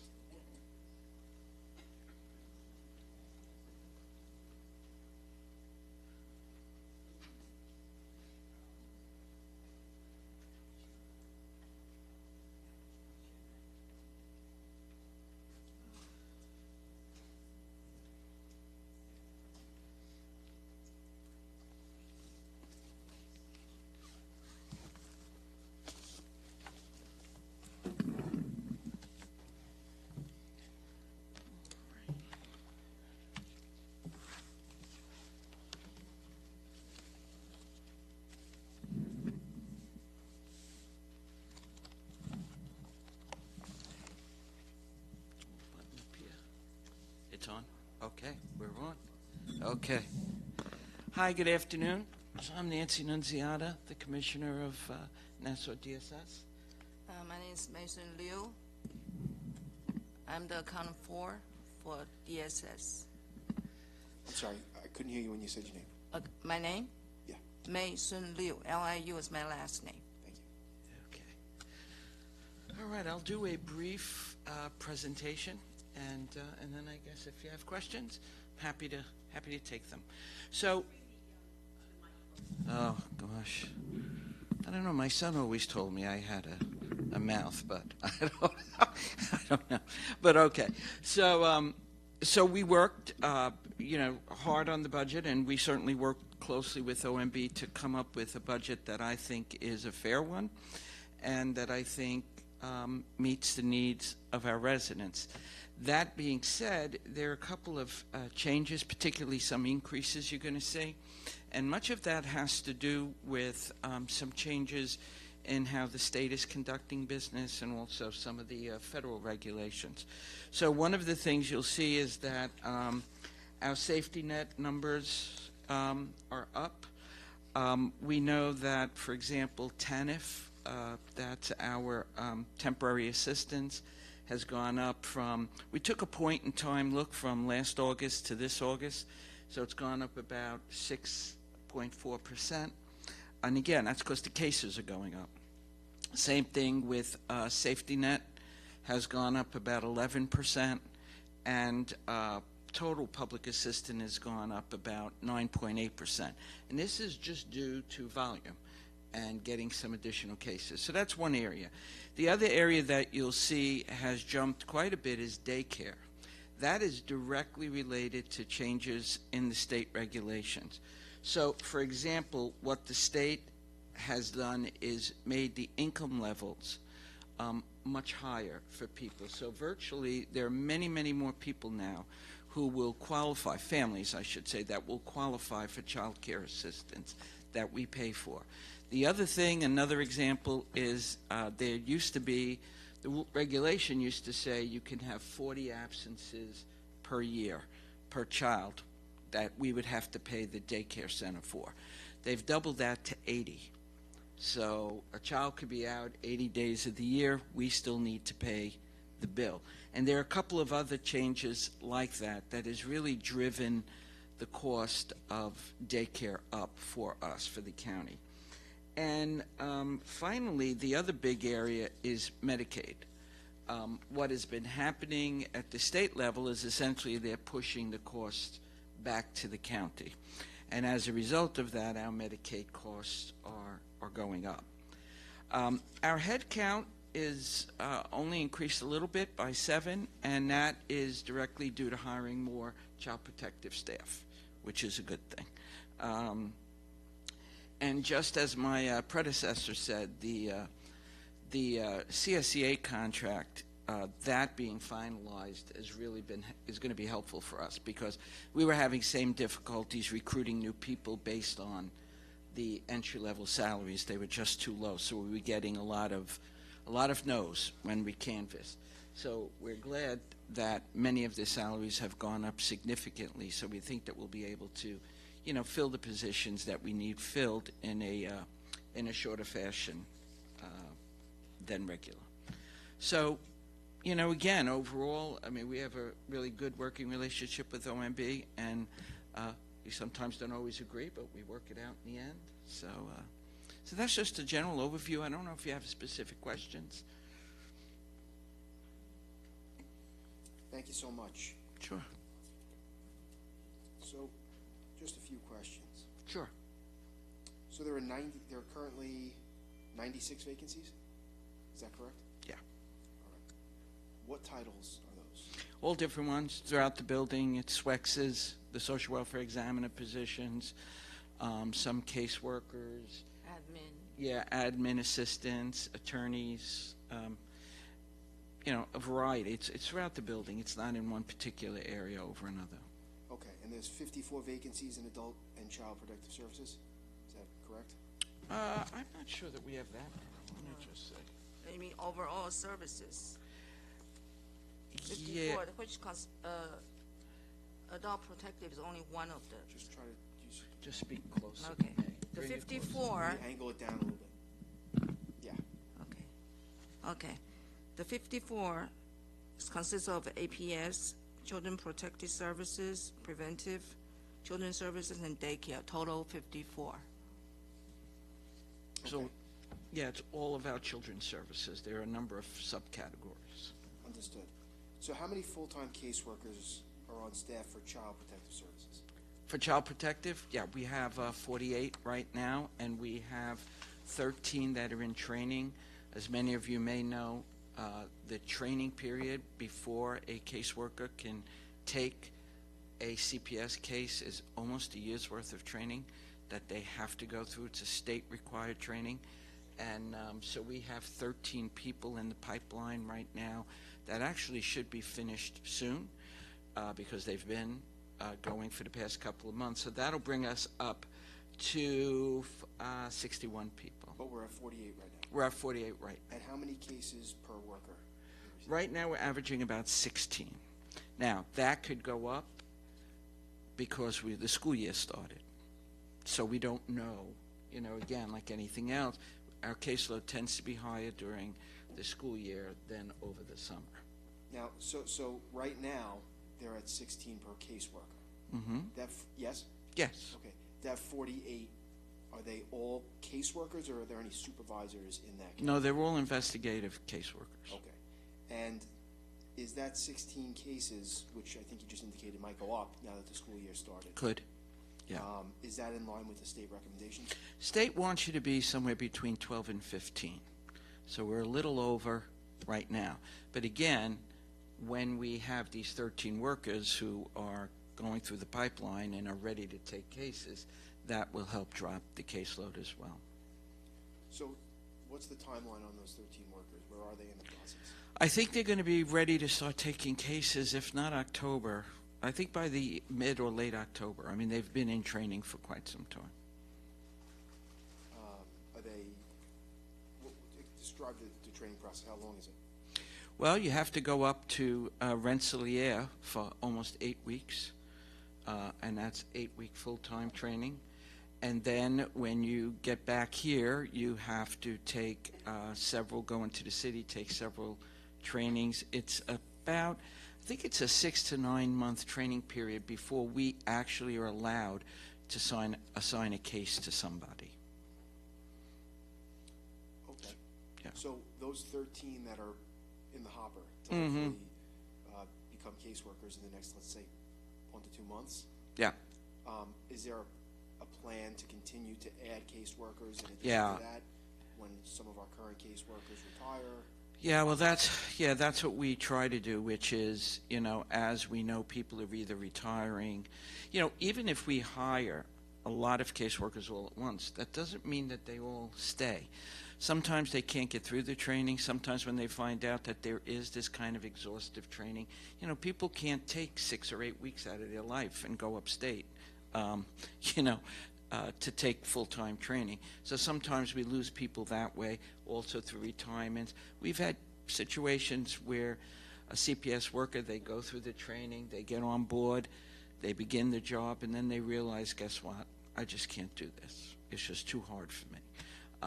So we're always hiring. Doesn't mean that when we bring X number of people on board, that's the number that always makes it through.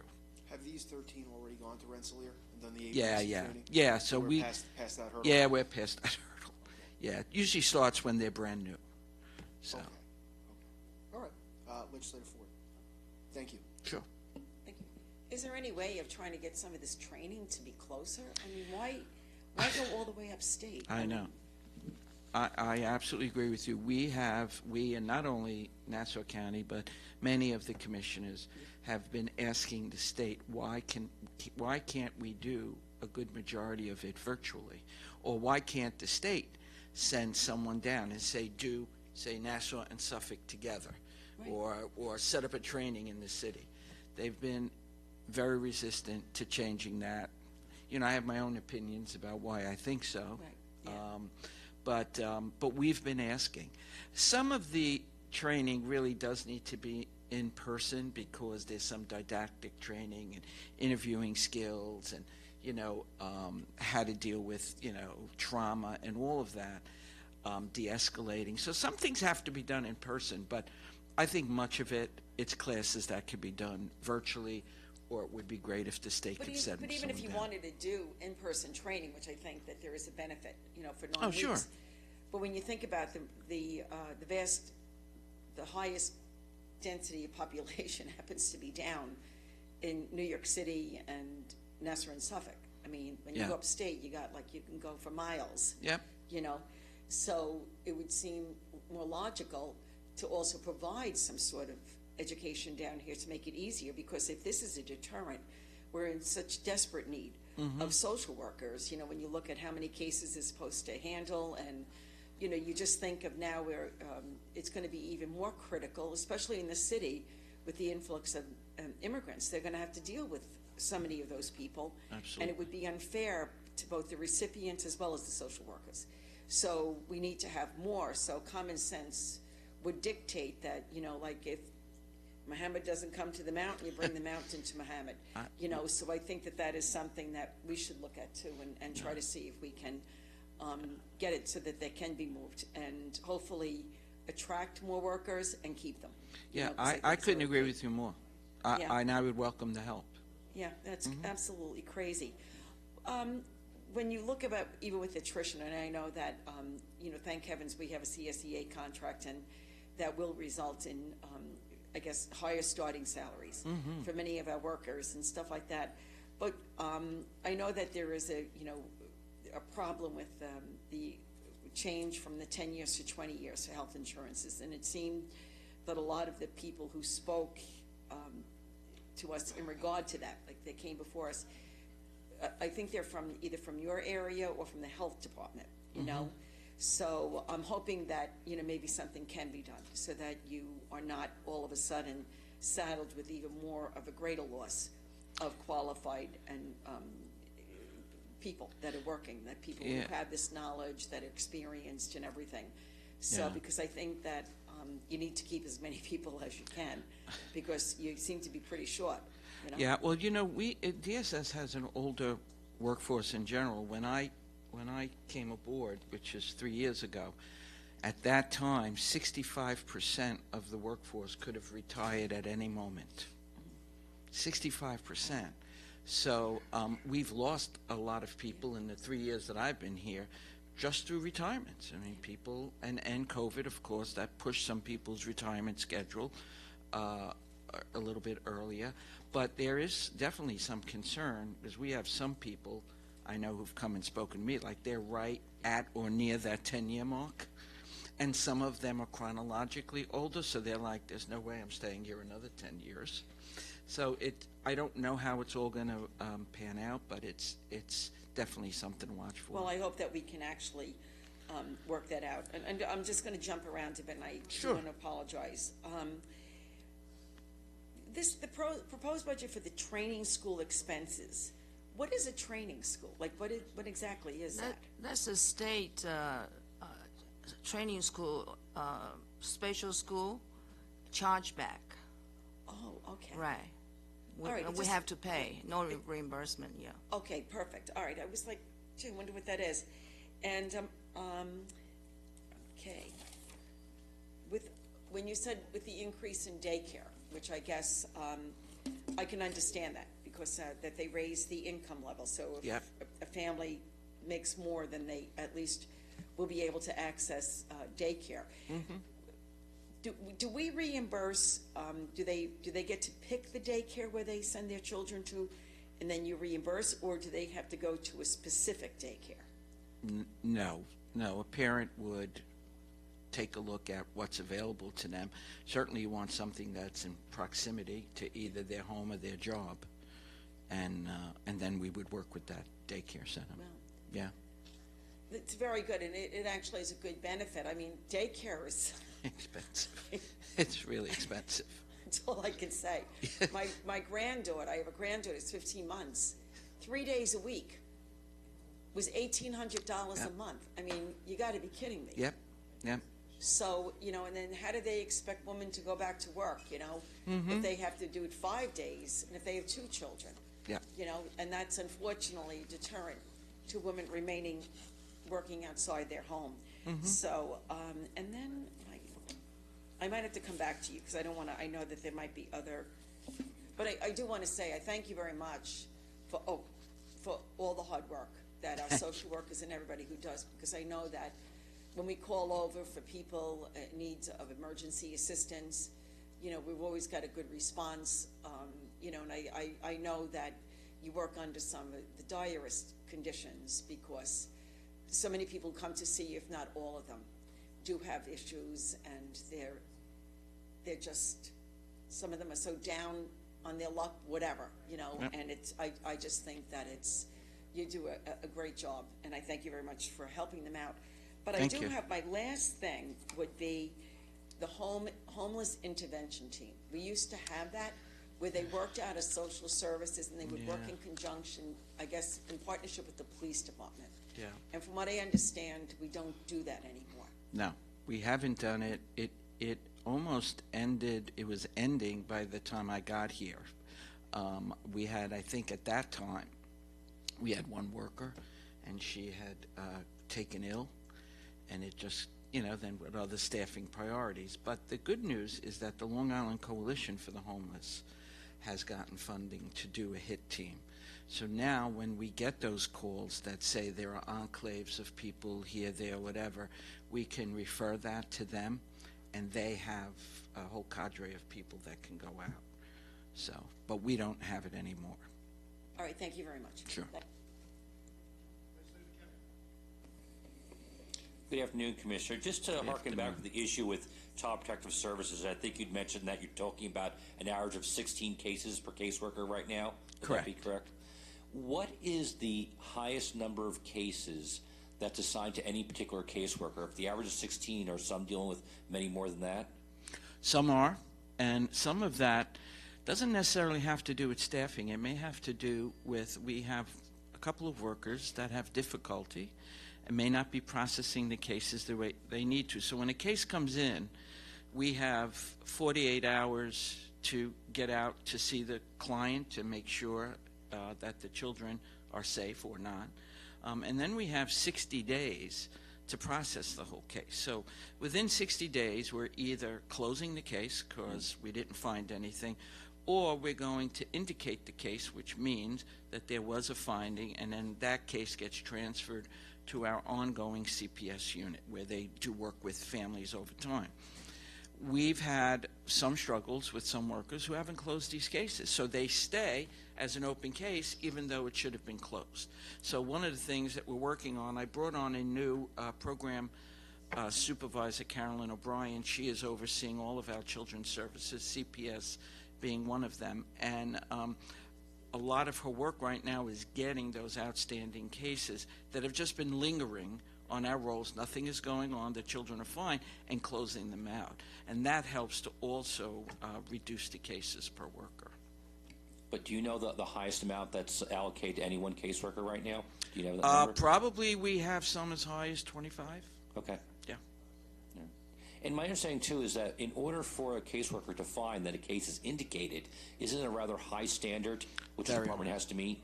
Yes, it's very high, and they just in the last year or so, Office of Children and Family Services, they came out with what they call the administrative directive, and it raises the bar in terms of what you have to prove to the family court, in terms of any potential removal or finding of neglect.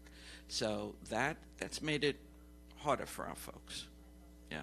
It obviously makes it difficult for us, too. And obviously, listen, we all know what happened with Thomas Valva in Suffolk, and sure. I'm sure it probably weighs very heavily on you every day, as does many of us. So we try to do everything we can and give the resources that you need to make that happen, because we don't want to see anything like that happen in Nassau County. Of course. Listen, if there's anything that's front and center in our CPS unit, it's that case. Right. Because nobody, well, first of all, you never want to see a child die, and you certainly don't want it on your watch. So I'm clear. Thank you. Sure. Legislator Millet. Yes, thank you. Hi, Commissioner. Hi, how are you? Good. So getting back to the Long Island Homeless Coalition, my office, probably all of our offices have used that organization. Is that a contracted organization with the county, or are they completely independent? No, they're independent. We're a member. Okay. We all of us who serve the homeless are a member. Okay. Do we provide them with any funding? No. No, okay. Do you have any sense of, they've always been very responsive, so this is not a complaint, but do you have any sense that they do, pardon me, an equivalent, better or worse job than when it was done in the county? Well, to be honest, I don't know much about the HIT yeah. team since I've been here, but I can tell you they've got tremendous resources right now. So it's not just like one employee who goes out, they have counseling staff, and they have a whole bunch of people. So they seem to be well-suited based on the funding that they received. But Okay. I don't really know what existed. I only knew there was this one woman, and she went out from 9 to 5, which never made sense to me, because if you're going to do homeless outreach, it's around the clock. And then she got sick, and that was the end of that. So Okay, thanks. I was just curious, Yeah. about the history of I that. think the coalition has a 24-hour service. So. Terrific. All right, and would you be able to provide all of us with a list of your homeless shelters? I know I haven't seen one Sure. recently. Yeah, no problem. Provide each legislator with Okay. with a list of them. And that's it for me. Thank you. Okay, thank you.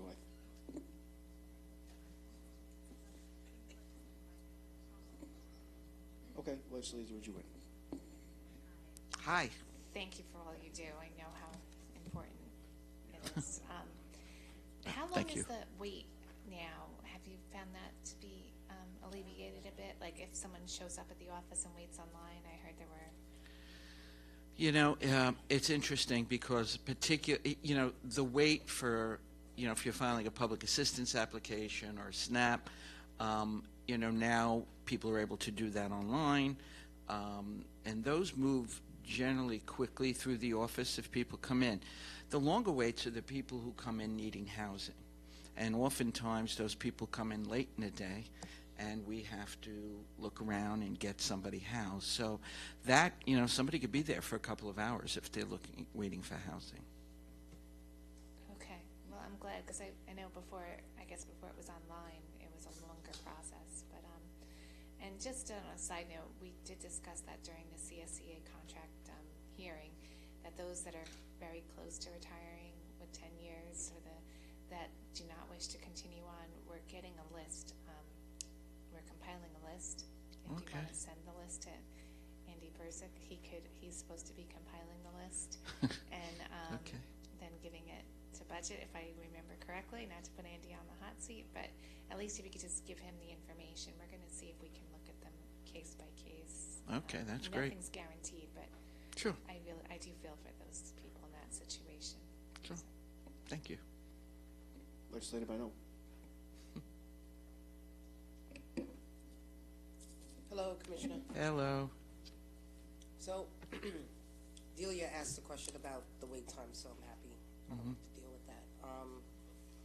And Legislator Ford asked about the homeless. What group did you say is handling that? Long Island Coalition for the Homeless. They're based in Amityville, but they cover both counties. And who's funding them? They get a lot of their funding through HUD. Yeah, we don't fund them. You're not funding them? No, we're just members. All homeless providers throughout both counties are members. So, and I'm on the governance board, myself and the Suffolk County Commissioner. So although the coalition is responsible for the homeless, is it customary for counties to still have some effort toward assisting? Well, my understanding, and again, I'm only here a short couple of years, but my understanding is we had a HIT team at some point, and then it faded. Right now, we're certainly not in a position to have that, and I, to be honest, I'm not so sure that would be us. I think nonprofits, and I think an agency like the coalition, it may make more sense because they could get funded directly for those kind of initiatives. So I know the HIT team existed while I was in service. Oh, yeah? So they were here within the last 10 years. Yeah. So what kind of communication are we having with this HIT team, with the folks with the Long Island? We talk to them all the time. I mean, whenever we get calls now that we just recently got one last week about someone called in saying they see an enclave of homeless gentlemen.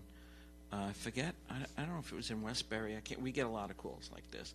And so we refer that over to them, and then they will have their outreach team go over and then report back to us what they found.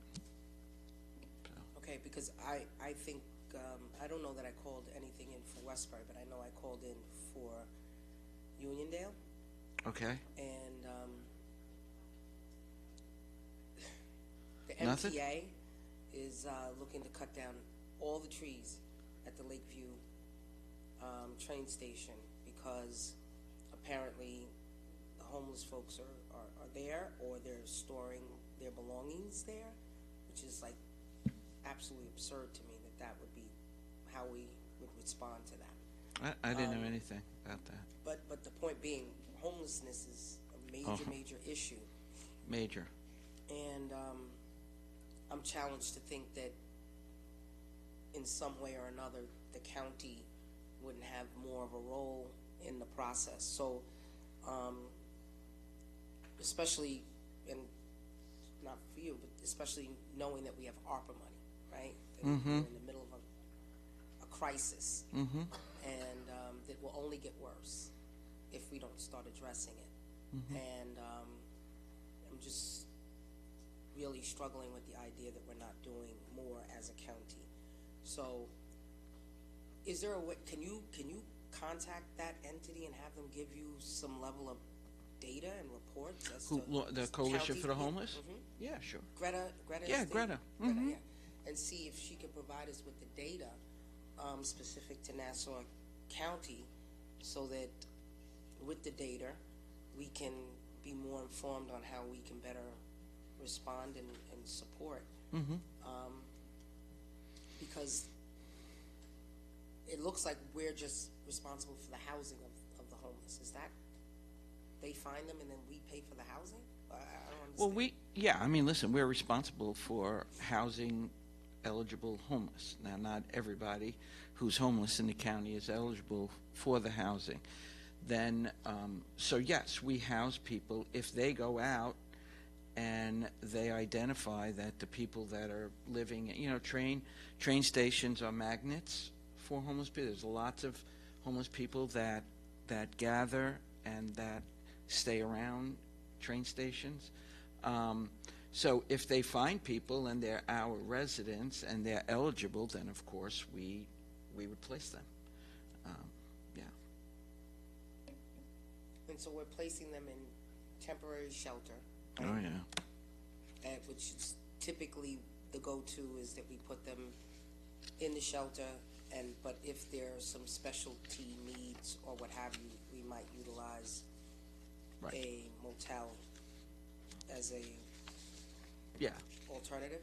Well, yeah, I mean, we utilize both shelters and motels. When it comes to a family, we certainly want to put them in a shelter. So if we have a family with children, the priority is to put them in a shelter. Many of the folks that are in our hotels are homeless singles, primarily men. And so we use those resources. I mean, that's what we have. Okay, yeah, I'd love to get the data. Okay. On how many people they're assisting and how they're assisting them. Yep. Across the region. Of course, I'm interested in Suffolk numbers just because I'd like to do a comparison. But specifically, Nassau is important to us, obviously. Yeah, sure.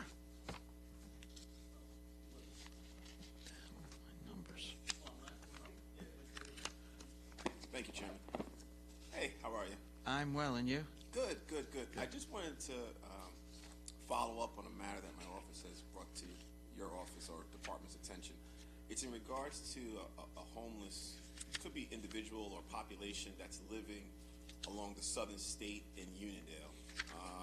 Okay. We just found out that I guess the homeless intervention team that we always thought was in existence is no longer there. Right. I remember it from years ago. Being able to go out.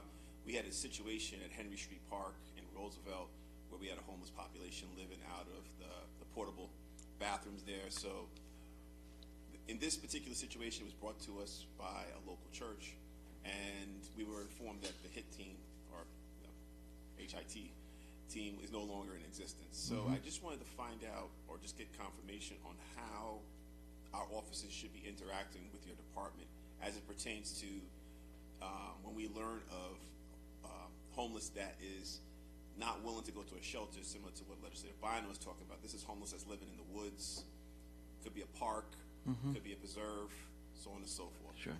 I think the calls generally come to my office, and Suzanne Sachs, my assistant, it usually takes those calls, so I would continue to do that. Call them in to my office.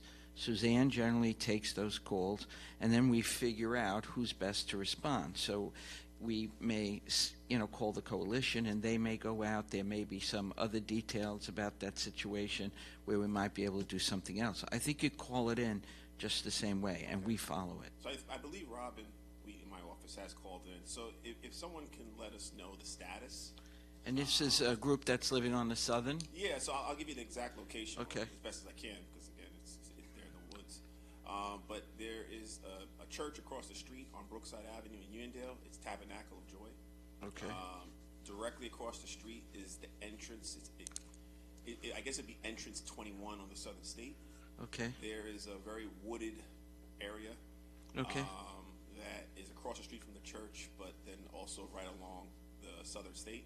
Okay. The church had identified that there was at least one gentleman that was living in that woods. It was kind of deep. Okay. He was also asking for the state, because you wouldn't see it from the street. Sure, He was asking for understood. the state to also cut back some of The brush? trees and limbs, because the only way he saw it was that he heard movement. Okay. And then when they asked who's there, the gentleman came out. So Okay. from that standpoint, if we can get a status, if you could provide Okay. our office with a status, just want to make sure that person that's there is being cared for, especially with the really bad weather that we had over the last couple of days. I can't imagine anyone living in that area in those conditions. So if you could just let us know where we are with that, I'd appreciate it. But you, just to make a comment, you are aware that if there was outreach to that gentleman and he does not want to leave that location or go into shelter or motel, we can't force him. The only time that someone could be picked up off the street is during Code Blue, which is when the temperature is at the at feel of 32 degrees and below. Then the police technically could take that person and remove them. But we nor the coalition or anybody else has the ability to remove people. So, listen, we know it's not in their best interest to live in the woods, but if there is somebody and it's not Code Blue, we can't simply force them into shelter or the wood or a hotel. I think what happens is, in this particular gentleman, actually, once, like I said, the church saw movement in the trees and made the approach to him. I think what happened generally is that this gentleman in the church doesn't claim to be anyone that has expertise in this area, but they felt that the gentleman that came was mentally ill. So I understand what you're saying, but that person probably couldn't tell you properly that why they're in the woods or anything like that. So I would like to think there would be some type of intervention that comes from a cross net of agencies, because I hope we're just not saying, okay, this gentleman says he doesn't, or this woman has told us they don't want to be here, and then we're just letting them go back in the woods when we obviously see that there's some type of mental illness. No, I mean, and that, I don't mean to simplify things, because it's actually very complicated. Many of the people that are out there sleeping on the street are mentally ill. So part of it is doing an assessment and then, again, figuring out where they could be helped. Some of them may have to go to a hospital, depending on their level of illness, or, they haven't, maybe if they were properly treated with medication, they would do better.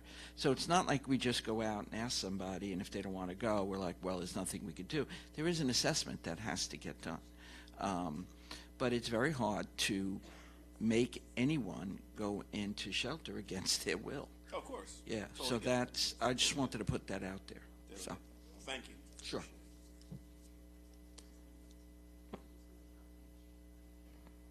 All right. Thank you for your presentation. Any public comment? Okay, there being none, thank you very much. Thank you all. Thank you. Karen, you need a minute? All right. So So we'll just take a quick 5-minute break, Okay, thank you. and then it will be Department of Human Services.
Okay, Department of Human Services.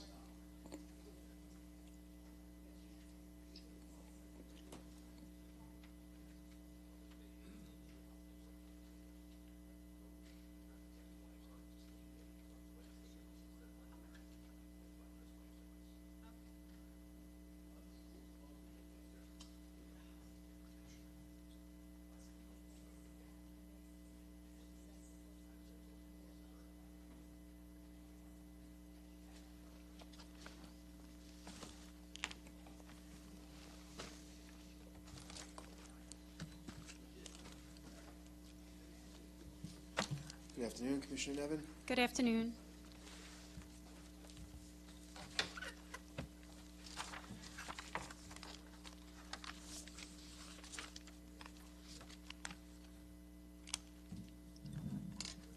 All right, good afternoon, everybody. I'm Jill Nevin, and I serve as the Commissioner of the Department of Human Services.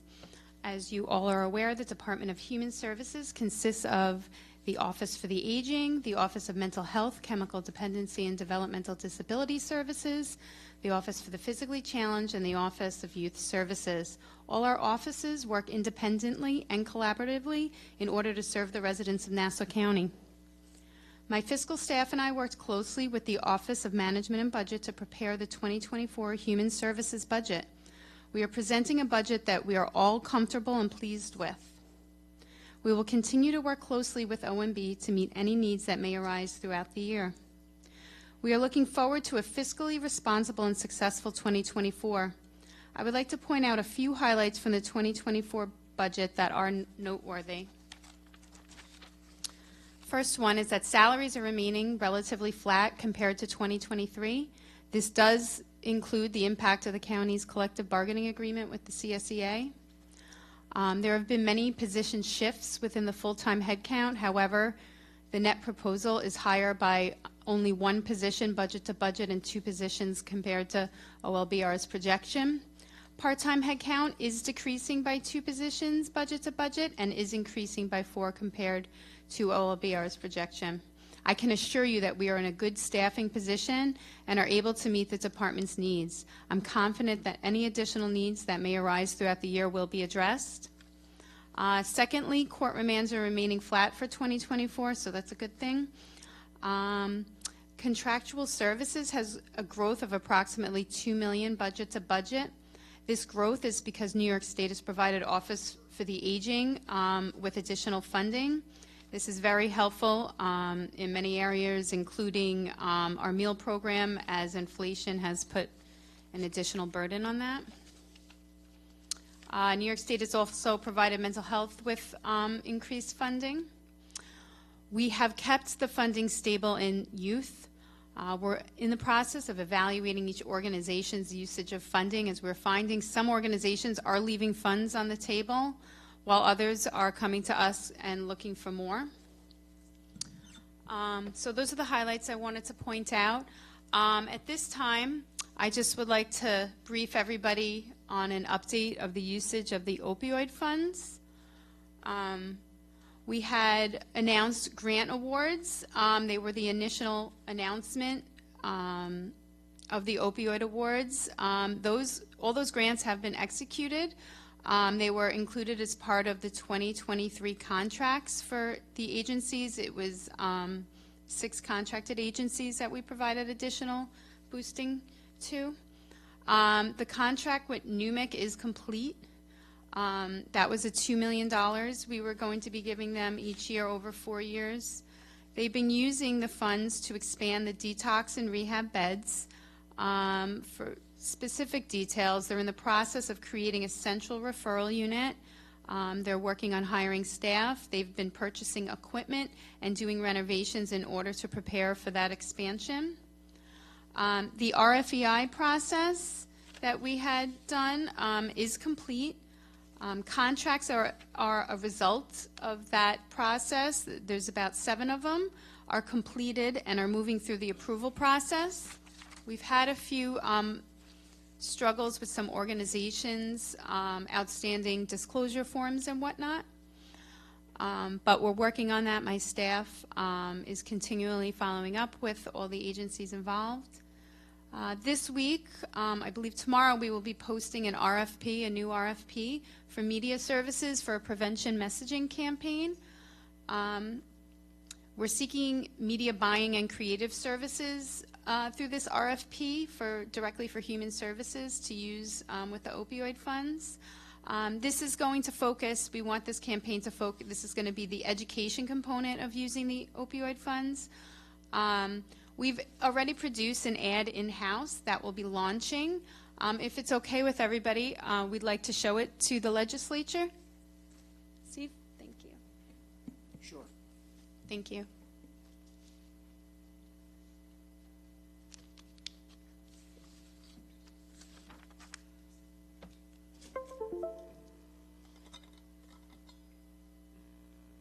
We'd like to play it 2 times, Steve, just so you know. Opioids, including fentanyl, are dangerous drugs that, if used even once, can be fatal. Nassau County is committed to making families aware of the different kinds of substance use and providing resources to help those in need. If you or a loved one are suffering from a substance abuse problem, please call 516-227-TALK.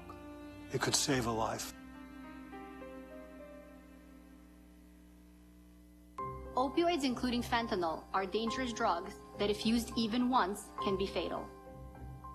Nassau County is committed to making families aware of the different kinds of substance use and providing resources to help those in need. If you or a loved one are suffering from a substance abuse problem, please call 516-227-TALK. It could save a life. Thank you, Steve. At this time, I'm happy to take any questions that the legislature might have.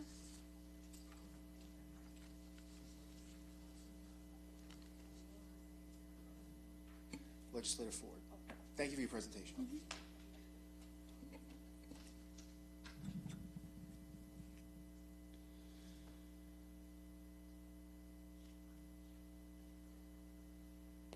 Thank you very much for your presentation.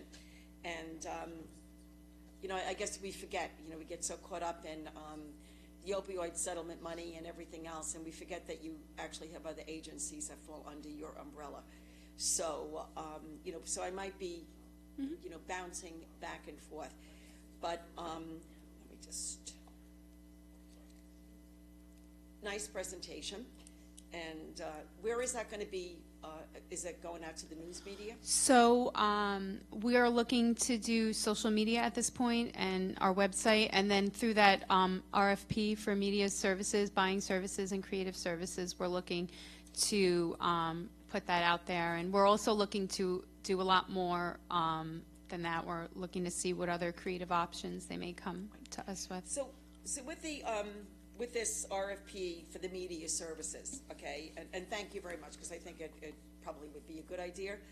How long will this RFP process take? So tomorrow, it's supposed to be posted in Newsday, and proposal due date is October 24th. All right. And then how long will it take to select who will receive this funding? Well, we're hoping not long at all. We're trying to move it at a quicker pace, obviously, than I know the RFEI was. The RFEI produced 60 proposals, which was a huge undertaking. I don't anticipate this generating that many responses. But, so if it's October 24th, and this is September 27th, right? So we're talking about a month. How much are you looking to, how much of this funding will be allocated toward this media service outreach? We haven't committed to a specific dollar amount. We want to keep that flexibility open because we want to be able to see what creative comes back to us, what options, which you know, media buying options there are. So we're flexible there. Right, and is it, will this be targeted for drug overdose, mental health? You know, what is specifically? So the RFP talks about, you know, obviously opioid usage, but drug usage in general, and also mental health as well. Okay, and you know, like we discussed, you know, the importance of, you know, reaching out to people, and now that October 24th is right on the cusp of a holiday season, and which I think that, you know, it seems sometimes people might drink more or use drugs more during the holidays, but even more so, while many of us feel that the holidays is a happy time, you know, people who have some mental health issues find it to be a rather depressing time. Of course. And, you know, so which then can lead to more drug use and more alcohol use. So I would hope that the point is for doing this and expending this money and this effort, which I commend you on, will be so that the message will be out prior to the holidays, so that people are aware of, whatever the message is, that we get it sooner rather than later. Is that the intent of this RFP? Yes, our intent of this RFP is to move this at a quick pace because we understand the urgency and need of prevention messaging at this point. All right, and then when you talked about even with the grants, so we allocated $15 million for this year to expend. That was basically what the county executive decided at the beginning of this year. So how much have we expended out of that $15 million so far? So the grants were approximately $500,000. Those have all been completed and are in the 2023 contracts for the 6 agencies. For the RFEI, those 7 organizations that received award, that is approximately $5 million, and then the NUMIC contract is $2 million. So that takes us to approximately $7.5 million.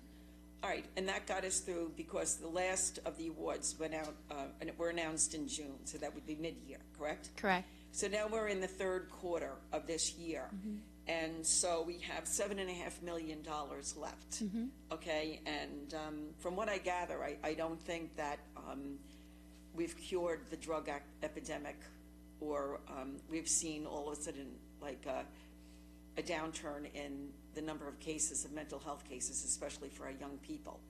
So where is the $7.5 million going to go? Because you have 3 months now before the end of this year. Yeah, so we are, like I said, the prevention messaging campaign, we're keeping the dollar amount open and flexible, so we're able to invest whatever the administration's comfortable investing in it.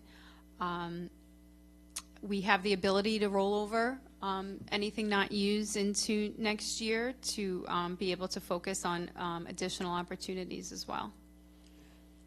All right, so I hope that it's not going to be like a lot of money. I mean, social media is important, but I'm sure that anybody who works, and I don't, but I've had, unfortunately in Long Beach, been involved with organizations and with groups, and families that suffered losses due to drug overdose and subsequent people who committed suicide, young people. And you see the pain and the agony that these families go through. I just know of the families that belong to the Purple Circle. And I'm sure that those numbers have grown over these years. And I think about how our own county executive had a press conference probably at the beginning of this year and announced how with this fentanyl epidemic that we lose 300 people a day to fentanyl throughout the United States. So I'm sure that there's a good number of people in Nassau County who lose their lives to fentanyl and drug use. And he said it was paramount to the same thing, tantamount to an airline going down every single day of the year for a year. And so, and that was a strong message. It really resonated with me, and I think of the people that we've lost to drugs. And so I think to myself, well, that would be, common sense would, well, we have this money, we have opioid settlement money, so here we go. And this is not for you, Jill, because I think you're doing a fine job, an excellent job, to Thank you. Be quite honest with you. But I find it unbelievable that we're here at the end of September and we're still looking at $7.5 million, never mind the $45 million, which might even be more, for the next 3 years. And it's like, it's as if all of a sudden nobody is dying from fentanyl or drug overdoses because there is no urgency on anybody's part. And I do appreciate the fact, and Dr. Well, I'm probably going to say your name wrong, because both Legislator Walker and I, way back when, were in on this committee in the beginning to take a look at the allocation of opioid settlement money. And we expressed our concerns because we do work in our districts, and as every legislator does, we become personally involved in what happens in our neighborhoods with the families that we represent. We celebrate when things are happy, but sure as hell we mourn when things are bad, okay? And when we took a look at this, and when we watched over the years people that were dying, you know, when we think about the families that came before us to say that their children trying to stop an epidemic, when they would go downstairs on a Christmas morning and find that their son died of an OD in the bathroom, and that's how they opened up their Christmas day, it hurts. It hurts. And I know that Rose and I both expressed this. And we told you, Doctor, that how important it was that if we have this money, that it would be nice to be able to say, let's think about what we want to do. And we said, yes, we can think about it. Because we went along with taking the $60 million and dividing it up into 4 years to give you a buffer to say that, well, maybe we don't want to spend it here, maybe we want to move it here. But we also said that there is an urgency why we need to spend it now. Because every time and every day that we delay in sending money to some of these organizations, we're putting a child at risk, we're putting somebody at risk.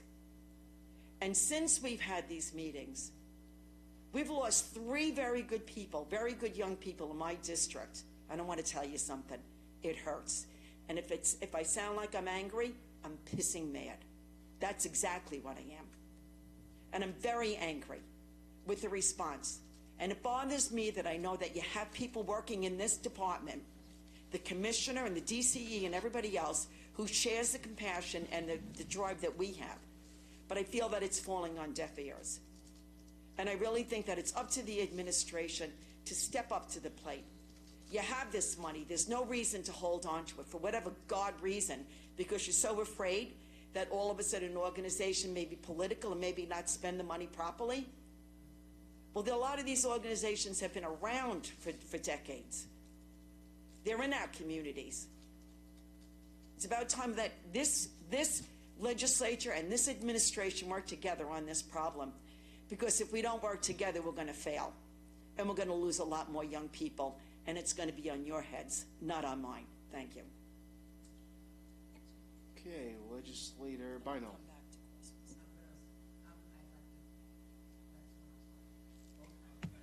Just point of clarification of I'm sorry, only 7 million has been used of the total. How much?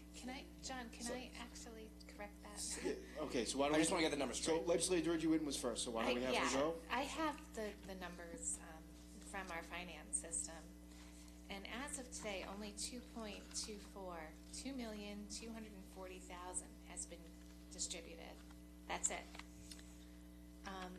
Denise, just so you know, that conference that we went to, as you recall, it was in 2022, and that was when the first 15 million was supposed to be dispersed in 2022. So we're in 2023. So this should be the second set of 15 million. So we should be up to 30 million right now, according to that plan. I know the hospital was given 2 million, and I do have a few of the agencies that received 60,000, but it's nowhere close to the number you gave, Jill. And again, this is not you directly. It's not. I understand that you're in the situation you're in, but for you to have the facts, only 2,240,000 out of the 82.2 million has been distributed to date. Many groups, like Dr.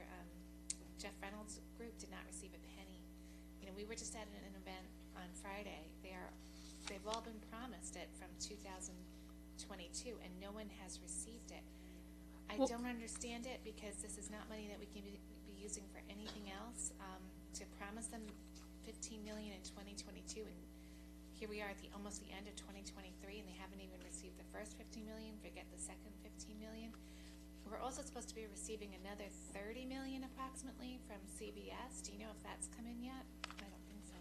I have to follow up with OMB on that settlement. So I have a copy of it. I'll distribute this to everyone. But the 60,000 has gone to 4 groups, it looks like. I just want to correct that. All the agencies that were awarded grant funds, they were already contracted with us, and late 2022 we made the announcement. Right. 5 of them were being awarded 60,000. Another one was being awarded 180,000. All of those were built into their. I discussed with them, and it made more sense to build it into 23 rather than forcing them to do claims within 22. So we built it into their 23 contracts, and it's there. They're able, they all have it readily available.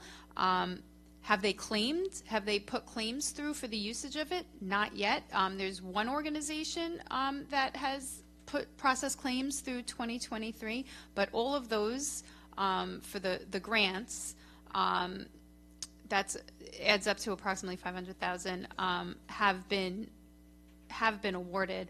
The RFEI, those contracts, I believe 4 of them are actually working their way through the approval process. They were just approved by Robert Cleary yesterday, I believe, and they're making their way through the chain. Unfortunately, it's always a very lengthy process, the contract approval process, and it's frustrating on everybody's end, I believe. But we're going through the motions. We set those dates for an October. I never set October contract start dates, but the reality of the contracting approval process, we set those dates. You know, with all due respect, the reason that we sort of went along with the fact that you wanted to use groups that you were already familiar with was because you already have their disclosures and you have all their information. Yeah, those disclosures expire like every 6 months, and they're required. It's a frustrating process, especially for these nonprofits who don't have the manpower like a big organization to continually update the disclosure forms and keep up with the vendor portal. 3 of those 7 agencies I'm having some vendor disclosure issues with still for the RFEI contracts. Just with all due respect, you know, I feel I'm totally in line with Denise Ford, and I feel that this money is saving lives if we get it out, and if we're not, it could be costing us lives. It's that detrimental. So if Suffolk County is able to do it so much better than we are, there must be an issue. Maybe you do need additional staffing, because we announced it a year ago in his chambers, September of 2022, that it was going to be for 22-23. So we should really be up to $30 million now. You know, and only 2.24 has been distributed. I mean, we're not even 10%. And I'm very concerned about it. I also am glad that the hospital received the $2 million, but in my opinion, and I spoke with a number of CSEA members, I really think this is a once-in-a-lifetime opportunity, especially with the next wave of funding that's going to come in from the CVS settlement, that we should put a lot more into the hospital and really make it a permanent facility that can house those that need beds. Because I know I've been there at 2 in the morning when I've gotten calls, and I started calling around trying to find a bed for people when we can't find beds. Just to have a permanent place for available beds. And I really think with this much money, we could probably do what we want to do, which is extend their treatment over the 28 days. Because as you know, you can actually see on an MRI, the receptors of people on an opioid are expanded, and it takes more than the 28 days to get, it takes almost 3 months to get the receptors back to where they should be, so that they don't just come out of their rehab and look for drugs immediately. So all I can tell you is this is from today. Okay, this is what's been dispersed as of today. It's 2.240. So that is our system. So it's not like it's anything that's questionable. So, we're actually, now we're in the second year. We should be almost halfway through the initial promise of $60 million. So, I don't think it's your fault at all. No one's casting the blame on you, but you're the one who has to be really pushing this, and I think it might mean that you need additional staff. And see what Suffolk did. Copy them. I mean, they did a similar program, and they've gotten a lot more out. And kudos to them, because the crisis is just it's a nightmare what's happening to our youth, and that's why this money was allocated. It was a punishment. It was punitive to the to the pharmaceutical companies, and this money is to help us handle that crisis, and we're not handling it quick enough. I mean, we could have given out all the money. Honestly, I think I would have done that, because I trust these groups that have been in business for 20 years. Rather than holding it in an account, when kids are, dying. It's driving me crazy. And, again, to only have this much out there is a real problem. And I wrote a column on it, which is hitting this week. I really think it might need to take public outreach to get this moving faster, but it's got to happen, Jill. And I think you should start with demanding some more personnel. We can't be nice in this war. We're in a war that we have to protect our kids,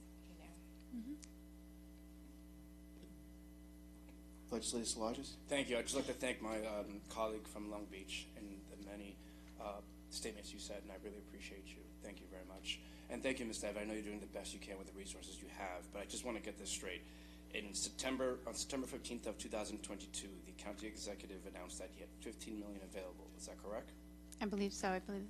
And then also in March of 2023, this year, the county executive also announced that he had $15 million available for this war. In May, I believe we did a press conference about the awards for the. It was May, not March. May. Okay, but from May and so from September 2022 and from May of 2023 this year, that's a total of $30 million that was allocated, but only 2.2 has been spent. Why are we leaving all this money on the table? Well, with the announcement in 2022, the initial tranche of money was the initial announcement was to go to boost some existing contracts, and we determined after speaking with the organizations that it's just better to put it in their 23 since we were rounding the end of 22. So we put it in their 23 contracts. Those, like I have said, are available. They're in there. They're able to claim against it and hire against it. I know some have hired against it. They have not necessarily filed their claims yet. In 23, the announcement of the RFEI awards was it's part of that 15 million. So the awards, so the grant agencies, it's intended to be for 4 years, so that'll fall into the 23 15 million. The RFEI, the $5 million that was awarded out of that will fall into every year's 15 million, as long as they're performing, up to our standards and it's a productive program. So I know you're looking at it that legislator Delrigue Witten said there's only 2.2, but this is an annual thing. These grants, these contracts are annual. So the 7.5 that we have committed thus far is for each year. But then, under that logic, by now at least, you'd have spent at least more than $7 million. At least $30 million you should have spent. Well, we started I know it was announced in 22. We started the process for year 23 because we were so close to the end of 22. But in the press conference, it was stated that in 2022 alone that you would have accomplished that goal, the 15 million. Well, we have it set up that it started in 23. All right, but again, just to be clear, it was 15 million that was supposed to be spent in 2022, 23, and 24. But we're not near that. I just expressed my concern that in Almont this past summer, we lost, to my knowledge, at least 3 young people. And we need to have this money dispersed to these organizations, and not just to the ones that we're familiar with, but also to other organizations that really have their grasp in their community. And so I would ask, I ask why hasn't this been spent yet, and what can we do to expedite this? We are, like I said, we wanted to boost people immediately. That's why we went the route of already contracted agencies. The RFEI, unfortunately, that process took a very long time. We had a very big response, and it was a lengthy process. And the RFP for the media, the prevention messaging, we are trying our best to fast track it. And we are hopeful that we will turn it around pretty quickly and be able to invest additional opioid funds in that prevention messaging campaign. Thank you. One last question. What are the RFI results and when will they be awarded? So it came with 7 contracts. They are in the process of being awarded. All contracts have been drawn up, and they are going back. They're going through the approval process. Some of them were waiting on some vendor disclosure issues, but I believe 4 out of the 7 are in the pipeline right now in the approval process.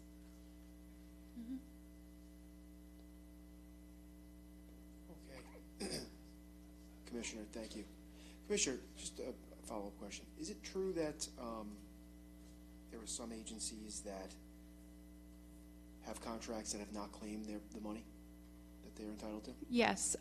So the grants that we've put out there, you know, that was the initial tranche of money. That's been executed. Everybody has that availability. We only have had one organization thus far file claims through July 23. Now, does that mean they're not going to? No. A lot of times we have to often ride organizations to be timely on their claims. So Barry here is the liaison for the opioid funds, so he is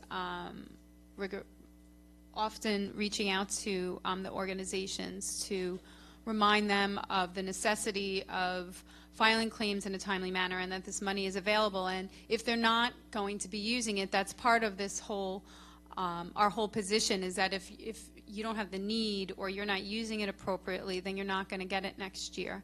So that's why. Well, it just seems like the process that's being implemented is a pretty deliberate process. And I think that the fact that there are agencies out there that are entitled to these funds but are not even claiming them, I think supports the idea that it should be a deliberate process. Now, we can debate how deliberate it should be, but simply throwing money out there, I mean, we're looking to solve a problem here. We're looking to save lives, and we have to figure out the best way to do that.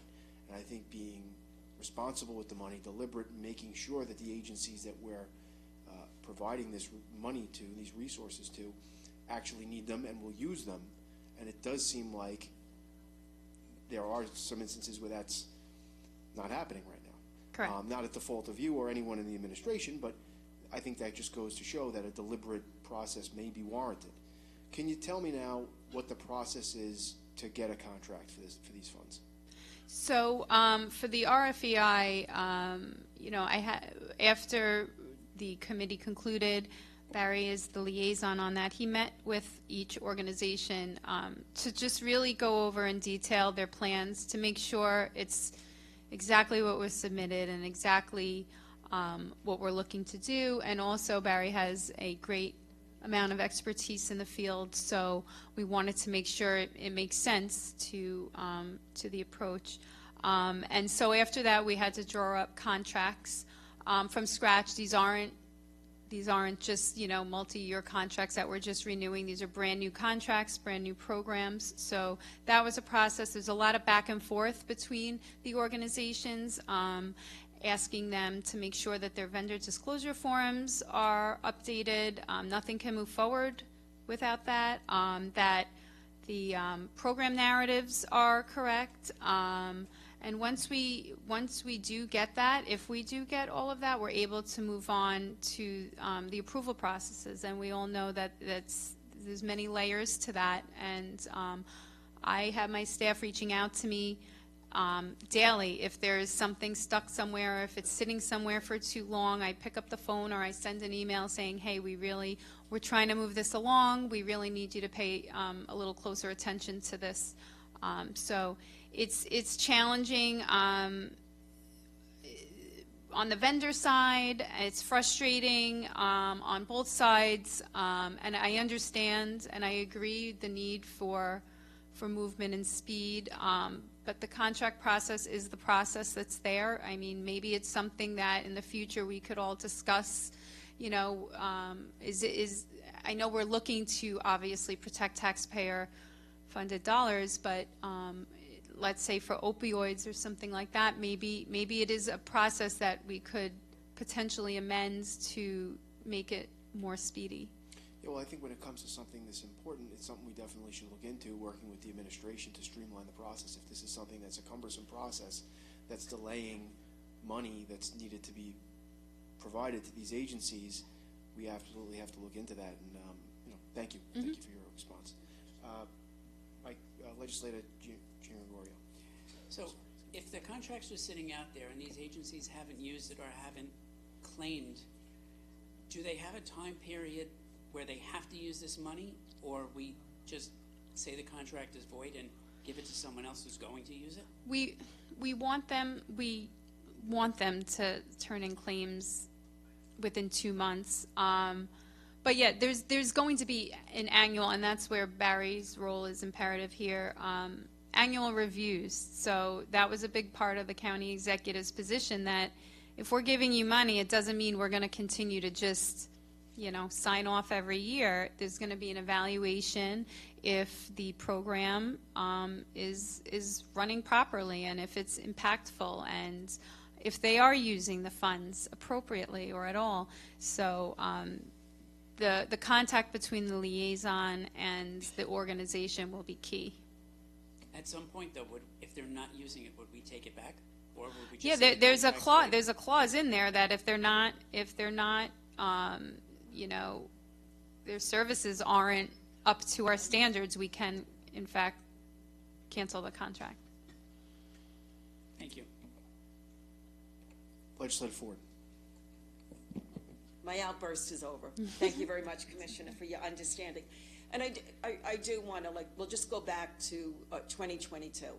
And just for clarification on my part, I know that we knew about the money because we had gotten it, I guess, in 2021. Mm-hmm. But to your credit, okay, you had wanted to take a look at how to disperse the money, because there is a concern of and I agree that I think that doing it over time is a little bit better than all of a sudden just throwing it right out there, because it keeps programs going for at least 4 to 6 or even 8 years, which I think is commendable.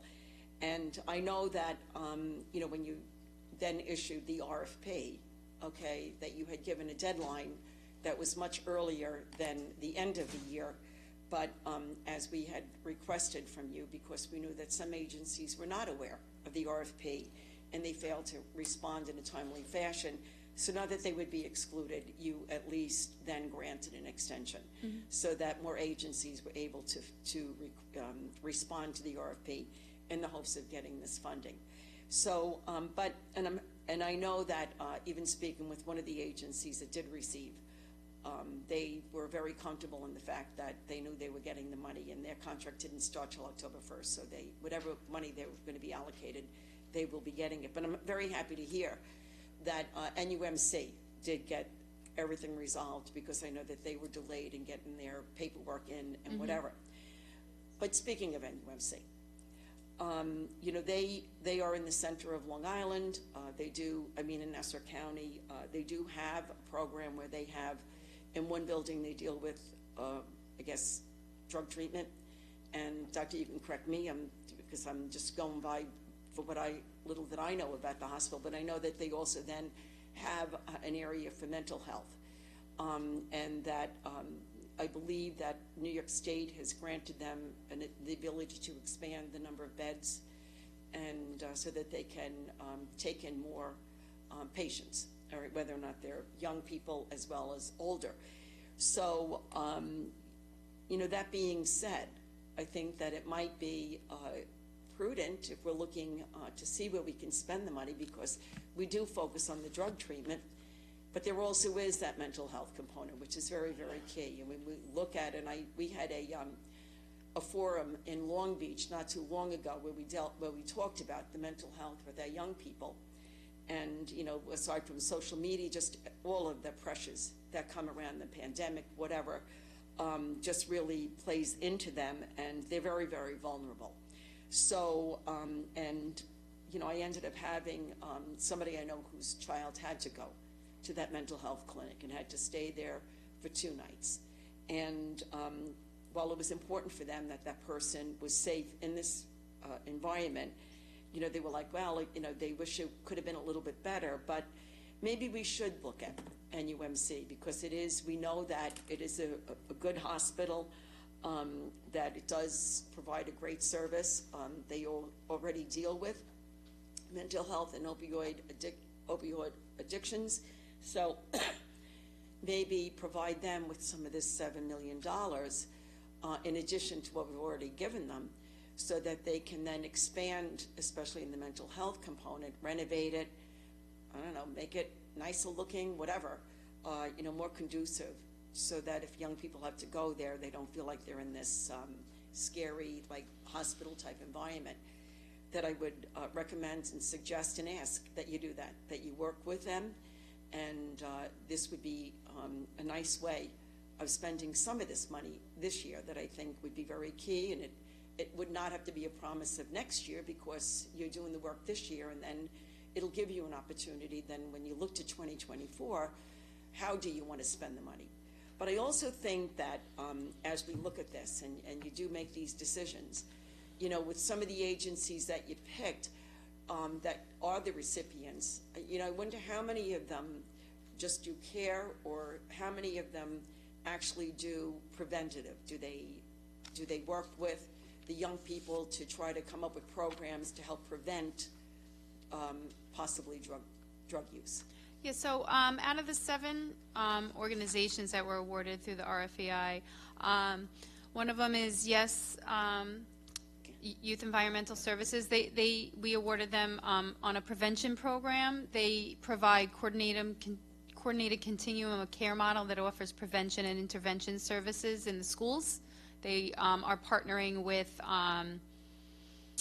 Massapequa, Farmingdale, Island Trees, Levittown, and I think Wantagh.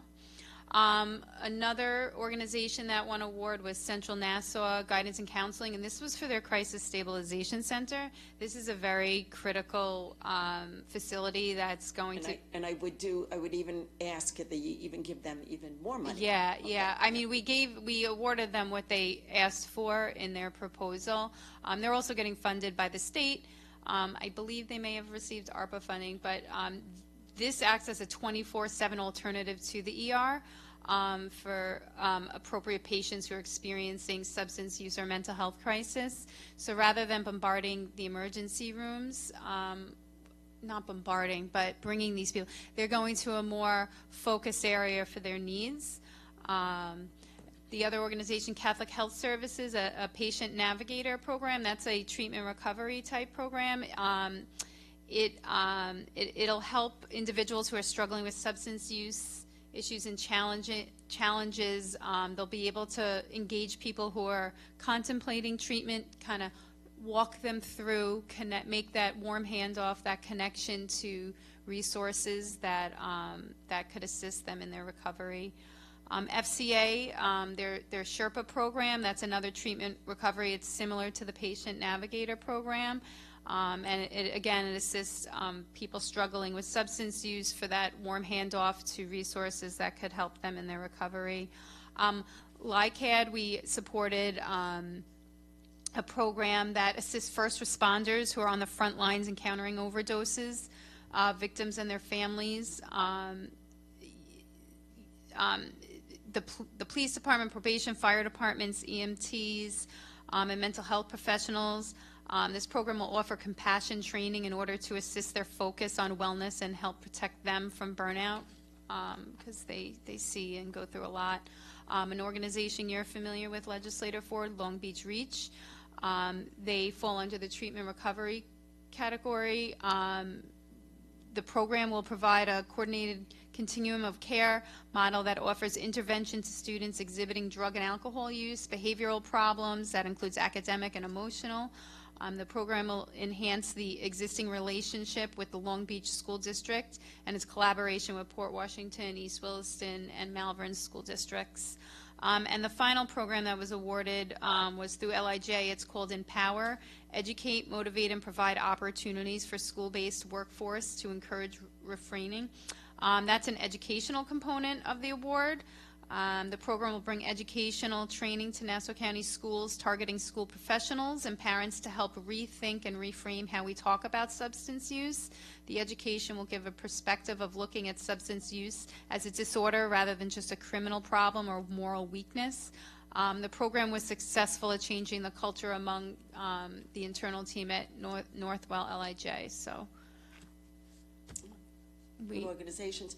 So when we look at this, and I'm not going to belabor all of this, but you know, for me, and you know, like when we've had the meetings and we discussed the concern even over mental health, and part of this opioid settlement money is to go toward mental health programs, and I think that one of the problems, or I guess one of the problems that we have in regard with dealing with mental health, is that we don't have enough mental health providers, you know, and you know, and I know school districts, you know, will talk about this when they say, like, and I know, I'll go back to Long Beach, okay, with my school district, and when we had the forum, you know, they were saying how it's very difficult when they identify a child who is at risk, and then they try to find a provider, somebody that child could go, you know, a therapist or a doctor or somebody that will help with this child. They're very few, or the ones that are there, they're so overwhelmed. I mean, we had our own Dr. Lutwin, who does work with a lot of young people, and he just can't take any more patients. There's just, you know, like when we look at our social workers, you know, we limit them to like 15 or 18 cases, you know, like, but these doctors and practitioners are like overwhelmed with the number of cases that they have. Is there anything that we can do, you know, through your organization, through Human Services, to maybe help boost that number? Is there anything, can any of this money be used to help facilitate and help bring more mental health workers, for want of a better word, into the system? Yeah, so that's been a topic of discussion. You know, there's in the mental health social work field, there's a shortage, a critical shortage. You know, the line of work isn't appealing necessarily to the younger generations. I mean, the pay alone is just not on par with what they do and what they handle. They should definitely be compensated more. We have discussed internally about the potential to do some sort of retention, a workforce retention type scholarship program. It's or even an incentive for someone to go back to school who may not be an MSW. They may to go get that. It's definitely something we can consider and discuss going forward. And now, does the ARPA money fall under you, or is that something separate? Because I know that that would be for the youth agencies? The ARPA money was managed at the executive level, but we you know, we came up with the structure, and the prior administration came up with the structure and distribution amounts for that initial. Because I know that, I don't think all the agencies, I don't know, have they received all their funding? Yes, so anything that we had committed to be given out through ARPA under Human Services has been provided to the agencies. And is there any possibility in this budget to increase any of the funding to the youth agencies? I know that there was something Friday at their breakfast, and I understand their concerns, and they do provide a great service here in Nassau County, but I know that we have some money, but I'm wondering if there's any way of like trying to boost some of their allocations. So one thing that we're and we get this every year, and we understand, and we hear everybody at all of these discussions. One thing we're looking at is that we have some organizations that are leaving money on the table every year. And then we have other organizations that are begging us for more. So right now, my team's in the process of evaluating and having conversations with the organizations that may be leaving money on the table to understand why. Do they not need it? Is it for better use elsewhere? So we're in the process of that, and before we're going to start handing out anything else, we're going to see what we could do to maximize what we already have. Okay. And maybe redistribute. And my last on this topic, would be that with the respondents to the RFP from last year, you said there were a number of agents, like 60. Yeah. I think you said 60. Yeah. Okay. So 7 or 8 of them, or 9 of them, say 10 of them, you know, got awards. So there's 50 that were left that did not. Have these agencies been weighted based on their responses to the RFP, so that you know, like, if you were going to disperse any more funding, like, you know, you might say the Jill Nevin Center it would have been number 11, and the Delia DeRigi Whitten Center would be number 12. So you would know that already, that if you were going to disperse money, you already have agencies that you know that you can send, you could give funding to them. So it's not, the agency is part of the scoring process. The program is another thing. We work with these agencies regularly. We understand who's reputable, who may not be so reputable. So we have an idea, but the scoring process takes into account all the aspects. So the agency, the program, their stability. So we'll know if there's another RFP or we want to distribute money. We do, and also with our follow-ups with our liaisons, we know what's working. We know who's a good organization, who provides good resources and programs, and we kind of know who doesn't. So. And have you looked at, like, the geographic locations of all of the agencies, so that you, all of a sudden, like, you don't take an agency that responded, and it seems that the majority of the money would be, like, in eastern Nassau County as opposed to maybe Weston, or like, you know, like, all of a sudden, like, you have a cluster of all agencies receiving, and then all of a sudden, like, say the Barrier Islands gets absolutely nothing. You know, just so that you could distribute the funding, so that you try to hit all of the areas, all of the residences, at least in Nassau County. At least through this the most recent RFEI process, that was discussed. You know, about, is it repetitious? Are we not? You know, are we eliminating a community? With the RFEI, we received responses from people out of state in Massachusetts, and for us that was just a strike, because there's just no connection to Nassau County itself. So location does play a part in the evaluating process.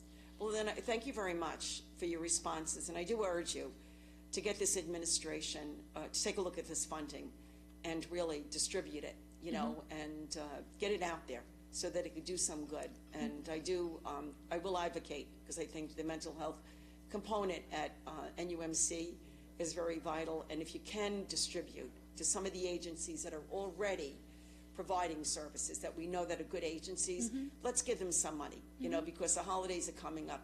Let's try to save as many people as we can. Thank you. Legislator Bennell.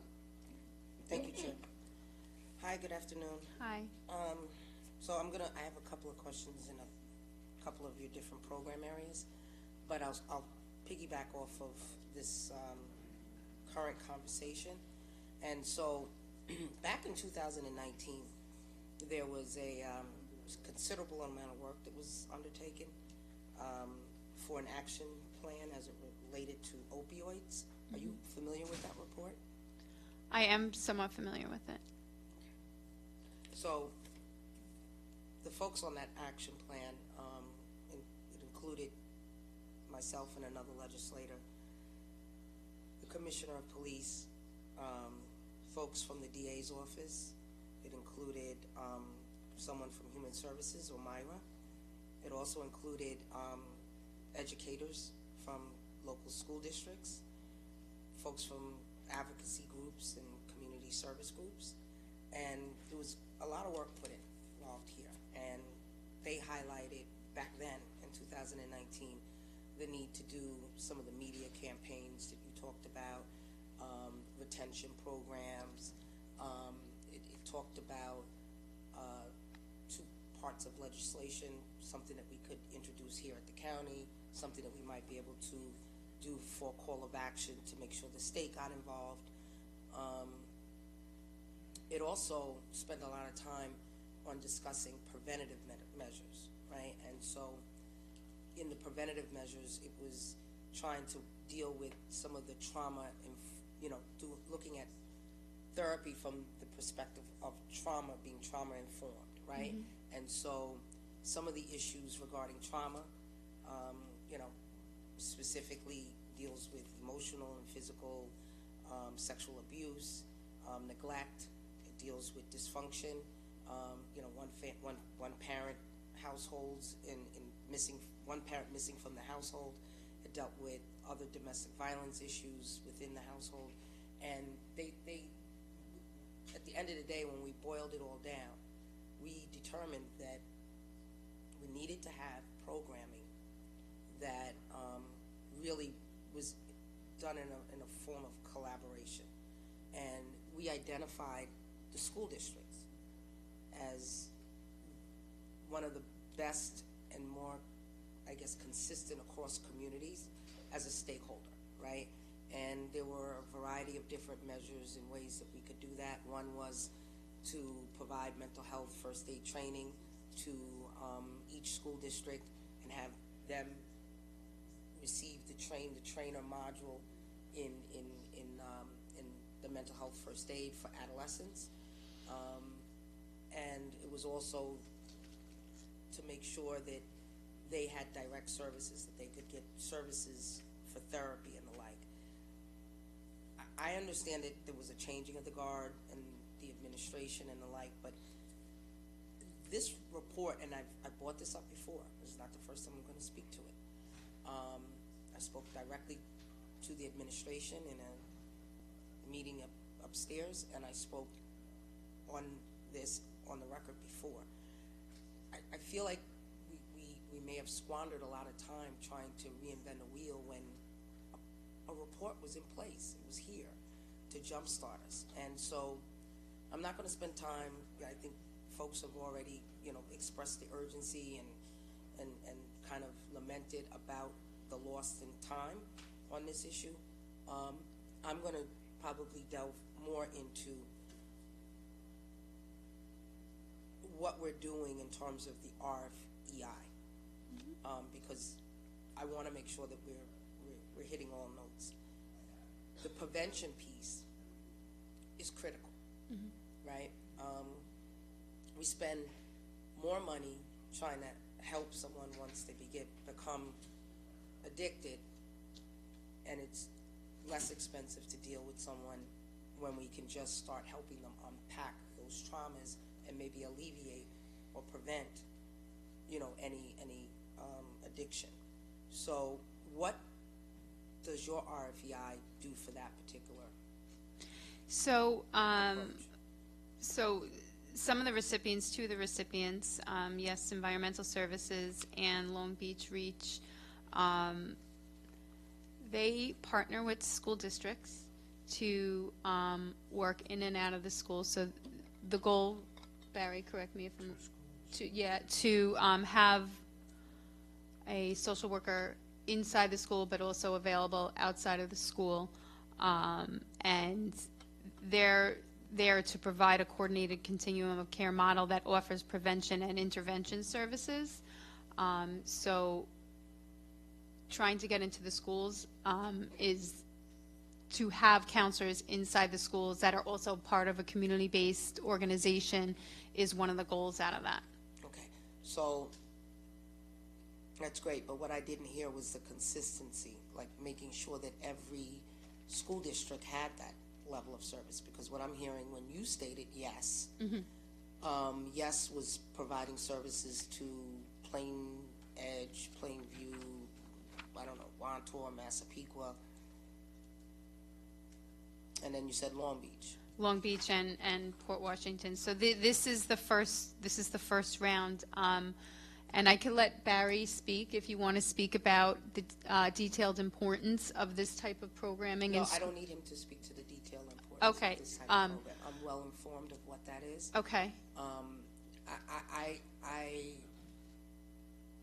What I'm sensing and hearing here is that there isn't any effort on this county administration's behalf to make sure that it's in every single school district. Yes, and we would love to see that. That should have been. But the part of your RFE, scope. but if there were more that responded, I'm sure they probably would have been awarded, because there was agreement upon the review committee that it is a very important program to embed into the school districts. But we were limited in terms of who responded to the RFEI. So, So then, an RFEI may not have been the best approach, right? but maybe, but yeah, I mean, it doesn't say that we couldn't consider this as its own entity in the future, that we see But result. when you wait for the future, you're losing people. And if No, it's already I been understand. stated, and I don't want to be repetitious in my responses or in my questions or my response. What I'm saying is, we should have put out something that required someone to be able to service 55 school districts, to allow this process where it's only targeting, or the target audience will only be 5 to 6 school districts. That's not equitable. That's not right.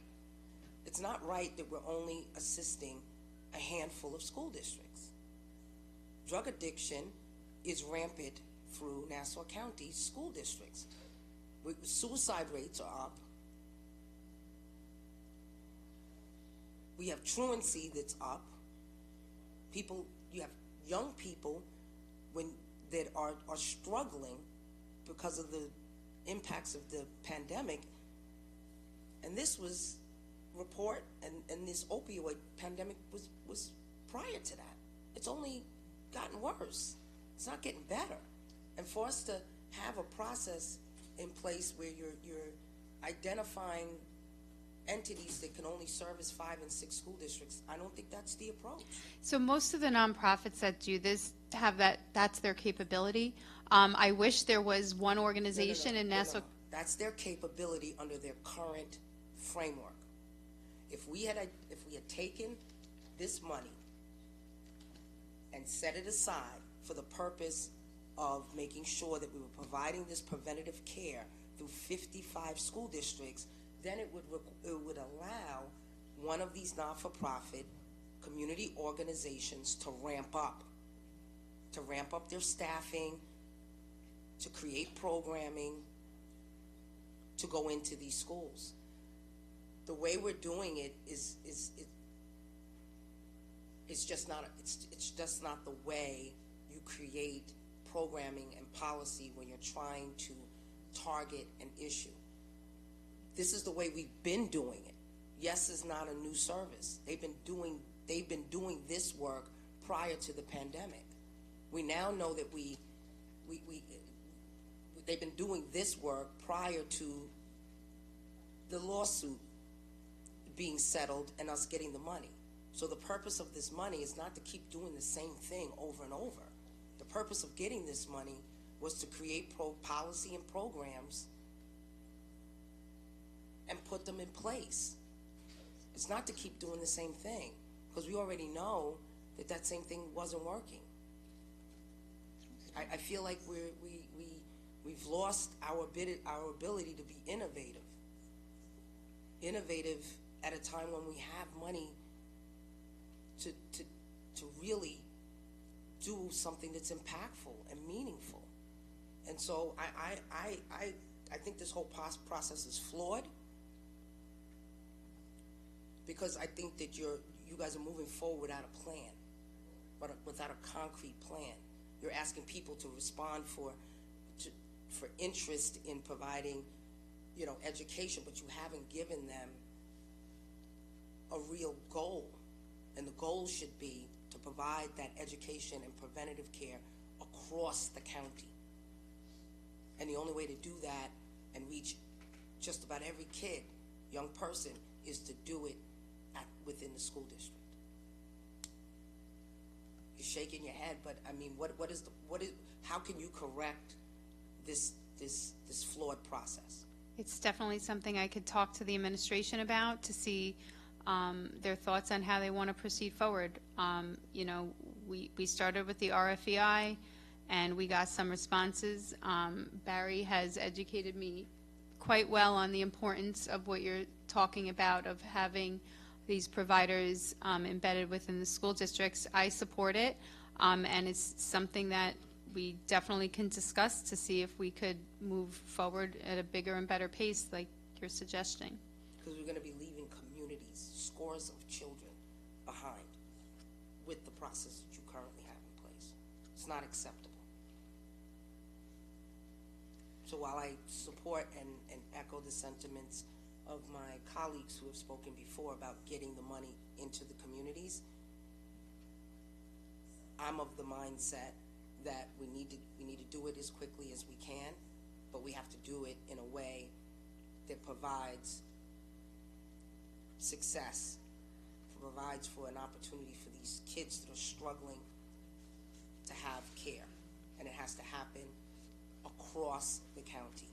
I need to see a plan that does that, because I think this is flawed. I know you're not in a position to really make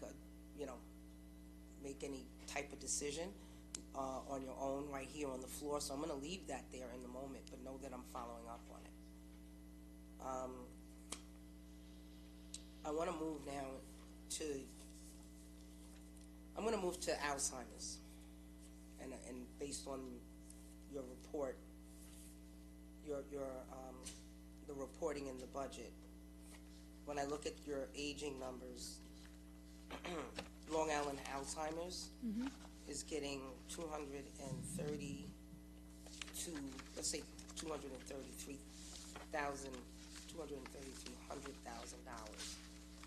And when I look at the study that was conducted by Newsday, which indicates that 1 out of 8 Long Islanders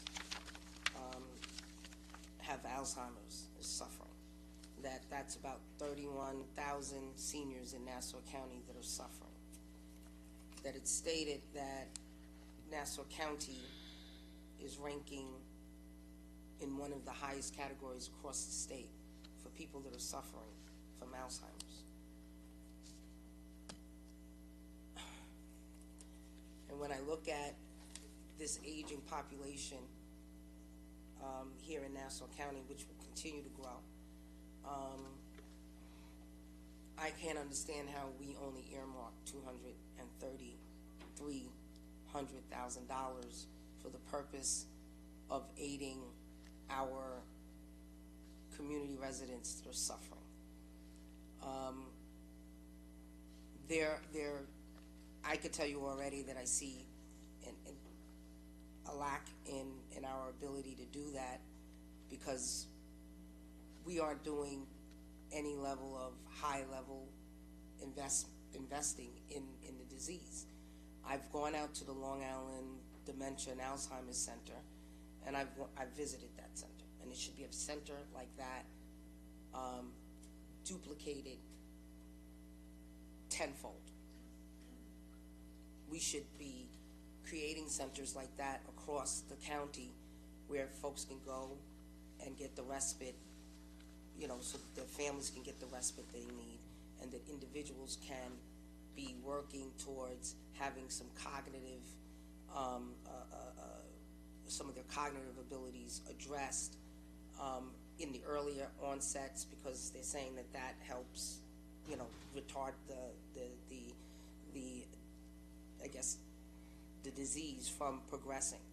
And so I can't see where $233,000 does anything to touch that. I think it was like $7.51 per person who might have, when I did the number, that might, that's what we're allocating towards the disease when you look at the number of our community residents that are suffering.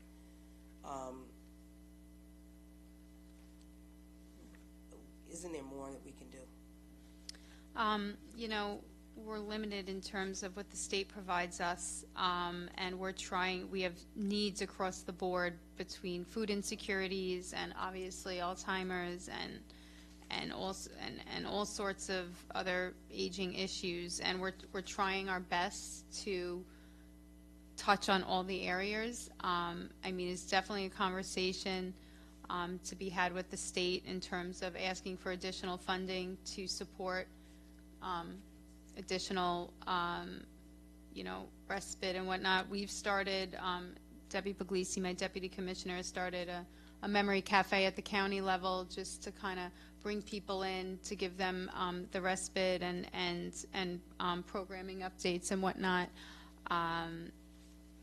to support them and their families during this. Deb, do you want to? We have more than just a contract with LIAD. Yeah. See, but do you have the 3E numbers? I don't have the numbers, maybe see them. Yeah, hold on, I know, but she's talking about one, because they're specific to Alzheimer's here, Deb. Yeah, but Sid, we have Sid I'm Jacobson. talking about the number that's right? specifically given to Long Long Island Island Alzheimer's Alzheimer's, Association. Right, I understand that, but we have, So if there's more that I need to know, tell me. yeah, that, where- I wasn't tell me sure if where you are aware, we also have it's 3E is what they call the adult day. We have one in Hewlett, we have one in East Hills, we have Glen Cove. What is it that you have in those locations? They're day programs for Alzheimer's. They're adult day, so they Adult provide day respite programs. for the families. Sorry. Right, we For right, we people spoke Glen about, Cove. right, we- Glen Specifically Cove with has a- Alzheimer's, ma'am? Yeah. Yes. And Glen Cove. Right, Glen Cove. Glen Cove has a program as well. Who's running those programs? The individual organization, so Sid Jacobson is an organization we contract with. They have, Right, they have run a East program. Hills, and they have Herrick. Herrick's. Long Island Alzheimer's, as you're aware of. Glen Cove Senior Center. And then But that senior center is not specifically dealing with. They just have a The lower program, level. the lower level The is. lower level is specifically for adult day. I'm sorry. Sorry, Karen. So the New Horizons is in Hewlett. They have a senior center on one level, and they have adult day on another level. Then we have Glen Cove does it the same way, so they have two. Then we have Herrick's has strictly, they have a 3E and a senior center, but their 3E is run through Sid Jacobson as well. And then, what?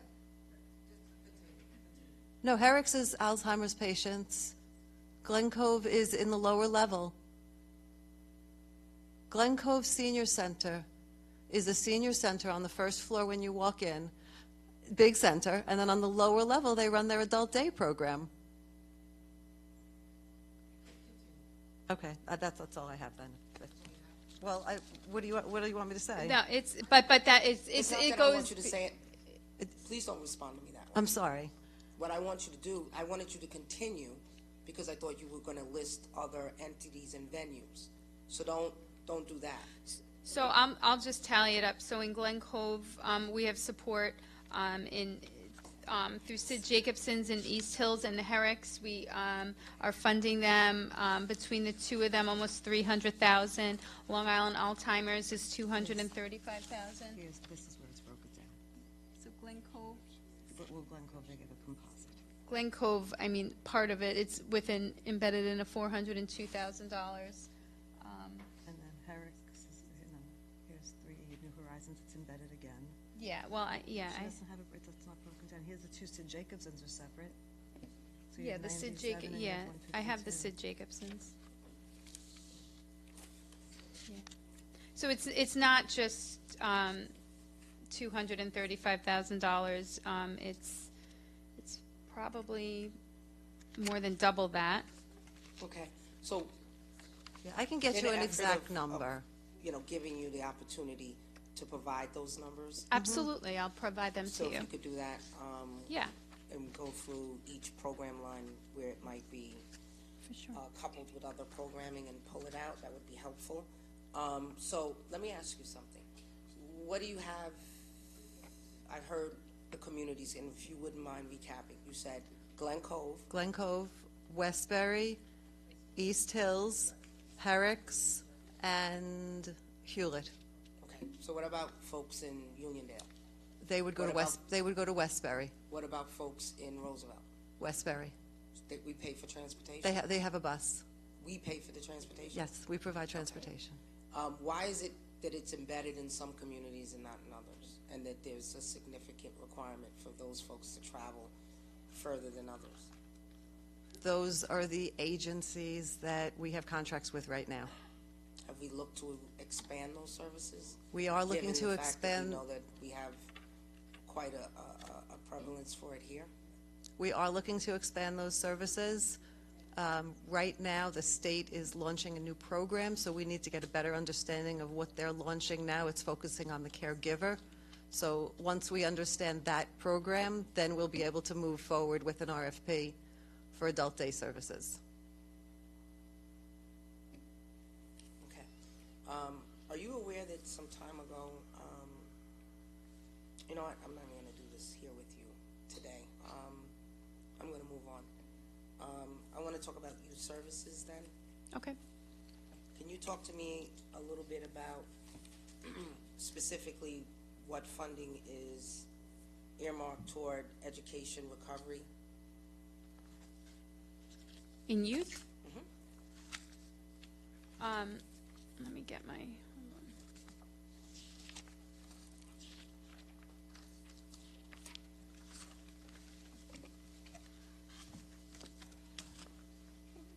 We haven't put specific opioid funds in terms of youth, but Keith is our liaison, and he could speak to the specifics of some of the programs.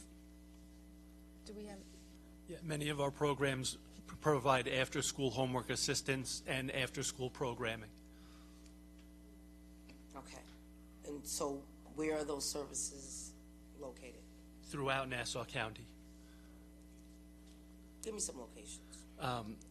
Elmont, Freeport, Big Brothers Big Sisters is countywide.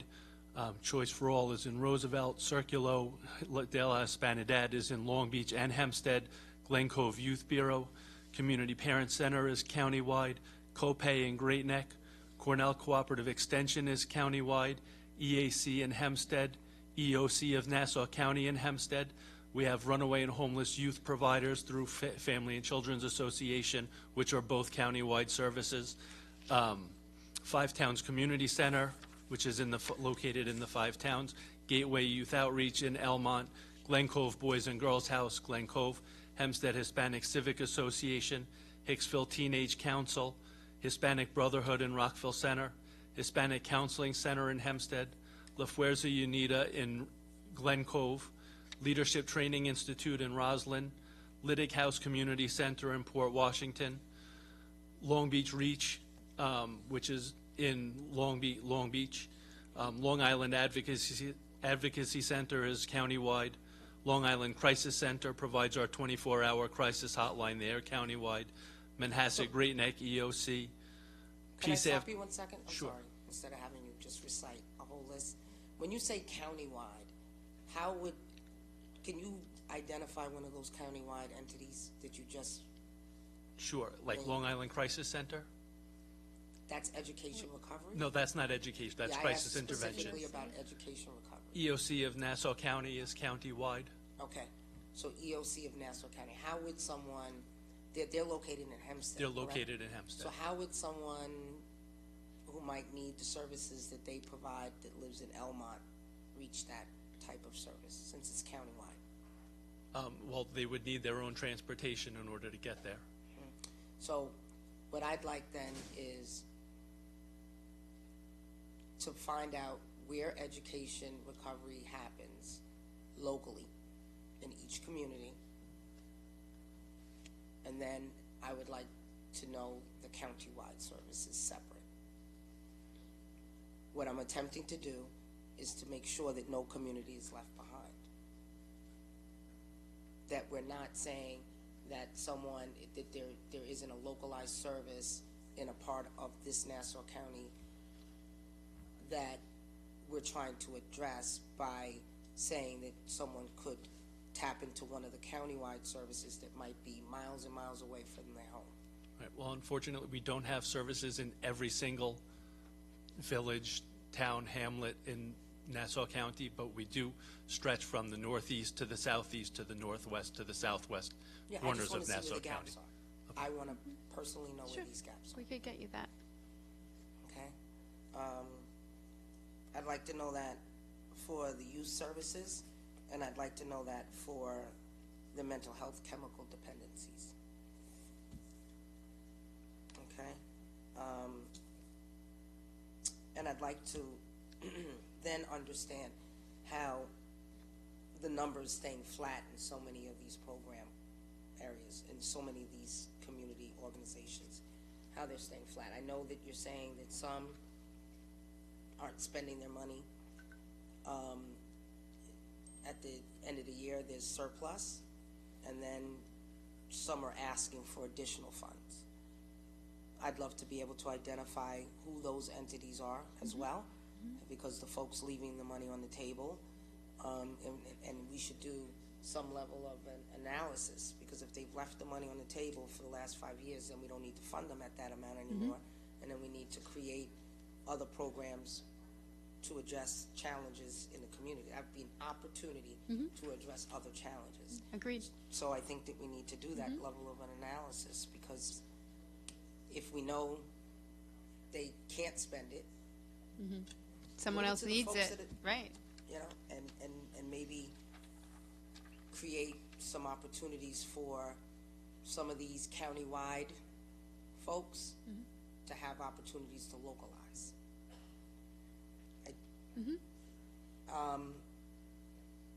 This money staying flat around this time that we're, like, all the things that we talked about, right?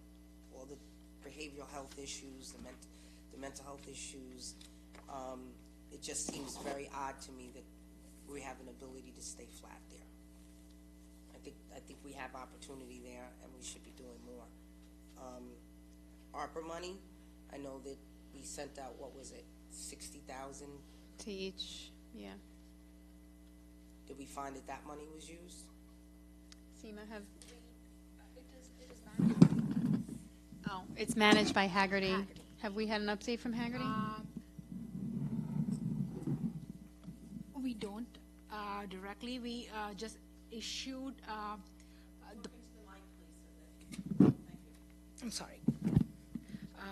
So the way that the setup is, Haggerty manages not only the funding, it is reimbursed through us. They review the application process, and then it is directed to the department, and fiscal reimburses the total one lump sum amount. Again, they have to resubmit. They have to submit their budget, their actual expenditure to Haggerty. So, department is not involved in the accountability of the ARPA funds. We have reimbursed them the lump sum amounts, and that's okay. Thank you. So, do we contract any level of a study across all of these different program lines, like through youth services, through the aging, the mental health piece? Have we commissioned anyone to study the programs that are in place, to study the trends, so that we can create new benchmarks?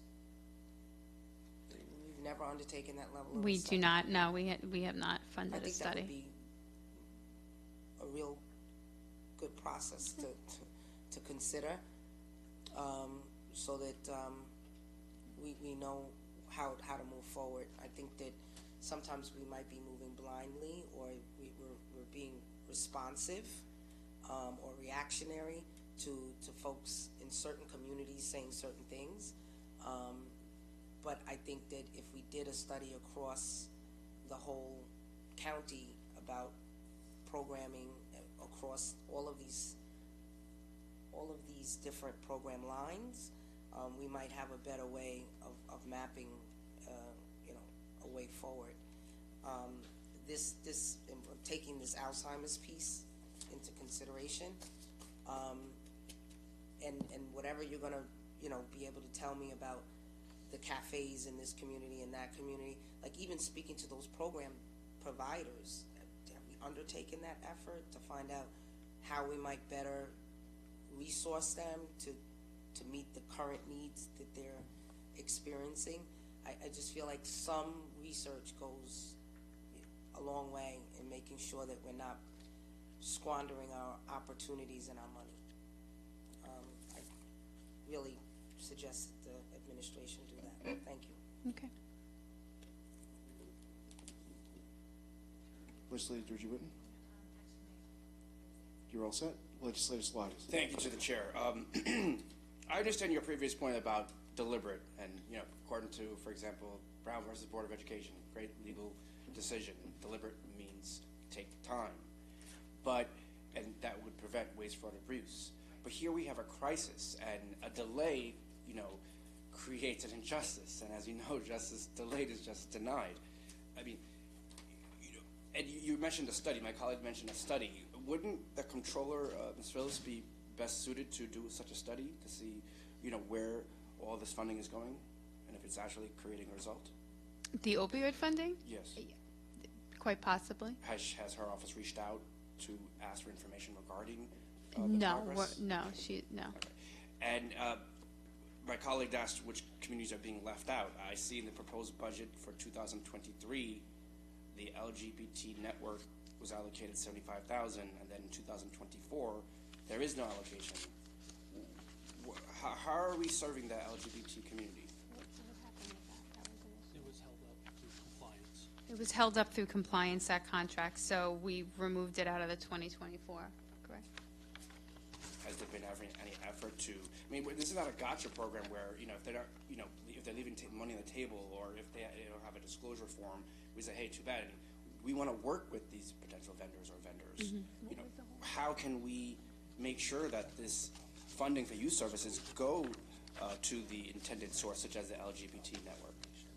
So they had run into issues with, lots of issues with their disclosure forms and not properly disclosing things. So we followed up with them, and to no avail. And it was put on hold by our chief compliance, our procurement officer. All right, nothing further. Thank you. Okay. Legislator Bynum. I'm sorry, I forgot I had a couple of granular questions on funding as well. Could you tell me about in aging? Seems to be a new program, a new funding, about $500,000 going to Salvation Army. Let me see. It's called the WIN program. Just give me my set, I'll give it to you.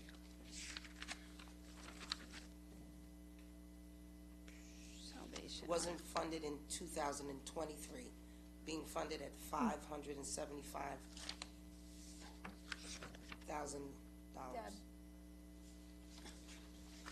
Was that a movement, Seema? Did you move things around? Let me see. Salvation Army currently is $414,054. And then there's a line below it. Win. Oh, I see. 107, here, Debbie. There's a Salvation Army is here, 414,000. Okay, 400. So you're saying that two, I just want to know can what is WIN. you give me Win my is home delivered. Win is home delivered meals. Is that something new we're doing? Or was it moved from one program line to another? It looks like it had zero funding in 2023. But in 2024, we're projecting or proposing 575,000. That could have been, they started a breakfast program, that could be the breakfast program? That's why I'm asking. Yeah. I don't know. That would be, my guess would be the breakfast program. I have to see where we're looking at.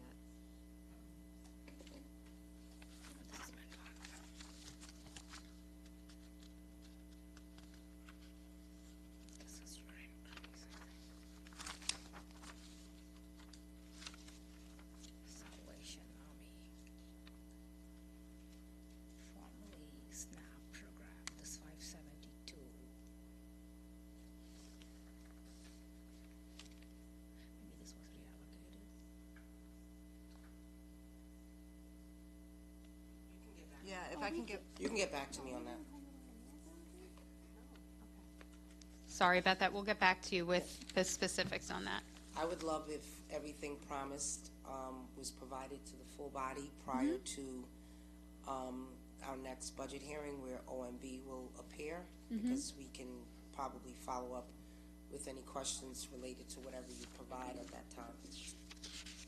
And then I have question specifically about Morrison Mentors, why they're not being funded. They had funding placed in 2023, which they never got, and now we're not even proposing anything for them. Is there a reason why we won't engage with them? So the issue with that is that on December 31st, 2021, they were given a contract that was not through an RFP award, and coming in, the administration was not comfortable just handing over a contract that was not attached to an RFP, so it was placed on hold. So they were funded without responding to an. Correct. It was a last minute. I don't know. It was under the previous admin, but it was just something we weren't comfortable moving forward with. Okay, have we engaged them for? They have an opportunity to, have they responded to our subsequent RFPs? They have not. We RFP every year. We do, yeah, we do cycles every year, cycles for RFPing, and they have not, we're on our second one, and they have not responded. So how do folks know about these RFPs? They get posted in Newsday. Do we send it out to our email list as well? And it's posted in Newsday as required. And your email list is comprised of people who are currently receiving funding, or is it? It's anybody who we've done, anyone who's inquired, anyone we've interacted with, any organization. So I'd like verification on that your email list included that. Sure. Thank you. Jill, can I just clarify one thing? Sure. With the Salvation Army legislator, that's a typo. It is actually Pure Foods, or it's called Mom's Meals. And it's a mistake on my end. I should have typed that name. And what does that entity do? Pure Foods. That's a home delivered meal program. Okay. During the pandemic, we picked up an additional home delivered meal program. They are very different than our normal ones. Our normal ones are a door-to-door, person-to-person through Catholic Charities and EAC. Mom's Meals, they're a national organization, and it actually gets shipped via FedEx, I believe, in like a dry ice. They get shipped meals, and it gives us an ability to reach areas that some of the EAC and Catholic Charities were not able to reach with the boots on the ground type of delivery. And they're also Addressing the gaps. And they have the ability to do therapeutic meals, which Say are, again? they can also do therapeutic meals, which our regular providers don't do. Right, so if you're diabetic, if you have a gluten intolerance, we actually had brought them on under the emergency order of COVID. Since that expired, we have just RFP'd, right, Debbie? We're in that process. Actually, I'm in the middle of reading them. We're in the process of reviewing, and they were one of 3 respondents. So. And so how did you identify those gaps in terms of folks needed, you just had people calling and saying we needed food, but you knew EAC couldn't do it? I wasn't here at that point during the pandemic. Yeah, I wasn't here, but That's exactly what I want to find out about those other services, right? Is where the gaps are and how we can innovatively plug those gaps. It's exactly what I'm concerned about. I'm happy you've done that in that arena. Thank you. Legislator Ford. I'll be brief. Just going back to where you withdrew the funding, you're holding the funding for the LGBT network. Is that an organization that is present here in Nassau County, or is it? Or they from a different? Are they in Suffolk County? They're based in Suffolk County, but they do have I'm sorry. They are based in Suffolk County, but they do have programming here in Nassau. Okay. Is it a standalone, or are they part of? Because I know the Long Island Crisis Center has Pride for Youth, which correct. They're different organizations. Would you hold that money in abeyance until they maybe can either come into compliance, or if, in order to fill that gap, that maybe take some of that money and add to Pride for Youth, the Long Island Crisis Center, because they do deal with gay youth. So,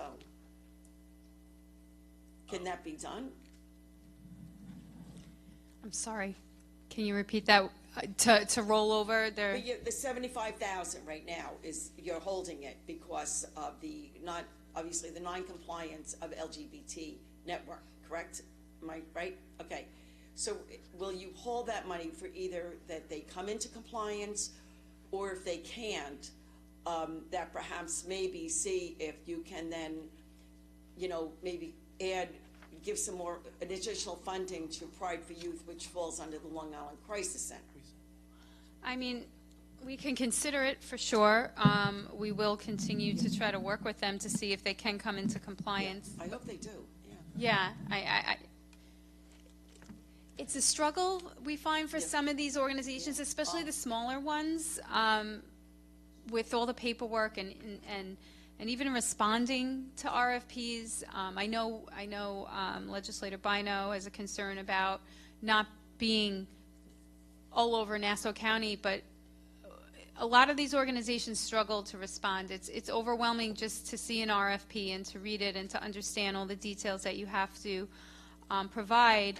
So, I know, and I do have to give, a shout out to Commissioner LaDonna Taylor in regard to working with a lot of the youth agencies, and we happen to know of one that you're being very considerate and very helpful with, because I do know that some of these organizations don't have, they are delaying in responding to RFPs. They think they did, they didn't, they don't have all the paperwork. So rather than just literally cut them off at the knees, you're like, all right, we're going to give you another chance, so. And I appreciate that. That's, and I'm hoping that we can continue with that. Right, we want to work with people. We want to. We're not trying to be sticklers. No. Yeah. So we will do whatever we can to help progress the process. Thank you. And then with Haggerty, when you were saying about with the ARPA funding, with the the 60,000? Who was allocated to mental health, Office of Mental Health and Office of Chemical Dependency, but there are different amounts for Office for Aging and Office for Youth It was Services. percentage based. So this is an outside agency that's overseeing this, right? Is there somebody in the county that is working directly with this agency to oversee them to make sure that, if anything needs to be done or signed by the county? Yeah, we often get emails from David Vienna or the Boost portal asking us for information, asking for us to approve any budget adjustments or anything. So there is communication, and I do foresee the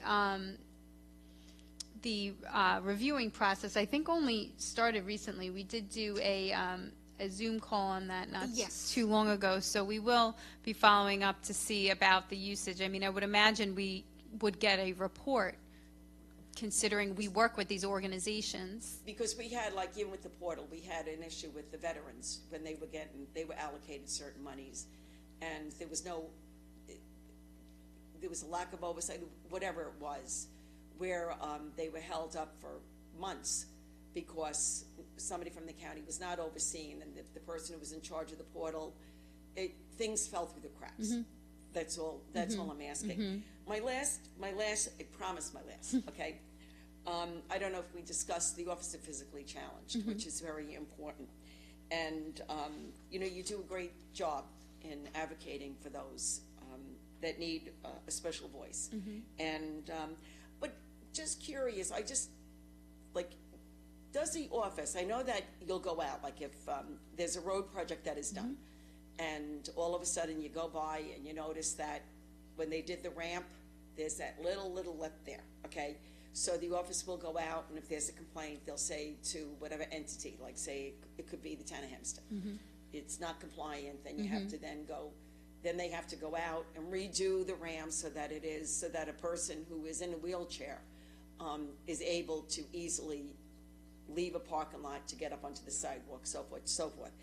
Do you, does the Office of Physically Challenged, considering, like say you have sidewalks that are impassable, if people, those of us that can walk to and from and go around obstacles, it's easy for us to do that. But if you happen to be somebody who's in a wheelchair, you may find that all of a sudden you're not able to go from one corner to the next.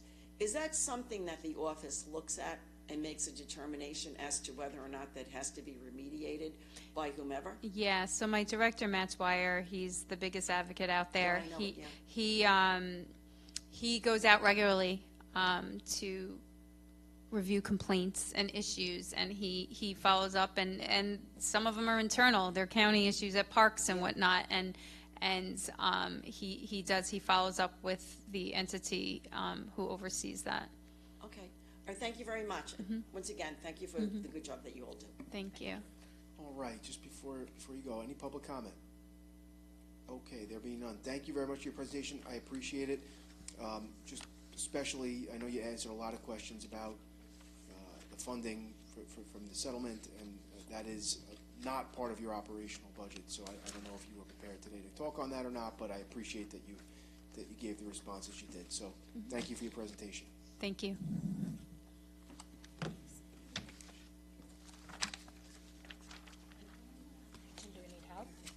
Department of Assessments, Les?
Michelle Sparrow.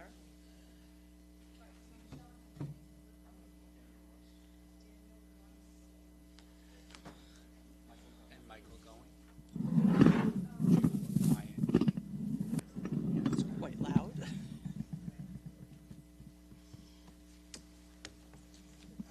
That was pretty loud.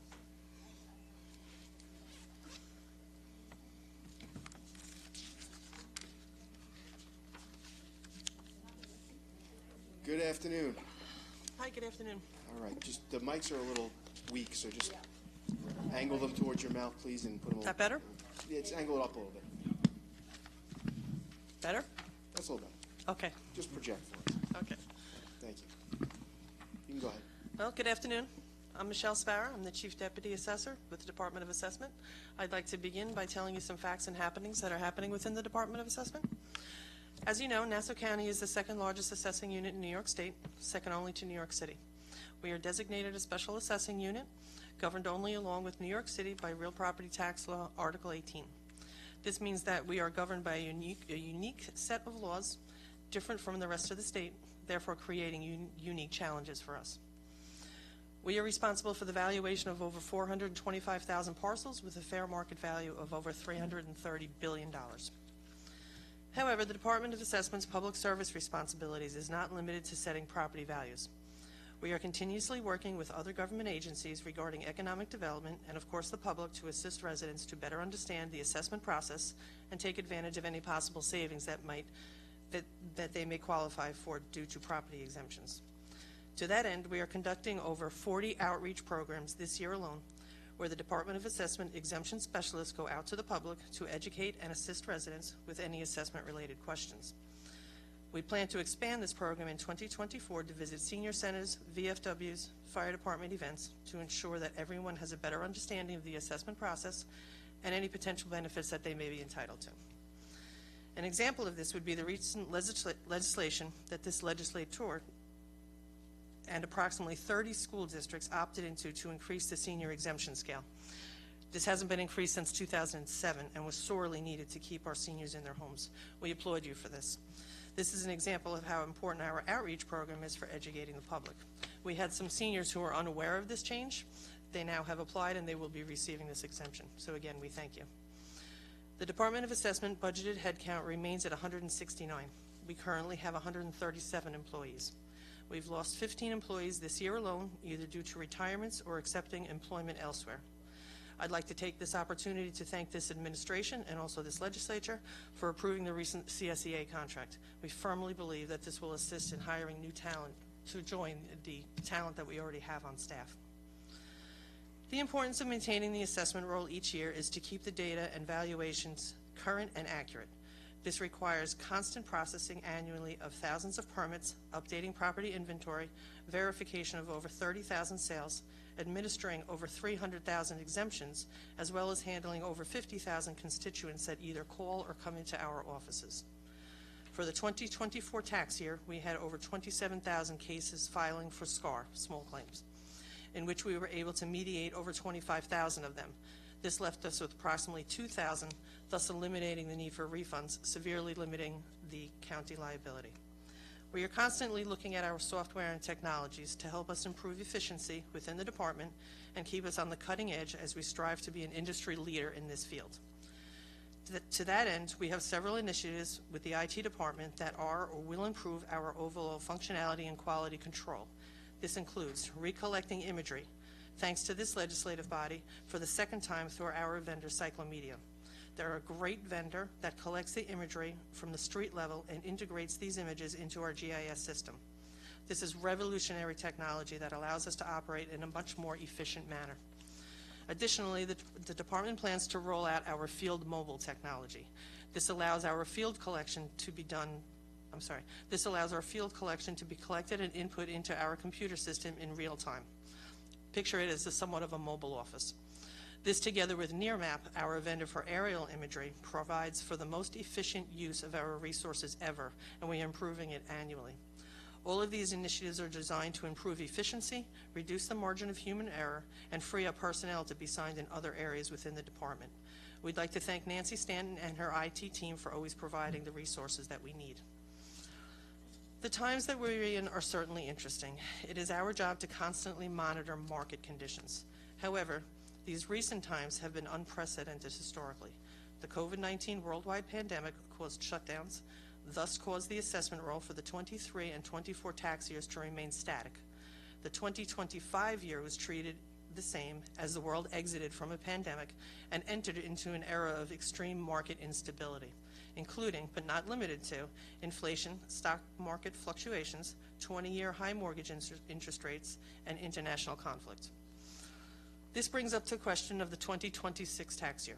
As we all know, the county is currently engaged, as reported and I believe spoken to earlier today, in a nationwide search to find a new assessor.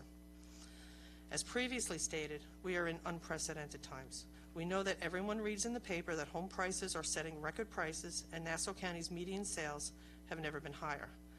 However, the continuing pressures of the high interest rates, along with the unbalanced supply and demand of the market, make any updates to the assessment roll extraordinarily challenging and likely would be unfair and inequitable. Regular updates are always advisable when market conditions are stable. However, the department's position is that it is in the best interest of the residents of the United States, of Nassau County, to not perform an update and allow the laws of Article 18 to govern the assessment roll for the upcoming year.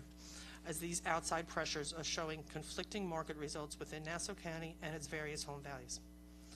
We thank you for your time, and along with my team, if you have any questions regarding the budget, we'd be more than happy to answer them. Thank you. Thank you for your presentation. I will be fairly quick. I want to thank you for providing those classes for the exemptions in the communities. I've done a bunch of them in the last 6 years, but even this year alone, I think we've done 2 or 3.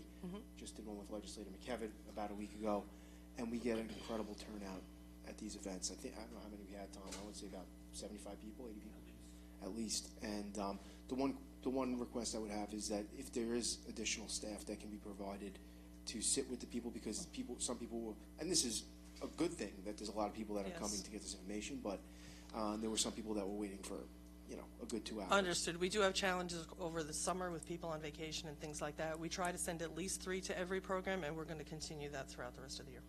Okay, great. Thank you.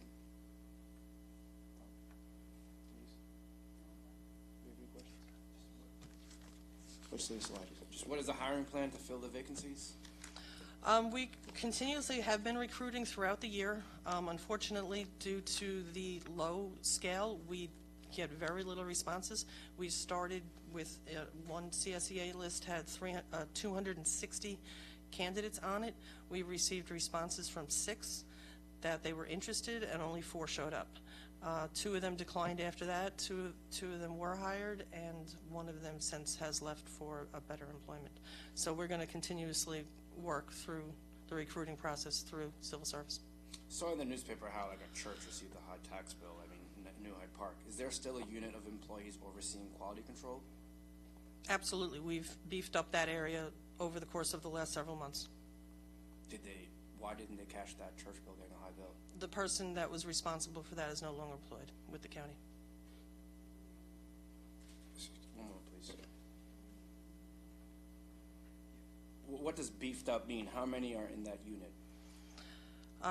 We have 3 statisticians. We have, I would say, a total of about 8. I would say about 8 at the moment, full-time. Previously, there were 4. Okay. And how is that search going for the new head of the office? It's my understanding that interviews are ongoing. Thank you very much. You're welcome. Legislator Durgio. I want to thank you guys. I know if any department has received a lot of bumps in the last 5 years, it's you guys. So thanks for hanging in there. Thank you for doing the local government is always received well. So people really love when they can talk to someone face to face at these tax workshops. But I was just looking at the description, the job description for an assessor, and I know it's a range, but the lower part of the salary was 115. Maybe we should try to get that moved up a bit. It did have the range going up to 150. Yeah, to 150, which, I mean, look, it's a lot of money, but perhaps, if we get the right person, it would certainly be worth more than that. Might be worth to advertise at a little bit of a higher number. And how close are you to being a certified assessor? Can we send you to school or whatever? Thank you for the offer. Okay. I've been rejected before. All right. It's okay. All right. Well, perception is a lot. Like, not having an assessor gives people uncertainty. Having the, frozen the rolls for a couple years again, we're back, and the idea of mass settlements is sort of back. So I hate to see it go backwards. I think in the long run, it hurts all of us. It hurts the homeowners. So if there's anything you can think of, if it's staffing or anything else, please let us know. I know, in my heart, I know until we find a real assessor, it's probably that's gonna be the start of us getting back on track. But, and thank you for the offer, we appreciate that. If there's anything that we can do to make it easier, we appreciate it. Thank you. Okay, thank you. Any public comment? All right, there being none. Thank you. Thank you for your presentation. Thank you. Thank you very much. Thank you.